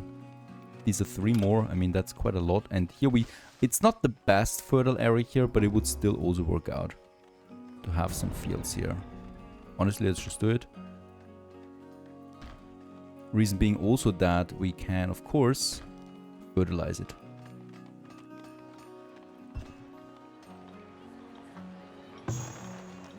Okay, my root cellars are full again. We're down to 6 months of food though. There's a rat catcher needed. I think we have it here. I have a bit of an overlap anyway. Looks like an army that we're moving around here. And yeah, with that, so far so good. The town is growing. Unfortunately, we're not able yet to upgrade. It's just the demand is too high for all the stuff that we have to do right now. Yeah, the second sawmill or saw pit is now though working. We're gonna staff it. And yeah, hopefully then we get all those planks in that we need. Also, we need more stone still. Even though, you know, this is already fully working now. Look at that, 16 people. And yeah, there's really not that much production here. Per year, it's 180 around that. So it's okay for an endless one, but it's also a very slow way of getting stone in. Yeah, I knew there was a downside to this building. There you go. So far, so good. Onwards to the next episode. Stay tuned. Greetings everyone, hello and welcome back once again to an exciting episode, because in this episode, no, of course we're not burning down, at least I hope not. In this episode we are starting with cheese making. Isn't that great? Let's just have a look at that real quick. All the way here in my tag tree on the upper left side we do have the case culture. It's actually say KC culture, case E culture. What is that name? Case culture. And yeah, that's the cheese making at least. And with that, let's unlock it. Very important, we already have a lot of milk production up and running over there. And yeah, the milk is just rotting away mostly. And I would really like to start with that. Problem is, of course, definitely my wooden planks. We've already finished another sawmill now over there. That is now fully employed, working it out. The problem still is, of course, that we're lacking it. We're also building another windmill here, number 3. And also right beside it, a bakery, right? Bakery right beside it, don't forget the bonuses don't stack, right? So I've built a bakery here already for this district. I've built a bakery here for this district. So I'm building a bakery now here for a potentially future district here already. So in this case, that's the bakery. It's also very close now to my granary, which by the way also holds the flour, right? So the granary doesn't only have the grain, but also the flour. That is just very nice for us. Now, cheese making it is. Let's just go for it. All the way down it is, and this is producing now cheese out of milk and firewood. It costs 90 bricks to make, so it's actually quite expensive, and it does not have a desirability penalty, which is great. So we can also have it a bit closer here to my to the future city district that we'll have then here as well, right? So let's go ahead and place it down, and then we'll just need to wait a bit. The cheese is then actually something for the root cellar, or it goes straight to the market. Speaking about my root cellars, we are once again full with most of them, right?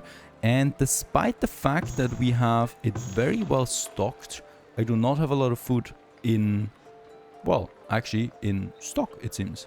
We're in early autumn, so it's harvest season, that's great, but I need to find more ways of getting more food and upgrading the root cellar. Let's do it for this, and let's do it for this. We want to push this one further. And I just hope that we have enough food, honestly, right? So I'm only really feeling safe with 12 months of food. 6 is rather low, but we're in harvest season, so that might also change things up a bit here. Lots of upgrades once again in the city itself. So we have the desirability threshold, and this once again also consumes lots of planks. It is also generating housing, which we need as we're pushing towards 500 inhabitants now.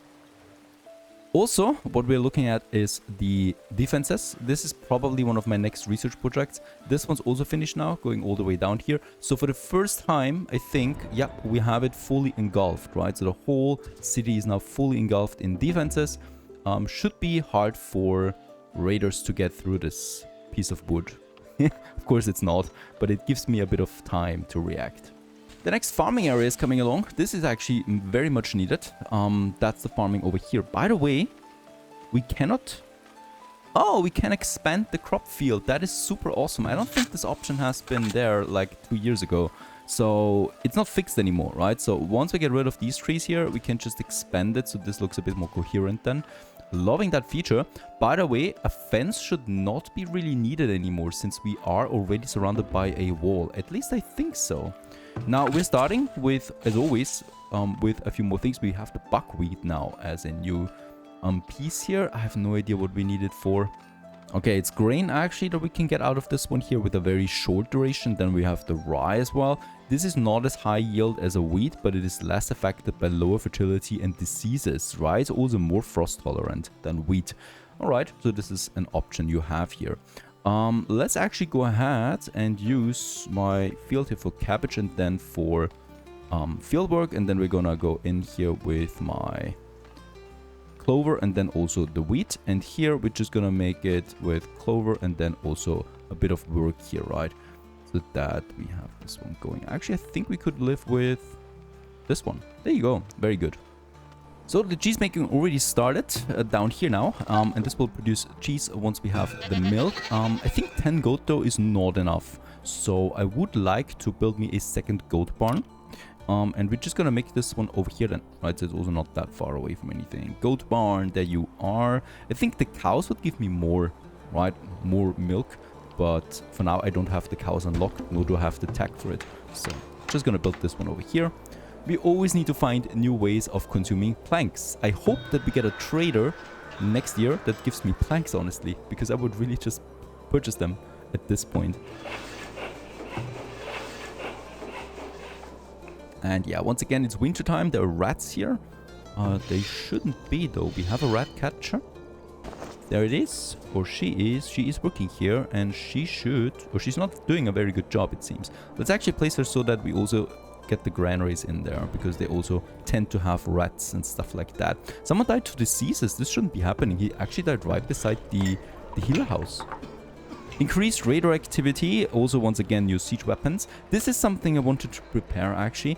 The problem is planks, right? So I wanted to build a second barracks. I think we're gonna go ahead with this before I upgrade the existing one. And yeah, having a second barrack definitely works out. There is another hill up there. I just love my hills with the barracks. And I'm gonna have another one here, right? That has then also its road branching out over into this area. Because we definitely want more soldiers. The new trader arrived and he's got furniture for sale. We could also sell him furniture and boy, that's a very nice price on it. Okay, I can see an export business forming here for me already. He also has something new I haven't seen yet, spices. So no idea what we need them for, we'll just see. And we have 28 heavy tools. I want to sell them. Holy moly, why do I have so many heavy tools? Yep. Let's sell 13 because I still have 15 then left in stock. Let's check it out here. My blacksmith that we have. We're not producing any swords at all right now. The reason for that is that we have a lot of swords that I really don't need. Where do we have the swords, by the way? They should be stored somewhere. We have 40 bows. And once again, without warning, there's a radar attack. Only on the arrow I can see it, but there's no message about this anymore. So let's immediately train my troops again. Yep. Let's make it... Yeah, the archers are really strong. And I really want to get them going here. And we're gonna make them up here. There is no tower here, right? So this is one of the few areas where I still don't have lookout towers. Yeah, building it now is a bit late. But better late than never. So I'm gonna have another one over here then too. For later, right? At least I'll get them queued in. That's something to do though. So the soldiers will be arriving shortly.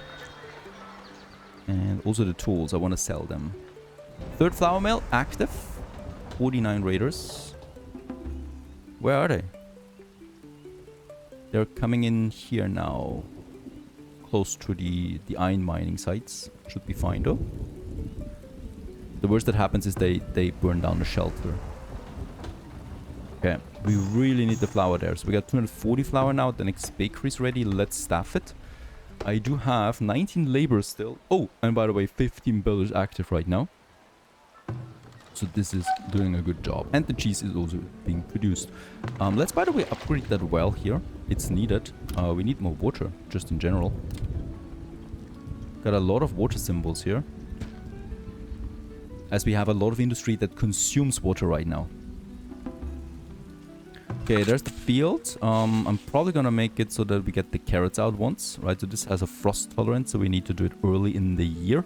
And then we probably push it with those two there. Very good. Then we have one with, let's start with wheat and then the clover. And then let's have one with cabbage and then the clover, right? Want to have a bit more vegetables. We're focusing too much on grain there. Even though grain is important, of course, vegetables are too. So there we have, for example, the carrots early on. And then we go with the clover and then... no. Can we do some field work and then something? Yes, perfect. And then we're going with clover and then the cabbage.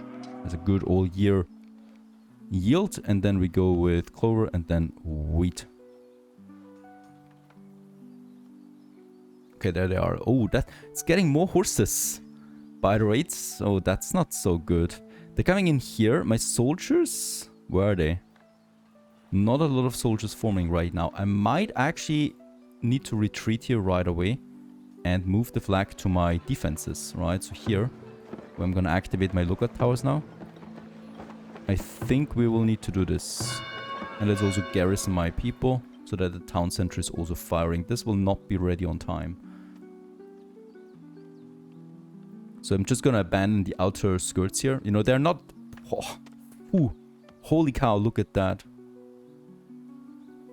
I'm not gonna...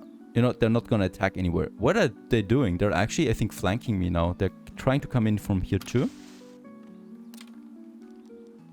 Could be. Could be. It's okay, it gives me a bit more time to also... You know, to defeat them here. Because they're alone then. The rest are kind of like trying to get around the lake now, it seems. Strange tactics. Yeah, by the way. So many things. Let's not forget that we need to sell. That's 3,000 gold. Nice. Hopefully we're not losing them in the rate that is coming now. Selling. We don't have any weapons, in fact. Okay. We do have a lot of money, though. So we could purchase that shard of Markovian's blade. My soldiers and guards do 15% more damage. I think this is a really nice one. The stone I don't need. We're producing that ourselves. Okay, perhaps... You know what? We're selling a few more heavy tools. So that I can afford this really cool relic there. Because that's a lot of money. And he still has money. So we're also going to sell a few iron ingots there. Right, to get the money. And trader number 2. You're purchasing what? Nothing for us. I mean, we could sell a bit of iron. We have lots of that. And we're producing lots of it. Okay, here they're attacking the gate now. Oh, there's more coming again. Okay. They've decided they want to go this route. Your command? Okay, my soldiers are kind of like blocking each other, it seems. Your command? Come on, go around here. What is that? Your command? They're blocking each other. Your orders? As you command. Like my crossbowmen are doing a lot of damage. And my soldiers take a lot of hits. But this will not be enough. At the ready. That's so many horsemen especially.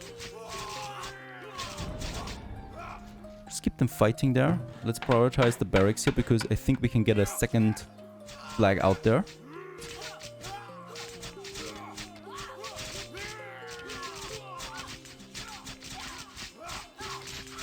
Your orders.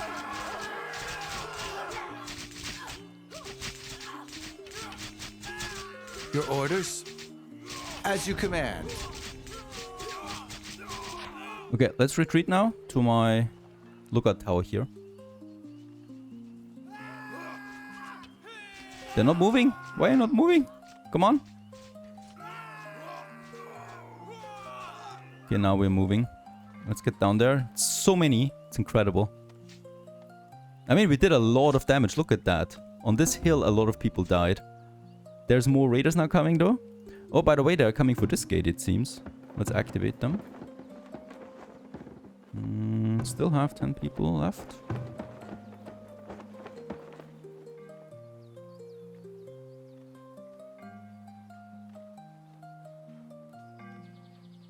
It is here that we're gonna make another push. Okay, let's sell the ore that we have. By the way, have 4,000 gold with that. And that is exactly the relic now. 15% more damage for all my soldiers and guards. I think it's a good value, right? Or should I wait on it? 15%. Okay, it is here that we continue with the onslaught. In the bushes we fight. For the glory. They're stealing some flour here, that's okay. It's not like I'm gonna miss it. Okay, these are fleeing now, but that was only a small portion of it. Okay, they're attacking on my next granary. And where are the raiders? Ah, they're coming in now, okay. Destroying my goat barn. Can we get more? Please? I think we can, right? Reinforce my units there. Okay, so there are a few more raiders, right? I think they're fleeing. They're fleeing. Yeah, very nice. Holy cow, we need to upgrade, ladies and gents. These guys are strong, but my units are not bad, right? I think with the second barracks, enough people that we can, you know, train all of this. We don't need the best defenses in the world if we have a good army, a good standing army here for us. Let's spend the company again. And rebuild what has been lost. That's my gate here. And yeah, my goat farm. Unfortunately, it's not that expensive to rebuild though. There's my second barracks now. So now we can actually train 2 full companies, right? That's gonna be pretty harsh on them. We just need more weapons. And yeah, you know what? Since I'm going with this tactic, let's also get me that relic. I think it's worth it. We have acquired it. And yeah, it's ours. We spend a lot of money on it. We still have a bit of money to get me a few more weapons in. Yeah, exactly 4. Let's transfer them over as well. And with that, we have no more money in the trading set. We still have 6,000 gold, by the way, so that's fine. And let's just transfer this over. And yeah, I'm also going to switch it so that my blacksmiths are also producing 1 sword, 1 heavy tool, and 3 tools, right? Because we need the tools always. They're more important. Okay, we can also expand the lookout towers again. Is there a way to actually do it for all of them? I don't think so.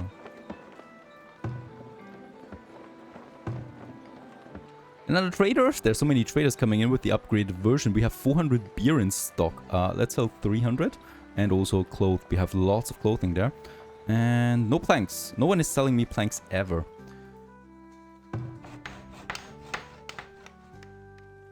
And we have also finished the next goat barn, by the way. This is important because the trader is selling goats.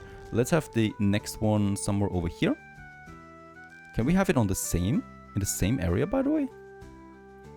Can they overlap? I think they can, right? This would be pretty great. Let's get me another fence going. A fence gate. I think they can overlap. This would be pretty great for us. Okay, there are 10 in here already. They moved to the other one, right? This one here still needs to come back online.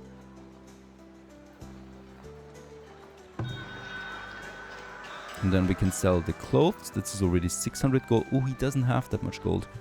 So we need to do this step by step. He's also got a relic. The bows, crossbows, and towers do 15% more damage. Oh, this is actually better than the other one.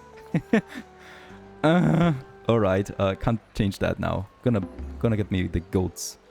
Because we need the milk and I want to spend money. So that he's got money. So that we can sell.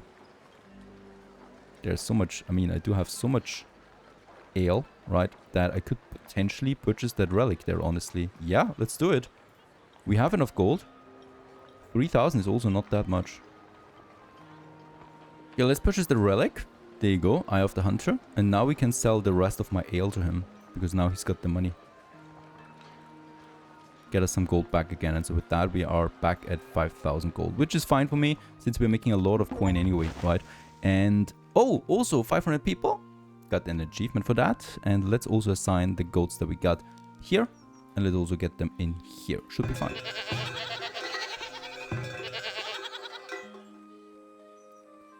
This one's full. Let's actually switch it a bit. So let's get like 3 goats to the other one.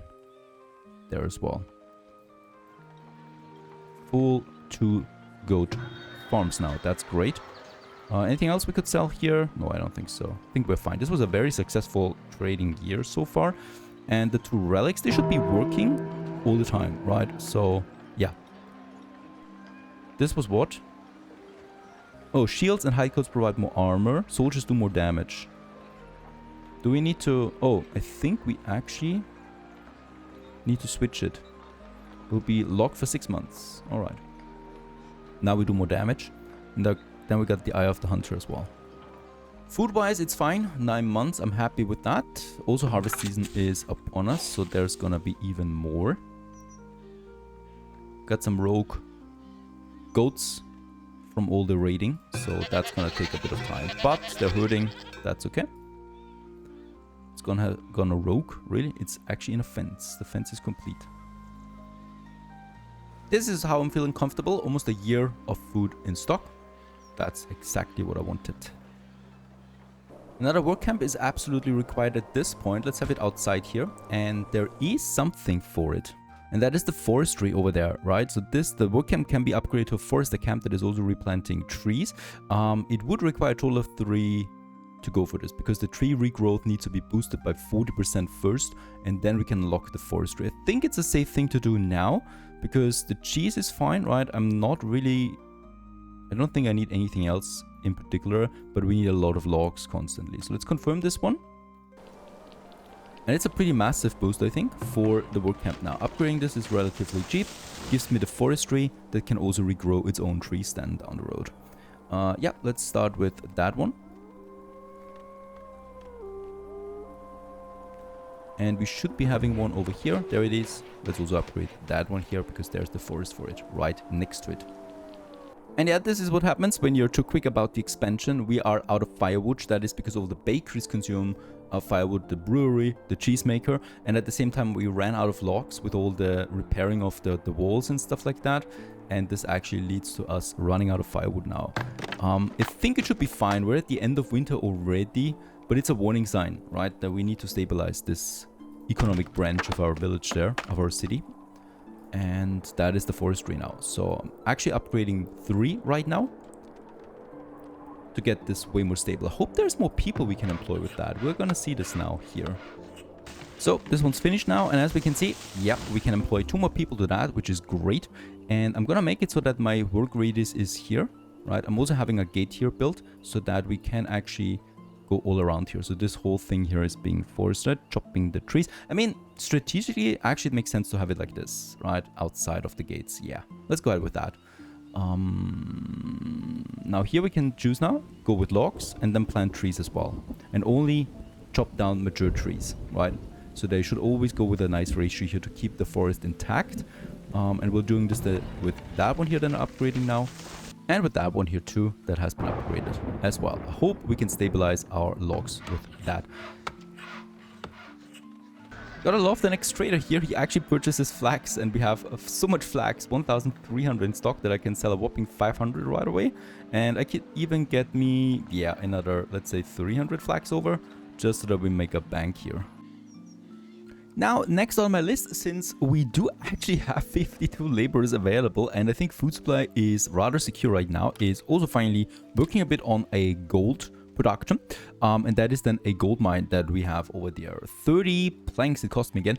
Okay, it costs me wood as well. We are in autumn, it is winter soon, and firewood is not looking too stable. What's going on here? We already have these guys working on that. I cannot upgrade that. That is actually a shame, you know. I knew the time when you were actually able to upgrade this right away, and now we need to unlock it in the tag tree. Alright, I'd rather go building me another one. A firewood splitter. And we can basically just have it, yeah, right here beside my foundry and my blacksmith to have another production for this going. Log-wise, it's a bit problematic right now. The reason for that is that we're reforesting also a lot of trees ourselves. So this takes a bit of time, right? So some of them are working, some of them are, yeah, reforesting, right? So we have a very bad ratio there. We have 4 forester camps now working non-stop for this, but it will still take a while for a city of this size to get back to normal. I don't know, we probably should stop consuming firewood. I'm gonna stop with the cheese making for now. And I'm probably also gonna stop with the beer making for now, right? That's just, yeah, and one bakery I'm also gonna turn off. We need to save firewood a bit until I have at least 300 available once more. Also upgrading that town hall is my next priority. 380 bricks, we're closing in on that. That would be then over here. My kiln is fully working. Illness is fine. By the way, this is also great. My wagon drivers here, my transporters, like this guy here, he's transporting 48, right, in just one wagon. That is just crazy in comparison. Can we see this? How much a normal villager can take? Because I think it's a fraction of that, right? He actually carries 4, 5. He actually also needs to carry his own food, of course. Yeah, I think... Can we see this anywhere? Baskets? I think it's around 10 stuff that they can carry around, right? And the wagon is here at whopping 50 almost. That's pretty great. Okay, the winter is over and we survived with 100 firewood. That still doesn't seem like a lot to me. The third firewood splitter is online now. And they're really working hard here. And yeah, logs we have now finally. So there is actually an improvement here. Now, I really want to save the rest of my bricks now and planks for that town center upgrade. And for the town center upgrade, we only need 200 planks. So I do have enough here to get me my next production going. And that is something I've been wanting actually. Oh, wait a second. Ooh, the furniture workshop, 150 planks it costs me. So let's rather focus on my upgrade here first. We can now do it. Town Hall 4, I'm actually really excited about this. And yeah, with that we're getting, I think, the highest tier now that is possible here. By the way, we have dehydration as my active disease. We'll just see 6,500 gold, iron, lots of planks. There it is. Construction started. We got a whopping, yeah, 20 builders at this point that we can assign to something like that. We got 72 laborers in the pool that always, you know, join. That when someone dies in a job, or also my military when I need them, and of course also as a builder on demand. What is going on with water? We do have quite a lot of wells. I'm actually gonna upgrade me another one, and I'm a bit confused. I think over here we should have another one. There is a very good source of water here that we can have, and I think up here I'm also gonna have me a well. And here's my industry zone. This is where we need especially a lot. So I'm also going to have a well. I mean, this is actually 80%. 80%. Let's have a well here too. You know, and then we have one here behind the wagon shop as well. So really, water should not be the issue here. That would be devastating. We have enough wooden planks, by the way, despite all of this. So the planks are already finished.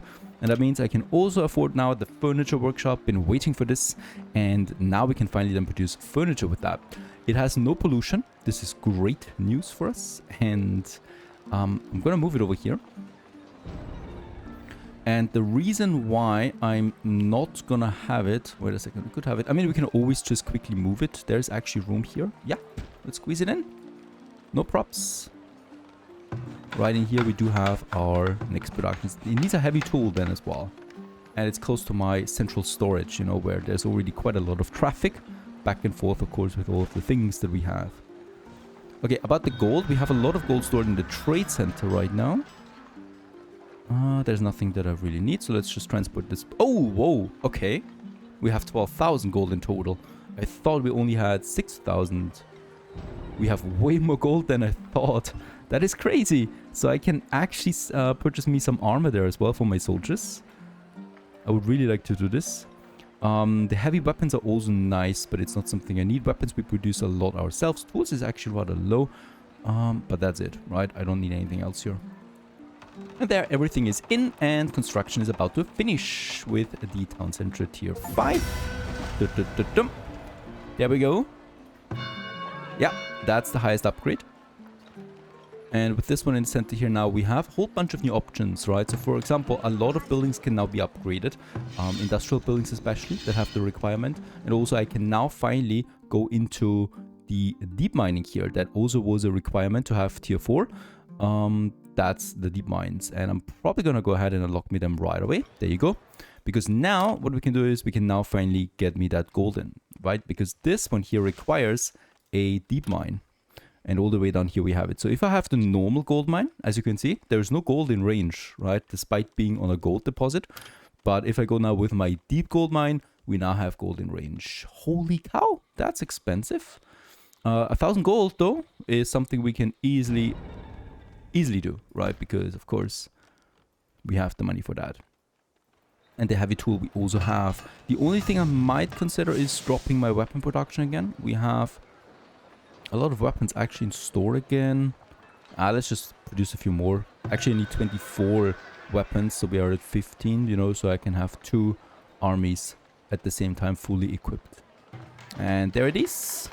Also our furniture workshop now consuming planks to produce furniture. And let's just ramp it up to 4 right away. Because if we produce more, we can always sell it for a very good price.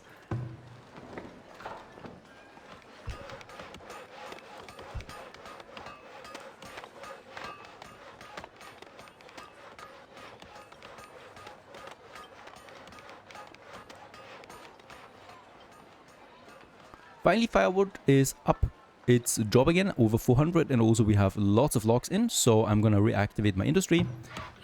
This one here, as we can see, is nicely regrowing, so right now it's not fully working yet, right? So there are no trees in range of this work camp, but they're growing now, and soon they will be busy with all of that.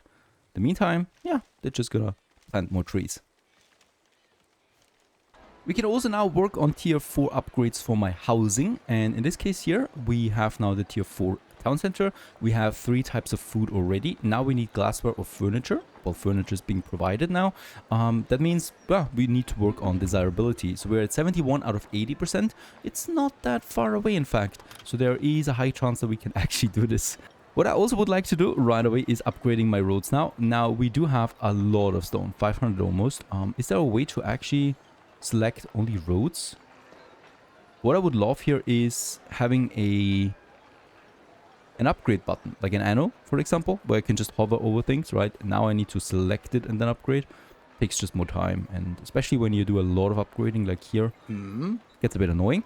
But we can afford, of course, all of these upgrades.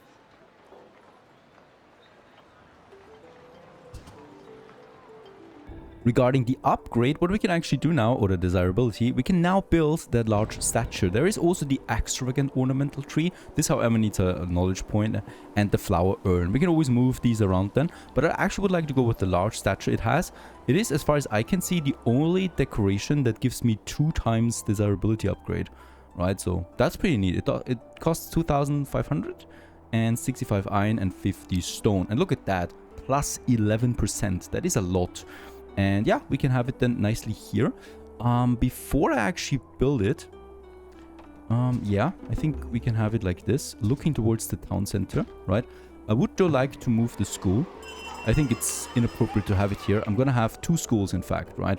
That have then, yeah, a bigger range than overall. For the school to move, though, we need to make room for something. Because if I have it here, we actually get the desirability bonus. The school does not provide to everyone. Is that right? Here's a tricky thing. I have no idea if that school is providing everything here. I can find it out by placing another school, and I can see that these guys here are getting a bonus now, and these guys here are getting a bonus now. So yeah, there's definitely need for 2 schools in that town. It's just a matter now where I should have it. I'm gonna move my hunting cabin a bit further away, because this is the one that I would probably like to use for moving these here over, or these here, because the school needs 2 slots, and then we can actually already start the construction of another school over here, just behind the market. Really, there's a nice area here available that we can have. Do we want to get rid of the tree? I don't think so. I could have it like this, right? Squeezing it in. It's nasty though. So let's have it like so that we have the market here available and this one provides, right? And then we have one probably here to provide for all of these guys. Also, by the way, we should upgrade the market. We have everything for that. Let's initiate that as well. Reason for this is, of course, we want to get more tax income out of this area here. And the market does provide also a bigger radius that I want to have. By the way, this is really neat. We can see when we upgrade the market, the old radius and then the new one. So I can see now where I can exactly move new buildings to. Found myself also the area where I want to have my school. So it's really here. It's nice. There's a park to it. That's great for the kids. And it's also so that we can kind of engulf this whole district there without having to worry about not providing for everyone, right? And there's a bakery here, so people, or the kids can also just grab their meals here. All right, the large statue is coming along, what I can see. There it is. And by the way, it just looks so different with the paved roads, right? Beautiful. And yeah, this leads to the first houses now upgrading, especially here, the outer ones. It's, I think, having quite a big radius, that statue. And with that, we're getting this one. Yeah, and with that, also desirability has been met for these houses now. The problem is, though, now that I'm still not providing furniture to everyone. Let's actually get the markets full. Also this market here. The additional tax income is coming in. 150 coin, very good. And 4 marketeers now. Stocking the market should do a nice job there, too. What's going on here? Come on. Move that building, please. Trader, what do you have to tell me? He wants ale. He wants a lot of that. Or beer. 200. Let's make 2. Let's make it 80. Stone, honey, I don't have anymore. We are now providing beer, which is twice as valuable. And you're selling me what exactly? Crossbows. That's pretty nice. But we have the Fletcher somewhere that should be upgradable soon. Let's check it out. There's the Fletcher building. We need nothing anymore, just bricks. And then we can upgrade the Fletcher now. And this will then provide me, I think, crossbows. Okay, we can move the school finally. Over here. And yep, it is not changing that much, right? So it stays the same, except that a lot of buildings here are getting their bonus. And we should have a nice overlap with that school here, right? For most of them at least. Also, and this is nice, we can upgrade the shrine here. I would like to do this as well. These are very expensive upgrades that I've not done so far because, well, they're expensive. But right now, I feel like we could do them. Also, I'm running out of planks, but I think that's because of the... Yeah, of course, all the upgrades here. Look at that. Whole districts are upgrading right now. With that market's finished, I would also like to continue with a few more houses that we can have then on that side. Probably, once again, I'm going to leave a bit of space there in between. And there we also have the hunter still. It's a forager. Let's move the forager a bit further over here. Outside. By the way, the forager also has a nice new upgrade that we're gonna have a look at later. That is completely overhauling the building. There's the shrine. Oh, it's beautiful. Right here in the center of everything. I just love the art style of the buildings there. Beautiful. And yeah, this is once again giving it another bonus. So we're really at 85% now. All I really need is furniture. The problem is we're out of planks right now because of all the upgrades. I'm still gonna push more people here now. Because I think, yeah, only 11 were produced last year. So the production rate is really slow for one piece of furniture. So I don't think we need that many planks out of that, right? 10 planks for one furniture. My 2 sawmills should provide. So far so good. Yeah, town center tier 4. Really excited about that. Also, that central area is coming along just nicely here now. And we continue onwards then in the next episode with tier 4 production most likely. And perhaps also finally fortifying our town here, our city with stone walls. Stay tuned.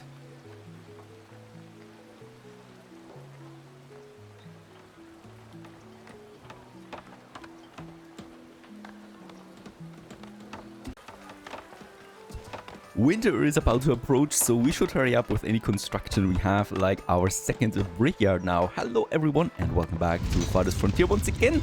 So yeah, our glorious Sleepy Hollow here with over 500 peeps working and living in here. Also of course, schooly pooping for making babies. Babies, we need not that many more, right? Since we are close at our cap, and I rather play it safe at this point because a city this size can collapse faster than you might think, especially when it comes to food and firewood. Firewood is fine. We're really topping this one with 600 almost. It's a new record, I think.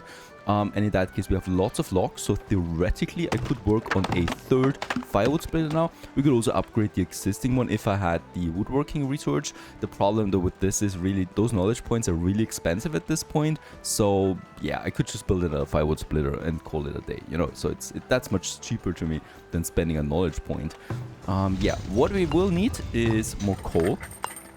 Our coal mine here is working tirelessly and we have a lot of coal left, but it's not enough. There is also no upgrade to the coal mine, right? So I need to find me new sources of coal. We should have them. I do have one over here that is not particularly close, but it has 5,000 coal. The mountain over here unfortunately does not have any coal, it's just iron. We could still go with an exploration point somewhere up there and just see if my villagers can find me something. So let's get them going. I haven't used them so far and they're actually pretty useful because once that, you know, villagers who have time would just go there and explore the place. And since we have 50 laborers available, we do have a lot of potential explorers. Labor count is critically low. That is just hard to believe with 50, honestly. The game really thinks that we need at least 55 laborers for a town of this size. Okay. Seems a lot to me. 9 villagers were born, and that now brings us to the cap again. I don't think there's more villagers being born when you reach the cap, so this should be fine for us right now. I would rather keep it there. Now, regarding my knowledge points, I would really like to focus a bit more on warfare right now, since the attacks are getting quite severe. Of course, we could now push towards the stone wall. I'm still hesitant of doing this because it would just prolong the time it takes a bit for those people to breach me. I don't really have the upgrade then for the lookout tower yet, right? So I need to save a lot of knowledge points here. I could also go more to the offensive here now and work on a better army. And I think I would like to do this before doing anything else. And for that, we need to, basically start here with the arms production. That gives me then the armory, and in the armory we can then produce armors that we can use then to also get our own riders going here. That is something I would like to go, and we can also upgrade this to the arsenal then for better shooting. So yeah, that sounds pretty interesting to me. And let's go ahead and get me this new building going. I'm expecting the armory somewhere here. Is it in the defense? No, it's not in the defensive tree. There it is, where we produce armory and also shields. Sounds great. A bit of gold it consumes, and yeah, this industry zone is getting a bit stretched. Probably gonna have this one here close to my other smithies over there. And by the way, let's upgrade this road, as I think we should have. The raid camp has attacked your villagers. What? I think it's down here, right? There is this raid camp. There it is. Okay, there's really no coal here, so I will need to tackle this coal mine over here. There it is. As much as it hurts me because it takes time, right? And it also needs a very long road that I'm gonna use here to connect it with my town. By the way, we could have here, passing this beautiful tree and going then into my main road here. That has no gate right now, that we also still need to get going here, since we haven't used this area here for a while. Can I just plop one down here? Perfect, I can. As always though, we're low on planks because we have a lot of housings upgrading right now, still, everywhere. And yeah, this is great for tax income, obviously, but it's not so great for my planks. 2 soppets we have though now tirelessly working. This should be fine. Got the next raids. This time it's actually from both sides. That's not ideal. Gonna activate my lookout towers there real quick. These two. These two. And then on the other side we have... yeah, 1. Actually we have 2 here. Perfect. And this one. Fill it in, please. This one. These are all active already. And let's go ahead and get this one also fully used. There you go. How many labors do we still have? 27, that's fine. So this is enough to get me a standing army going for both of them. So I'm gonna go with 6 archers and 6 light infantry. And we're gonna put them then here. And then I'm also having my second barracks over here. And we can train them again as well. 6 here and 6 here. I wonder if we can increase the limit of this. Probably only with... yeah, with the citadel upgrade then. Get them going here, right? So that we have them on both sides. This is really making my town inefficient right now. Because, yeah, a lot of workforce is now pulled into army. But that's how it goes when you have a raid like this. They're coming from here, from the mountains this time. My camps should be fine. They're usually not being attacked. Could also change, of course. No idea.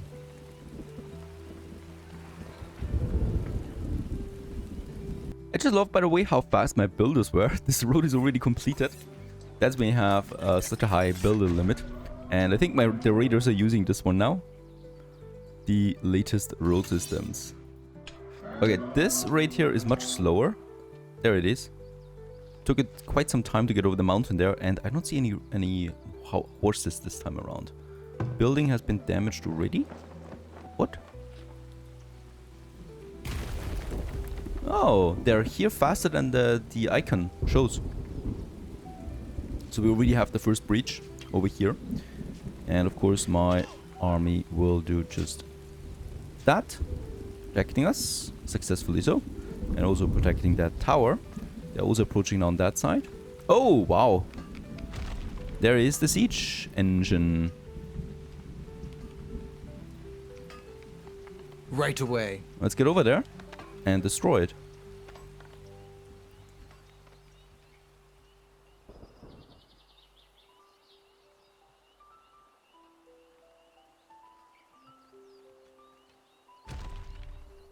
And it's actually doing a lot of damage. Let's focus this one down before too many raiders arrive. This one needs to go down, really. Yeah, Lookout Tower will be down now. Siege engine is down.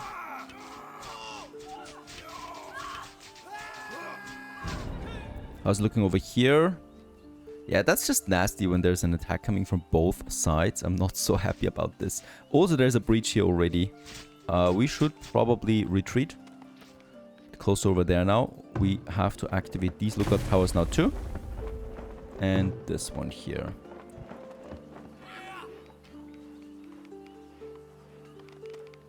Okay, did we lose a soldier so far? 1.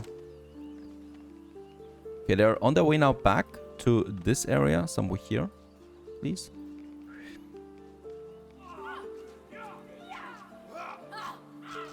And please get back inside. There is no... Oh, wait a second, I can do it. Defensive stand, hold position. Stay here, please. Because I don't want to have them wandering off. Let the lookout towers do also some damage there. Okay. There's the breach. We should be using once again the lookout tower as a backup here. Okay, they're just wandering. At once. Would you please attack? There we go. As you command.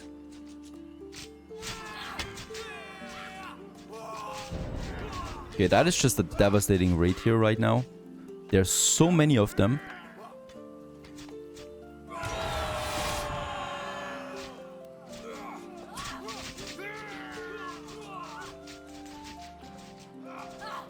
Oh god, no, don't do this. Okay, they're looting me right now. So they're at the vault. Nothing I can do about this so quickly. Like, there must be dozens. 90 raiders. Alright. It's a party of 90 that is attacking us, in fact.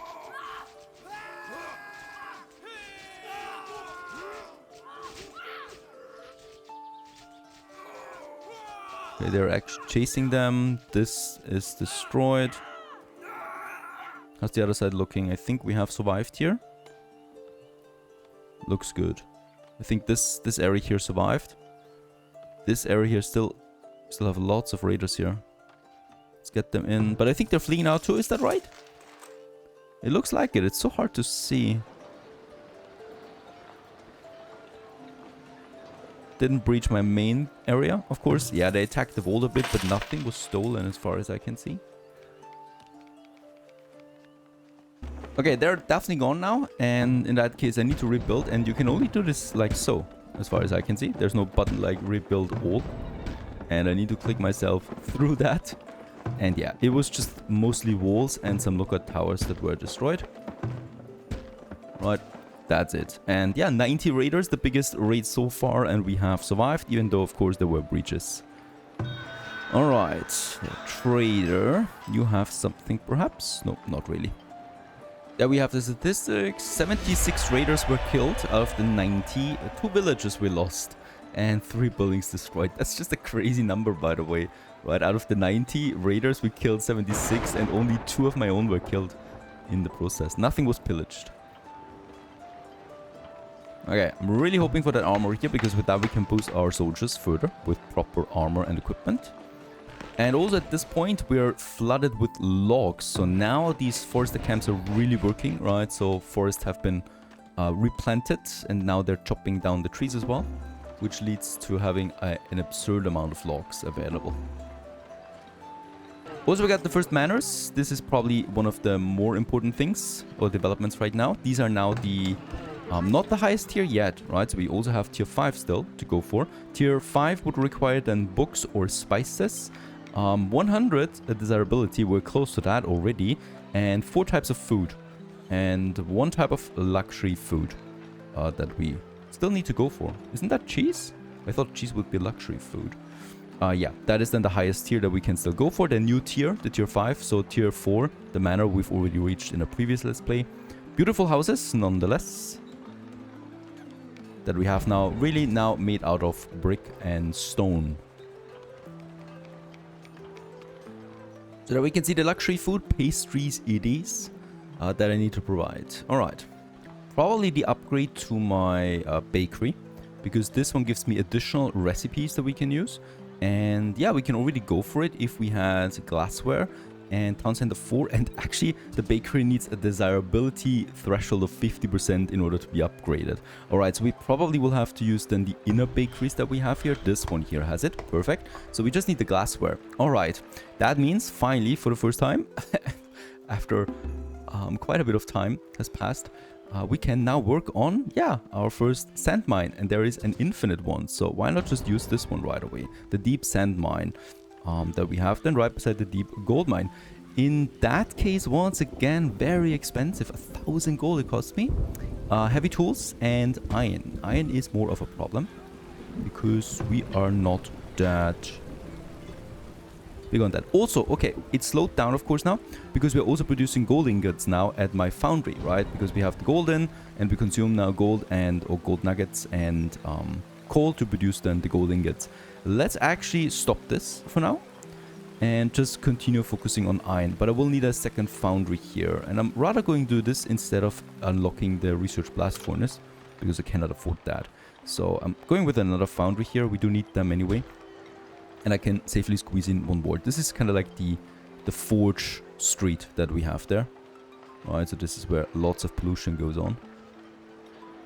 Now, as far as I can see, pastries cannot be unlocked, so I really hope that it's the bakery upgrade, right? Because I can't find a pastry unlockable here. So I would like to use my point now on the paper mill that we have over there, because this allows me then to produce books, and we're gonna need books for the library and also as my next resource that we provide for the manor here, right? So that's the books over there.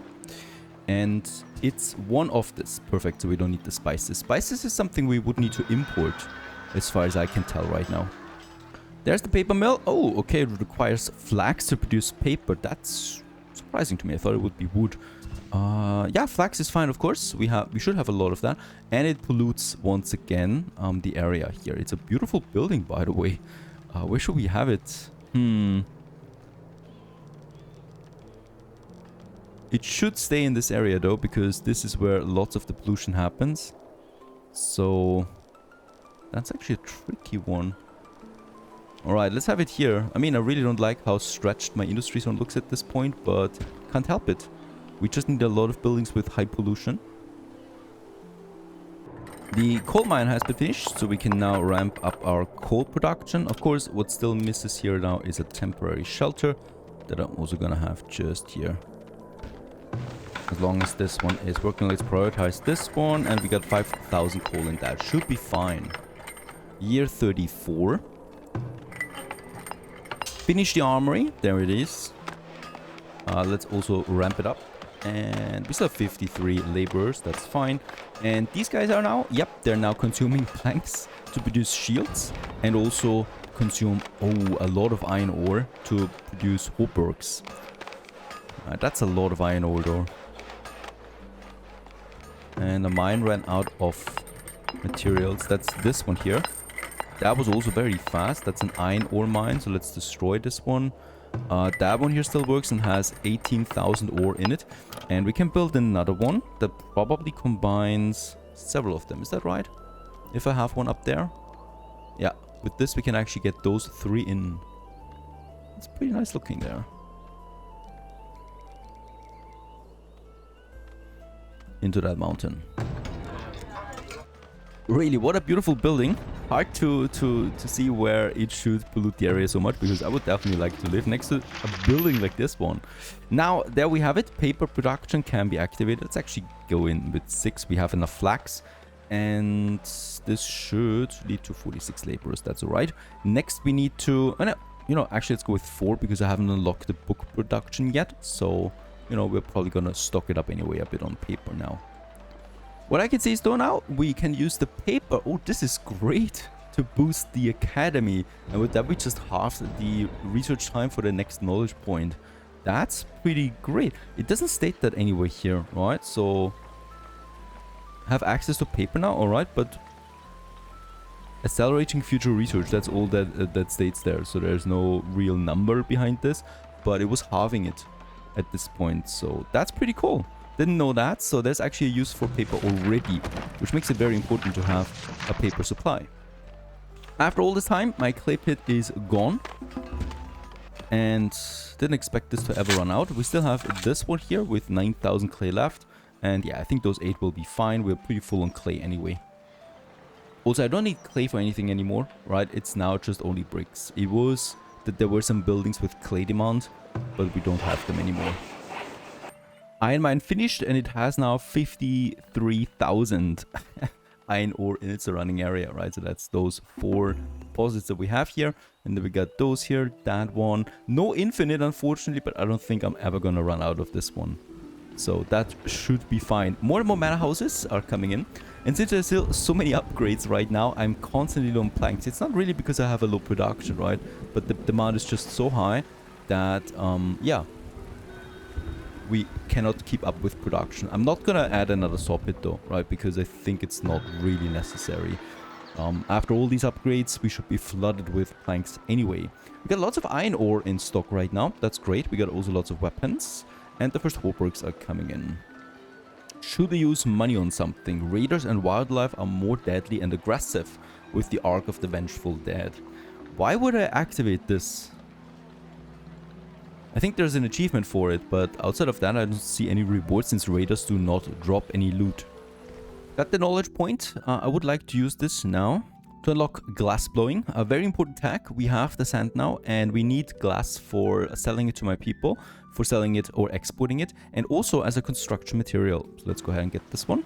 And this is once again something that's probably causing pollution. Yes, a lot of it. And cost-wise, it is fine. Heavy tools is really something we consume a lot right now. And let's get this going then here as well somewhere. There's an interesting book, The Tome of Knowledge, which immediately triggers a new discovery when acquired. So it doesn't give me a knowledge point, but it actually just gives me a tag. No, okay, it gives me a tag point. That's it. It's also fine. I thought it would give me a free tag. I mean, it's the same thing basically, but one would be random. With that though, we can now finally enable bookbinding and produce books hopefully. And let's just check it out how this works out. Bookbinder. 12 people would like to join, turn them away. We are full. 100 planks, alright. Oh, actually some clay again. Bricks, we're out of that. And it requires paper and fur to produce books. It's non-polluting, so I would like to have it a bit closer there to my city. And let's get this going here. I mean, I will need to make sure that we produce more fur. So upgrading the hunter cabin actually gives you more resources, because they're also producing then a lot more through traps. So let's go ahead and do this and upgrade my hunter cabins. This one's out of trees. Can't be. Should be replanting. We're getting way too full anyway on logs. And I'm probably gonna go ahead and have another hunter cabin there as well.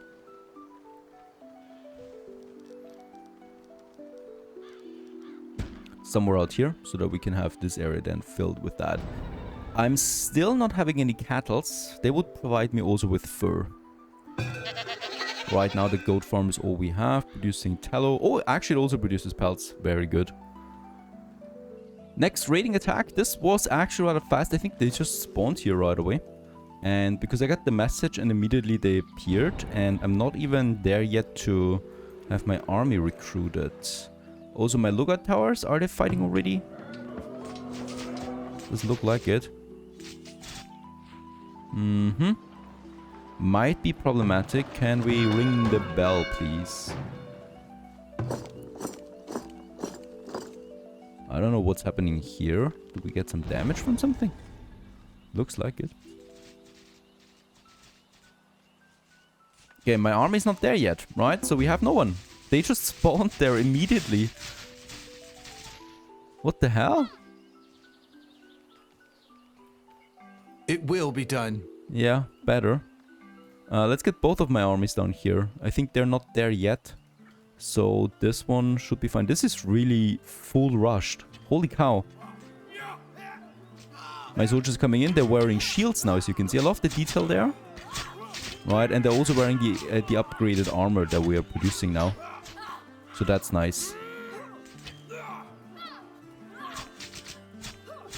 And they can take a lot of hits. Especially if it's not riders, you know, attacking us, then we have a better chance of doing this. Okay, both of my armies are now here in this area. Leaving this one undefended. And my lookout towers here, yeah, they're not there yet. Right? Like, this just happened in an instant. So let's focus on killing them.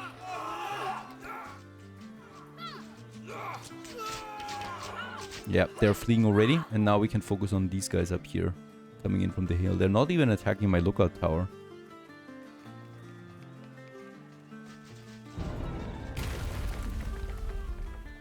Okay. Oh, they got a battering ram too.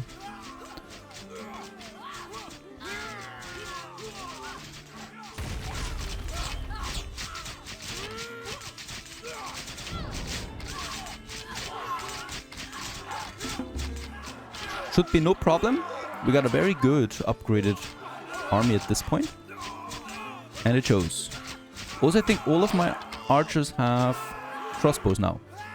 And they're fleeing now too. Very nice. So that was that.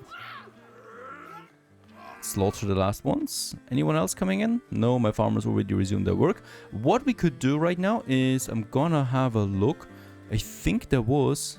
There it is. A camp. Let's destroy this. Because I think destroying those camps reduces the strength of raiding at parties. Oh, wow. They killed all my miners here. Okay, we're still at the cap of population though. I think children took the place right away. And 37 laborers is fine. Bear in mind we have 9 builders also working. Okay, let's rush towards this.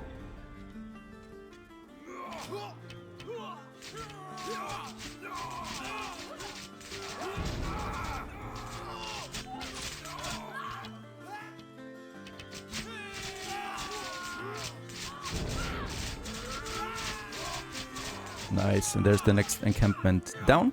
Get some weapons out of this, and this should also be easier for us than in the future. Also, we got a knowledge point out of that camp, because I'm still generating another knowledge point now. So yeah, got a free knowledge point out of this. Might be not so bad looking out for these camps, after all. And yeah, they actually were able to kill 7 villagers there. That's the miners that were killed. None of my soldiers though was killed. There we got the next knowledge point. Love that we have now 2 available. Knowledge points are definitely the most valuable currency that we can have in this game. Alright, so also, ladies and gents, I built a 3rd saw pit. Yeah, I did it. The plank demand just stays constantly high. We have 3 of them now fully working. That's important. And I've also built a 2nd blacksmith forge that stocked this up because we need more tools, more heavy tools and weapons. So this one here is just producing everything here, by the way. And we are pretty stocked on iron ingots, so that's fine with 2 foundries doing an amazing job at that. Alright, knowledge point wise, I think we're really going into stone wall now, so I'm gonna unlock the reinforced palisades, so walls have 15% more health, and then we're pushing into stone battlements now, and this gives me the fortified wall, and also down the road then the upgrade for the lookout tower that becomes a watchtower and does more damage then. That's, I think, long overdue. So what we can do now here is with the walls, let's start with, so the attack was on that side, right, over here, so next attack will probably be from here. I think the chances are higher that it happens there. So we can now select all the walls here, and then I can just put them to upgrade, right? And this will cost me 260 stone for only this segment, right? That's a pretty high cost. And I'm gonna push then also here. No, not the fences, please. Just make the wall. It's a bit finicky. And let's also upgrade this segment here. And then I'm gonna take this one and also upgrade that segment there. Alright, let's just see what my builders do. We got 25 of 25 builders employed immediately. And finally, it happens. Finally, we're getting stone battlements. At the same time, our bookbinder was finished. Boy, what a lovely building. I love the art style, really. It's also Victorian London style. Perfect. And yeah, let's take this one. And 20 paper. Oh, that's a lot. Yeah, let's pick this full. It doesn't matter, really. And where's my paper mill? There we have it. Producing the paper that we need. Let's also stock this one higher. And I think water will be a permanent demand here. So let's also get me a well going here in this area. Yeah, there we have space, right? Definitely need my wells. A lot of industrial buildings. Consume water. And yeah, you know what? We should probably push towards 600 people. I'm also gonna build me a few more shelters. Here in this area we got a very good desirability. So they will probably be upgrading right away. Get them going here. Then this one. 36 is not that good anymore. And we are actually also running out of market space again, is that right? These two now. Here we still have 2 more houses I can push. And then we got a bit more space down here.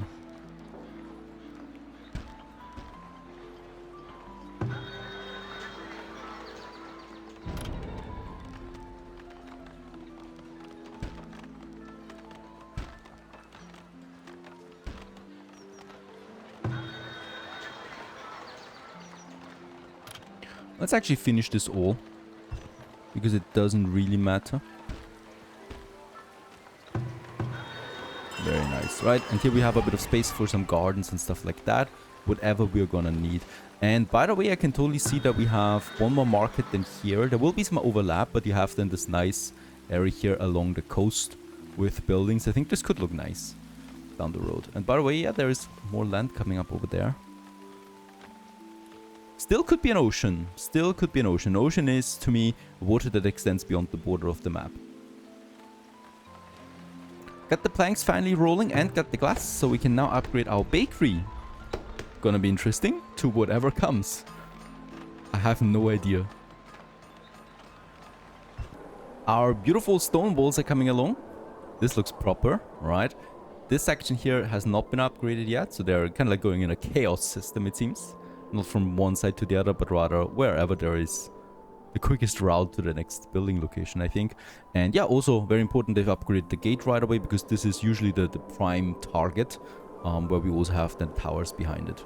So this might be something. And yes, totally, we could have a second layer of stone wall now to, yeah, prolong the time it takes. But I think the fortified wall has 1200 hit points. The palisade wall has 570, so that's already twice as much hit points. Should be fine now, right? Also, it has armor of 35, whereas the wood only had 18. So not only does it have twice as much hit points, it also has twice as much armor, so reduces the amount of damage coming in from an attack. So this should be quite the upgrade here to my fortification. It's gonna take still some time. We have though a lot of stones to the left, so they're not upgrading faster than we can produce.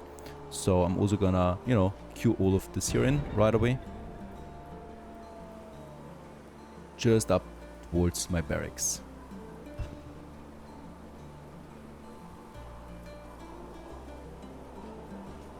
Finally, there's the upgrade to the bakery happening. Oh wow, that is much taller.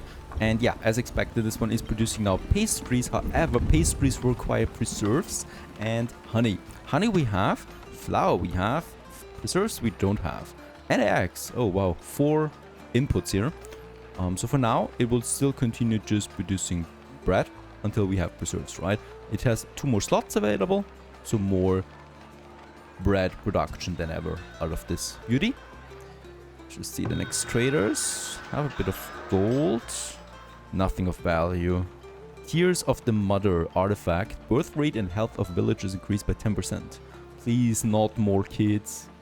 We don't need them. The bakery, or the pastry shop as it's called, is also increasing desirability even further. That leads to more upgrades again around here. Interestingly enough, this is exactly the feature that Anno Pax Romana will have as well.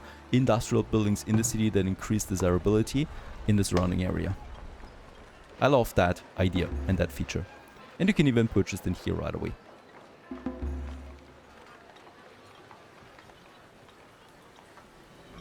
Very nice. Finally, this side is fortified, so I can now work on the other side. Here it's a bit more. Let's just hope that I do not... Yeah, I don't want to select the fence there. And then we can just upgrade this side. And then also that side here all the way up.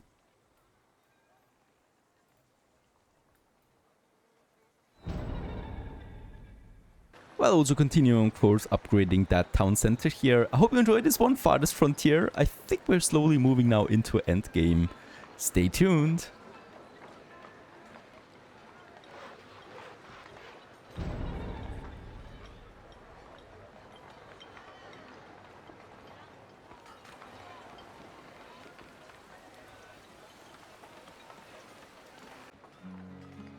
Hello everyone, how very good of you to join, and welcome back to Farthest Frontier once again, to autumn season. And we're starting off this episode right away with 2 changes that I would like to implement.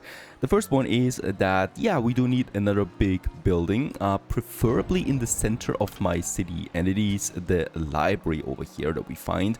The library is having a massive desirability boost to a huge area, right? And it also needs books to satisfy the need for, well, knowledge or entertainment actually is. And my people want that, right? Before we can upgrade them, they need books. And as far as I can see, books are not being sold on the market, but we need them in the library before we can satisfy that need. Now, where can we place it though? Of course, it needs to be here somewhere in the center of my town. And for that, we need to once again move a bunch of things around. So my gathering buildings, we're further moving them down now. I could actually have all my gathering buildings up here, gathered up here. There's still the deer sighting though here, and as far as I can see, yeah, the herd is there, right? So they're trapped and they're gonna stick around here for a while. And yeah, with that we can move a bunch of my own buildings a bit further away probably, or a bit further down here. Let's actually have the hunters a bit further down here. It's really hard to get a proper idea where these buildings will be, but you know, it's just, once again, probably temporary. Now, for the lake or the ocean, whatever that body of water here is, it doesn't really matter where we have the fishing area, right? Because the fishing pool works for the whole body of water, more or less. So there's a fish count, a total one that is replenishing every year. And, you know, it doesn't matter where they fish. It just matters how many there are that fish out of this water here. So that's the idea. Let's have this one a bit further away from the town though, right? So these fishing huts, we don't need them here in the yeah, increasingly becoming city center anymore. We can, by the way, also upgrade this bakery here now. I would like to do this also because it is increasing desirability in the surrounding area. We have lots of glassware, by the way, and bricks are also fine. The second kiln is already, yeah, working and getting me a lot of bricks in, that is. Firewood is fine. The planks are also higher up where I would like to have it. That looks great. Now, what we're doing here is we do have these manor houses there. It's tricky. I don't wanna lose the manor status, so we could move the large houses away, right? So I need to be careful here. I don't want to lose too many upgrades. And what we definitely also will need to do is increase desirability of this area already before anything else happens. Now, these flower urns, they have also a nice desirability effect on this area. And we also have something like a large park. In this case here, yeah, 800 gold is really fine for me. And we also have a medium statue that probably works out nice. And yeah, this would actually work here, right? Where we can have it. And I think I'm going to have it here. That actually has 8% desirability bonus for the surrounding area, which is massive. So that would be in this corner here. And we could also have then, I don't know. Can we squeeze in the plaza here? I hope it looks like something, right? So that it kind of like merges with the bricks of the road. A few more roads here. Let's make this one curved. And we're out of stone. Oh, wow. That is unacceptable. It is, of course, because we have fortified the whole town and it's not finished yet. Very nice. And with that, we have this area available all of a sudden. And I can now squeeze in my library. How should we make it look? We could make it look towards the town center there again. And it's gonna take a while before we can actually finish this building there.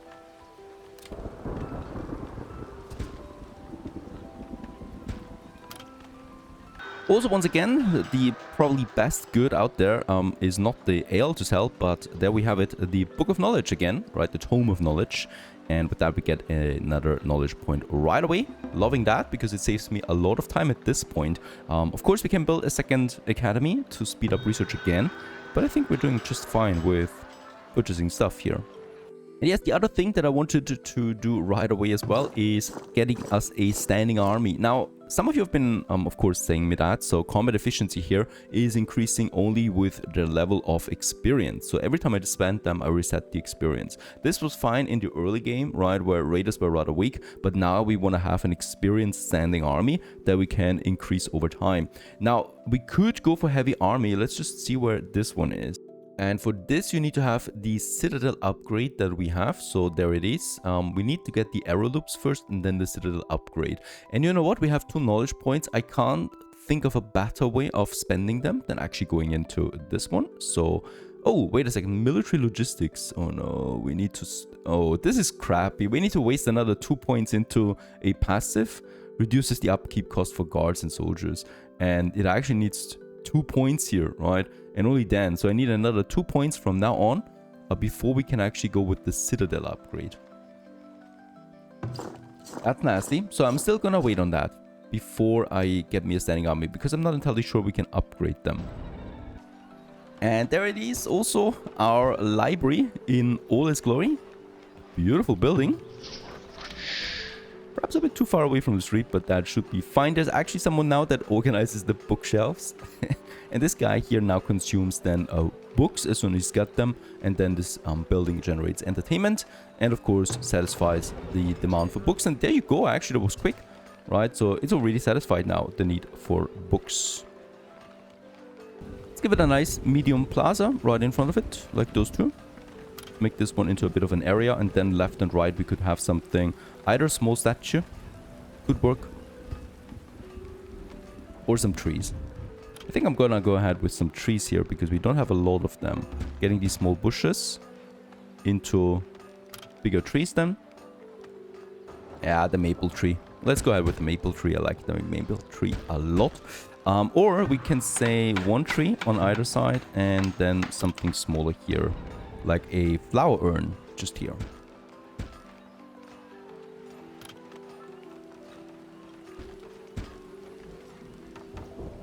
And on the back of it, there is actually no entrance here, right?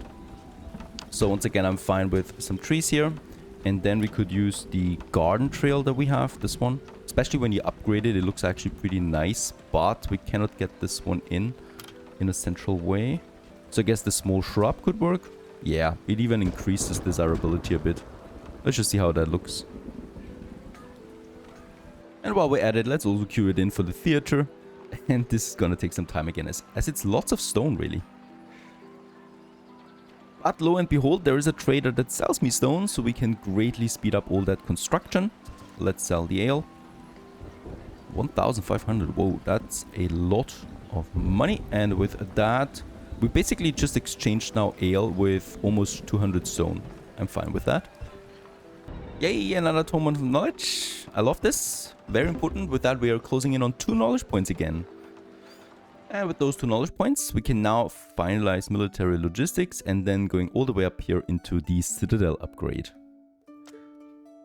Since the upgrade for the Citadel is just out of our reach for now, 180 bricks is something I just cannot get right now, even with 2 kilns, because of all the building upgrades that we have. Now, it's gonna take a while. I'm still gonna go ahead and have the standing army. This one, we have an overview window here.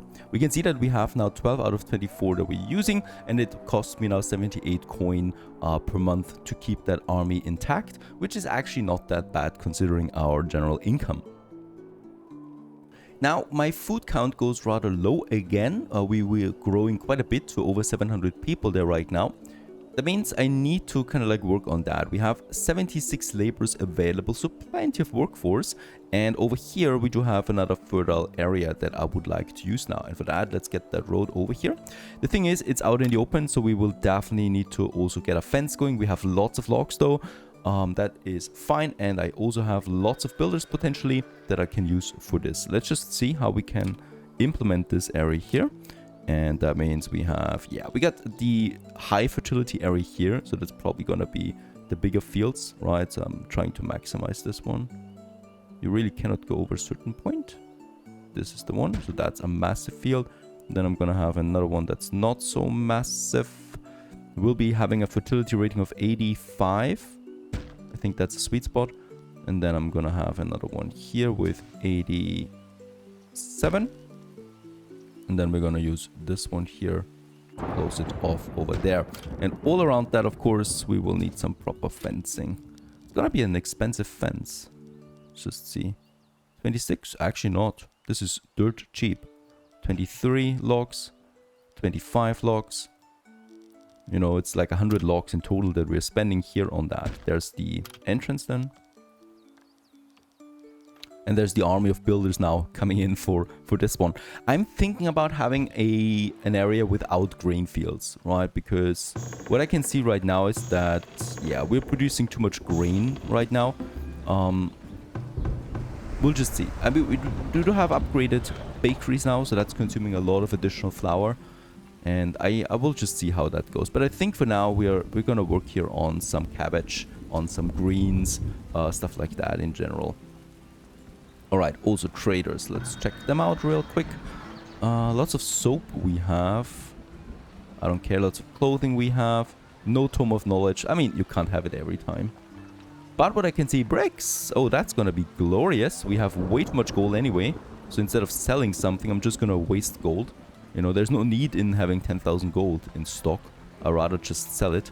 Or just, you know, use it. Let's actually use 5,000 gold. Get me the bricks, and with that we can upgrade the Citadel this year. I would also probably like to get a barn now going. So the next trader getting me some cattle in. We can use them. And we could have them, yeah, also grazing here outside a bit, of course. And it looks like we have a good amount of space over there. So having the barn right next to the fields just looks nice to me. So let's have this one here somewhere for the bonus. Will be 84. Let's have the barn here.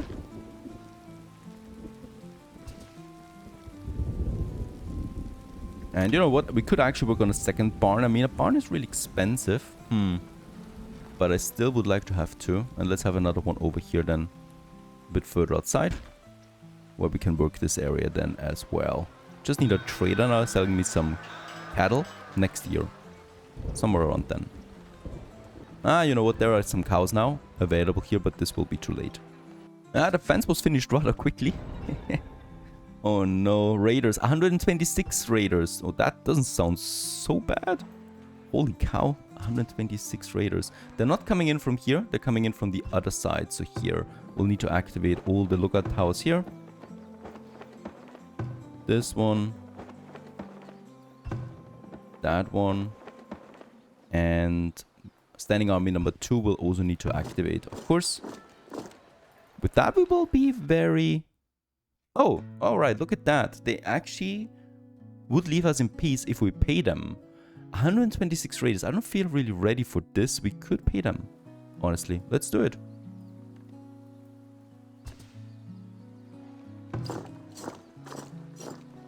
Does it mean now they're... Or is it another raiding party? No, actually, look at that. They're disappearing. Nice. With that, we got another year of peace. But they're coming again, of course. And by then, I really should have the upgraded lookout towers. The walls are ready. Right? But I'm not feeling ready yet to tackle this. At this point, we cannot satisfy the demand for meat anymore, which is crazy to me since we have so many hunters. But of course, we need really more meat, and that is more slaughtering. And by the way, here we're losing crops because of animals. So despite being in my wall, I will actually need to have a fence here. Not a big deal since it's just a bit of wood and we have plenty of wood. Probably noticed this a bit too late now. Where is my... There it is. That goes all the way then down here and all the way here. The thing is, I cannot actually place it into the fruit trees. So this one here we also need to cull.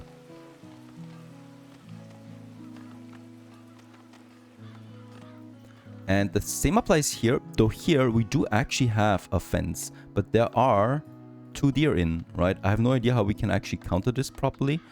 The gate is more or less closed for animals, right? So it seems like they're trapped in here and they're just eating now. So let's actually destroy this one and take one of my villagers and try to scare them out. There you go, right?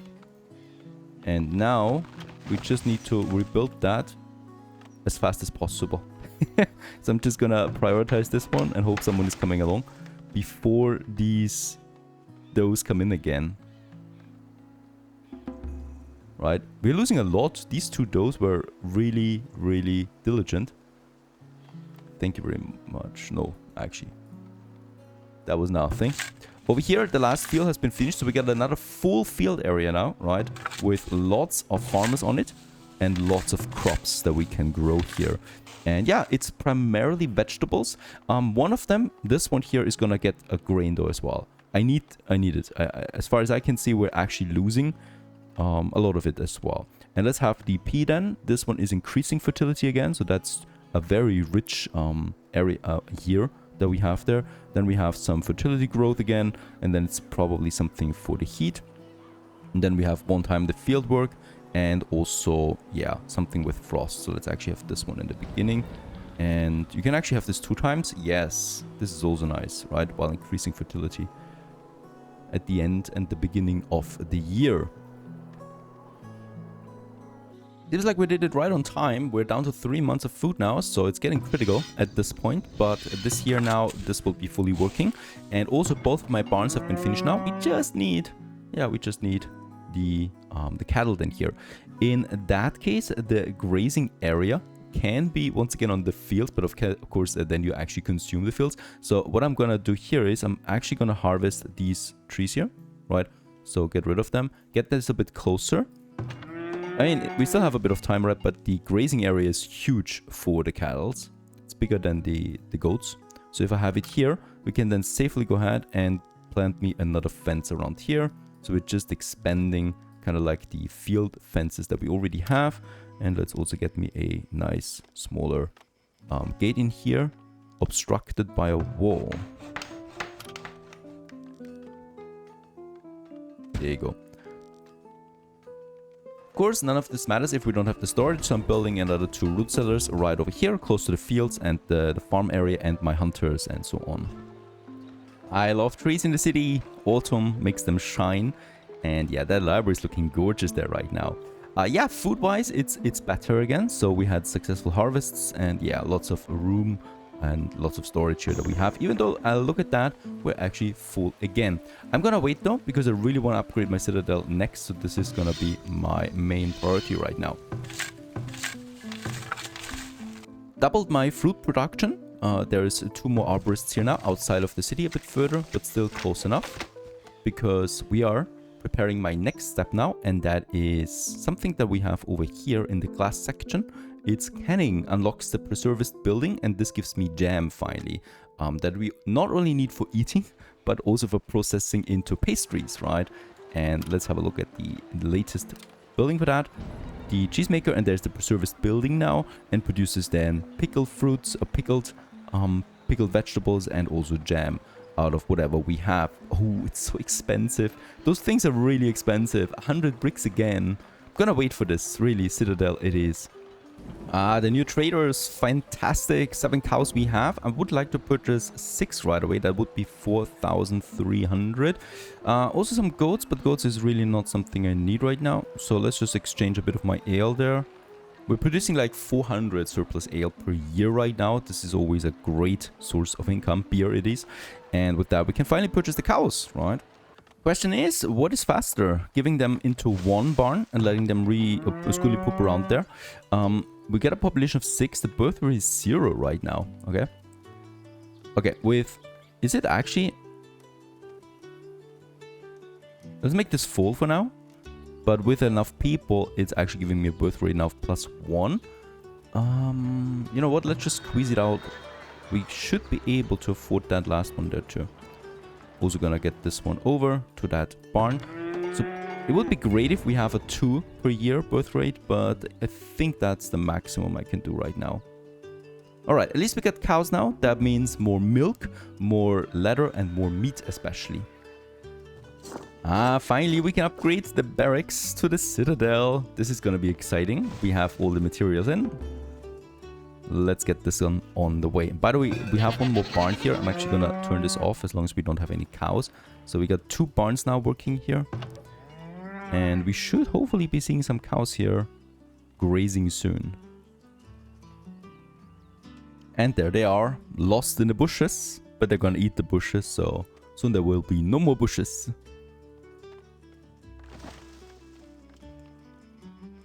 Got also a bit of a problem here with my forested camps. Interestingly enough, I already turned down 2, or turned off 2 of the 4 that we have right now, and the other 2 are working at half capacity. Forest camp, there it is, half capacity, and then we have this one here, also only half capacity. I might even turn it down further because we are flooded with logs, so there's no way I can store all of that, and of course it's taking away space for the other resources. I didn't expect such a bump in efficiency when you upgrade these buildings. Crazy, right? Like 3 of them on the base level were not enough by far. And yeah, 2 of them working half level are flooding me. So we'll just see how that turns out. Brings me of course to the thing that, yeah, upgrades are very valuable in this game. So for example, over here we would have the goat barn that we can upgrade, and over here we have the forager shack. Now that's going to be an interesting upgrade because it states specifically that the forager does not need to roam the forest anymore when we upgrade this. So let's go ahead and do it. Another building that we can build now is the crypt. And this one actually needs to be placed on a cemetery. And we do have one cemetery right now, this one. So let's have the crypt in that. And it states that there can be way more bodies stored in a crypt. It doesn't cost me that much, right? We have lots of stone, in fact. The graveyard is not really at capacity, right? So we're at 14 out of 100 because the bodies, once they desecrate, they just disappear, you know. So you can have a lot of people stored in here. But nevertheless, let's go ahead with the crypt. And there's also a forager here that we can upgrade. Why not do this as well? We should really also work on upgrading my cellars there. Even if upgraded, they're completely full again, right? So with the harvest so big, all my root cellars are full right now, which leads to 7 months of food. This still sounds very low to me. So I'm gonna go ahead and gonna build me some more root cellars. There's, I think, no other building really other than an upgraded root cellar, right? So let's have 2 more root cellars here with the 4 of them on that side of my city. Also, there is something strange here. I never built that glassmaker, so we have 2 glassmakers apparently. I don't know why we have a glassmaker in here, in that forest. let's delete it again, because one glassmaker is already... You know what? Actually, let's not delete it, you know. Let's move it and turn it off, just in case we need it again. But they're super expensive. Perhaps I built it by accident. Could be. Let's have it right beside the other one. Could be that this was a tragic mistake. Alright, Citadel upgrade completed. Look at this beauty. Much bigger than the barracks. And here we now have our upgraded company, the infantry, that we can get in here now. And let's just see. We can make the recruitment now of 12 infantry. This costs me then 12 in addition per month. And there they are now, seeking weapons, seeking a hide coat, shields and swords. And with that we got now quite a lot of soldiers here. Oh, this leads to a monthly cost of 258. Alright, but we have enough money. Right, so we can afford this one. They're not training, unfortunately, right? So, in this case, they're just, you know, lingering. There we have now the Forager Garden, the upgraded version of it. I really did a great job at that. And the Forager has now its own little garden, right? And it's really just producing now in that. And we can now also say what kind of stuff it should produce in that. For example, then some willow, or should we have some mushrooms in that, nuts, greens, berries. And yeah, based on that, medicinal roots, I think, is the one that I want to have here. Finally, with all of the more important upgrades done, we can now go for the preservist building. It makes sense to me to have it a bit further outside, because here we have the glass maker and we get the fruit trees over there. We need fruits for this production. So let's have it beside my glass makers here. And yeah, this one will then produce jam that we once again can use then for cookies or pastries, whatever we can. And by the way, oh my goodness, we can upgrade the temple. Yes. It's possible. Should we do it? Let's go ahead and do this. Let's upgrade the temple. Didn't expect this to be able to do right now. There's the crypt. That looks beautiful. And this one has a capacity of 2,000 graves now. So this should last us for quite some time. Preserved building is ready for action. It will consume now glass and then fruit or root vegetables for the preserved vegetables and preserves then here. And the ratio can stay 1:1, and let's just make this one full, because I want to, of course, start outputting some serious amount here. And let's also make the glass maker there a bit more occupied. And as we can see, we're producing a lot of glass and we have a lot of that in stock as well. Also, one word on performance. It's lovely right now. We are closing in on 800 people. I remember a time when this was just a stuttery mess with 10 to 15 FPS. And now look at that. It's almost completely fluent, which for a city builder of that size is actually quite nice when you consider how many systems are working right now in that city. And the computer is not even fully utilized at this point. So I think they've done a nice job on performance. This just should be highlighted, because I know it's a very tough job to do it. And they did it really well there in comparison to what the game looked like 2 years away, you know, in the past when you had a city of that size. Beautiful.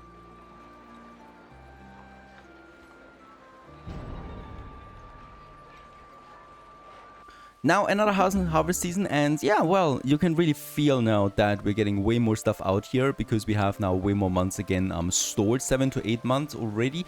And yeah, we're still probably being way too much limited by the root cellars, so upgrading those here will be my next challenge. I'm saying challenge because, yeah, it's a lot of bricks once again we need to spend here, but it's absolutely worth it, of course, to spend that, because not only does it have twice as much capacity, about 1,000 more, it also has the reduced spoilage, and that's the important thing here that we want to look out for.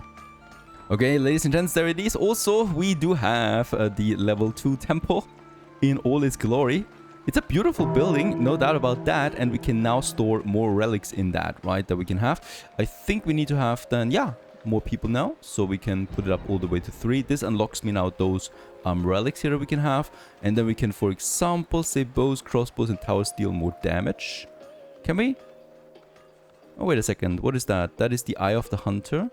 There it is, right? And then we have the Tusk, of the autumn war. That gives me also +4 armor to shields and coats, and together with the soldiers do more damage. We should be well prepared with our standing army now to keep all of that intact. Of course, economic relics will also be fine at this point, but I think, yeah, I'm really afraid of the raiders, so probably just gonna keep it there.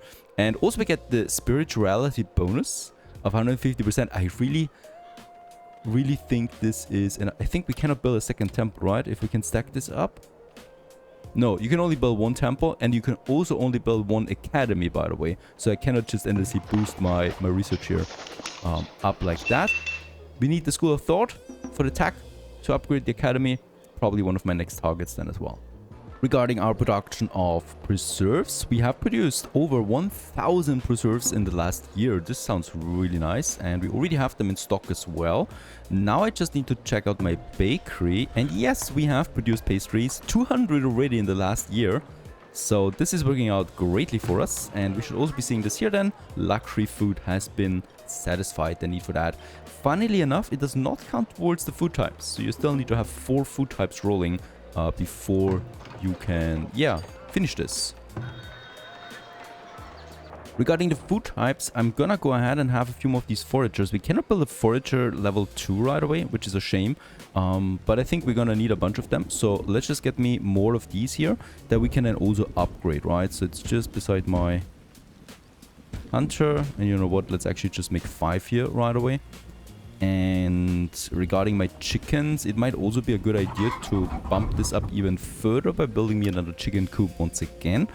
I think we should actually be able to overlap them here, the cows and the chicken. So I'm also gonna have a chicken coop here by my farm. The farm we could upgrade. It's really expensive though. It gives me additional worker and that's it. So I think I'd rather just split it. So we have now population 10 of 10. This leads to a birth rate of 2 per year. So I'm just gonna select me now half of that, 5, and put them to the other barn over here. We are also gonna make this one full right away. And with that, we get now 1 cow on both barns every year, right? No meat coming out of this just yet. This will take a bit more time.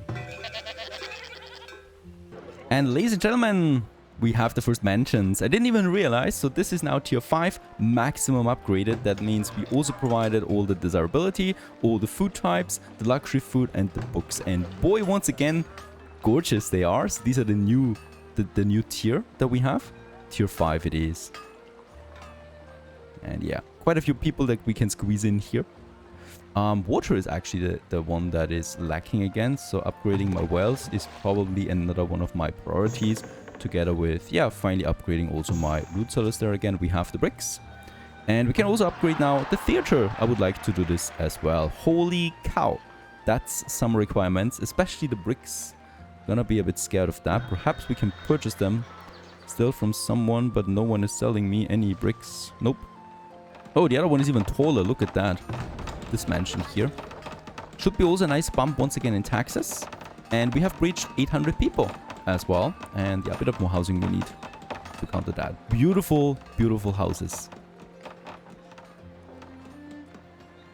And not only do, of course, my cities or my houses upgrade, we also have now the upgraded theater, that is the Grand Theater. It does cost me a bit more monthly cost again, but it also increases the level of entertainment and the desirability of this whole area in the surrounding area. And as we can see, we got over 100% desirability now here in this inner area. So this is the purple area, maxed out desirability. And yeah, it's spreading also out a bit further from that. So I think this looks like a very nice town center there with those grand buildings. Also, I can't get enough of these houses. Seriously. Yeah, but those upgrades, as now more and more houses continue, is once again depleting my construction materials. So nothing else I can do right now. I would need to save more bricks for upgrading my foragers. No traders selling me bricks right now. I also don't want to get another kiln, because don't forget, each kiln also consumes coal. I don't have endless amount of coal available. I could burn wood though to make coal. That would be something we can consider at some point. Other than that, food is really safe right now. Or two things, two very basic things in fact, that are getting increasingly more important for us. The first one is that I would like to upgrade my forage shacks in this episode. So it's really the tier 1 building that we're upgrading to tier 2, but with that we can specialize them into producing something without having to go out into the woods. I cannot upgrade all of them though at once, and so that means I am going to look that we have different work areas for them. Very important to me are nuts. I think this is a type of food, right? Its own type of food, as far as I've gathered so far.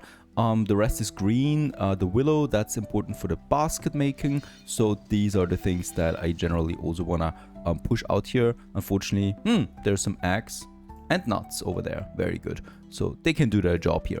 The other job is that we need more coal. Now this mine here is running low. 900 coal are left, or is left, and we're already a bit low on coal, honestly. So what can we do about this? Well, we're getting a bit polluted here, and that is probably something I would like to do, I don't know, a bit further away, right? We could do it here. By the way, there's this massive rock that I'm probably not going to harvest because it's just looking too beautiful. And of course I'm talking about the charcoal kiln, and that is something, look at that, it's very, very polluted. I might have it, yeah, just here in the forest really. And let's just make, first of all, let's make sure that I can see it. And I probably, it's too steep here really, okay? Because it's really, really emitting a huge area of pollution. Okay, I'm thinking about the mining area that we have over there, and let's place me 3 down, right? So this is a lot, I realize, and we are also gonna get a firewood cutter close to that because they will need firewood, and it's probably more than just one firewood cutter. So let's keep a bit of space here for the next one. This is high pollution industry, but you know, it's already a polluted area here with the gold mine, the sand mine and the stone mine, plus the compost yard, you know, so this is already a bit of a no-go area for the average citizen of Sleepy Hollow. It doesn't go that far though, right? So here we already have high desirability again, and I could just make a big park here or so to further push this one. 10 more kids were born. This means we're at the limit again of 818 people right now. Food is though fine, so I'm not too worried about that. Especially in winter, you know, you can really see how big the city is at this point, and city expansion it is next that I would like to focus on. So I'm gonna go ahead and have another marketplace down here for one more district, right? There's a massive overlap here, but I really don't know what else to do with that space otherwise. So we're just gonna pump down some buildings here and call it a day. And let's have a road here, and this road just goes along that water. And let's just see that we can make this one a bit curved here. This looks nicer. Yeah, so that it goes a bit over here and then over here as we continue along the coast here, right? And then we probably will make a connection there again so that we have a bit of room to play around with. Oh, with the snow it's a bit hard to see, but this should be, actually it's this one. Should be my next road, right? And then we can squeeze in some houses here still that we can have then. And yeah, we'll just worry about, well, I don't know, some desirability then down the road. So there we can have another row of houses. Here we can actually add them right away like so. Let's have another one here and here. And then we'll just see how it looks. And that's not the only city expansion I would like to do. I would also like to continue now expanding a bit further up here. Now that is once again a market that we need. And yeah, as you can see, it's getting tricky here because we have some pollution here, but that's only one building.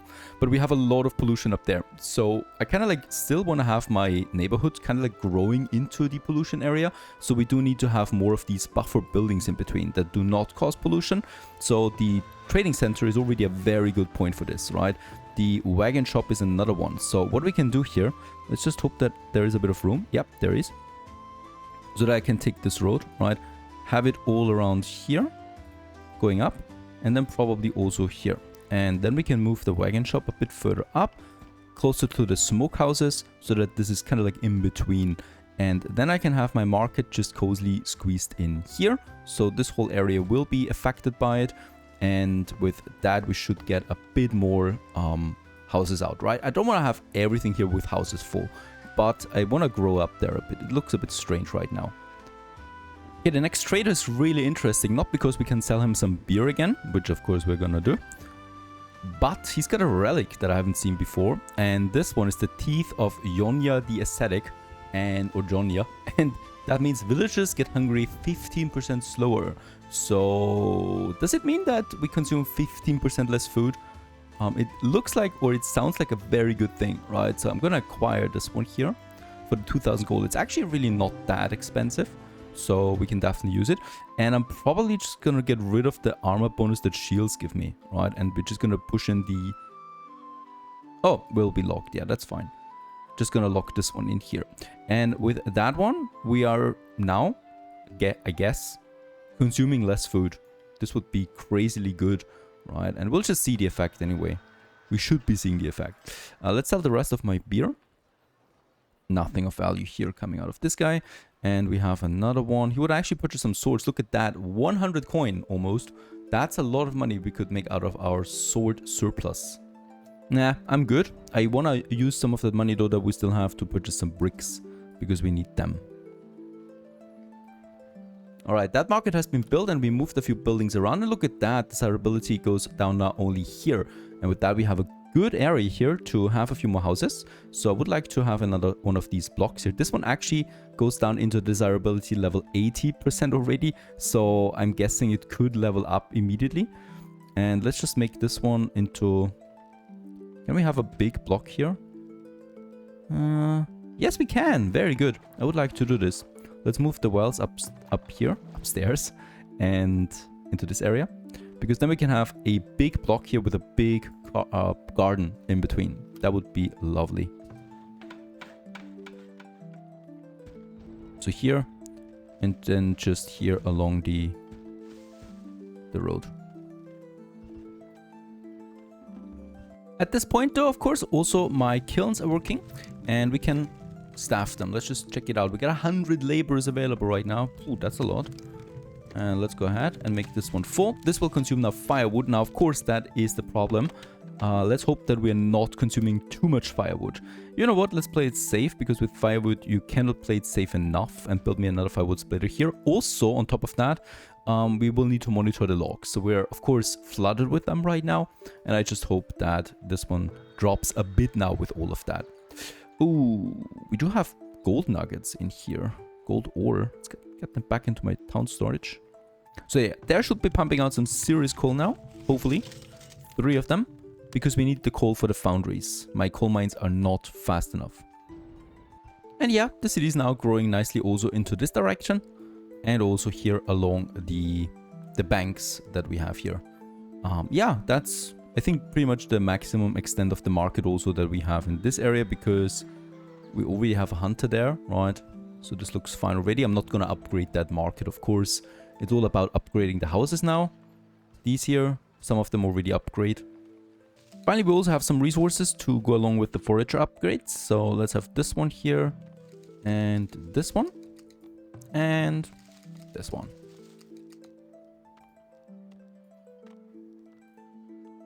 Got an interesting problem right now. We got 26 villagers. That's a new record. I don't think it's ever been this much. It's of course also because we got extreme cold temperatures right now. So we have an extraordinary winter. We got the healer house. I can have a second one. So let's double this one right away. And haven't done this yet because it wasn't necessary. But now we have the demand. And there's a lot of people now here that want it. Also, of course, we need to make sure that we have herbs and soap in here all the time. Another year is over, another year begins. It is spring once again and our city continues to grow. This has been Farthest Frontier playtest 1.0 version. I'm probably gonna revisit this game again at some point, but for now I would like to leave it at that.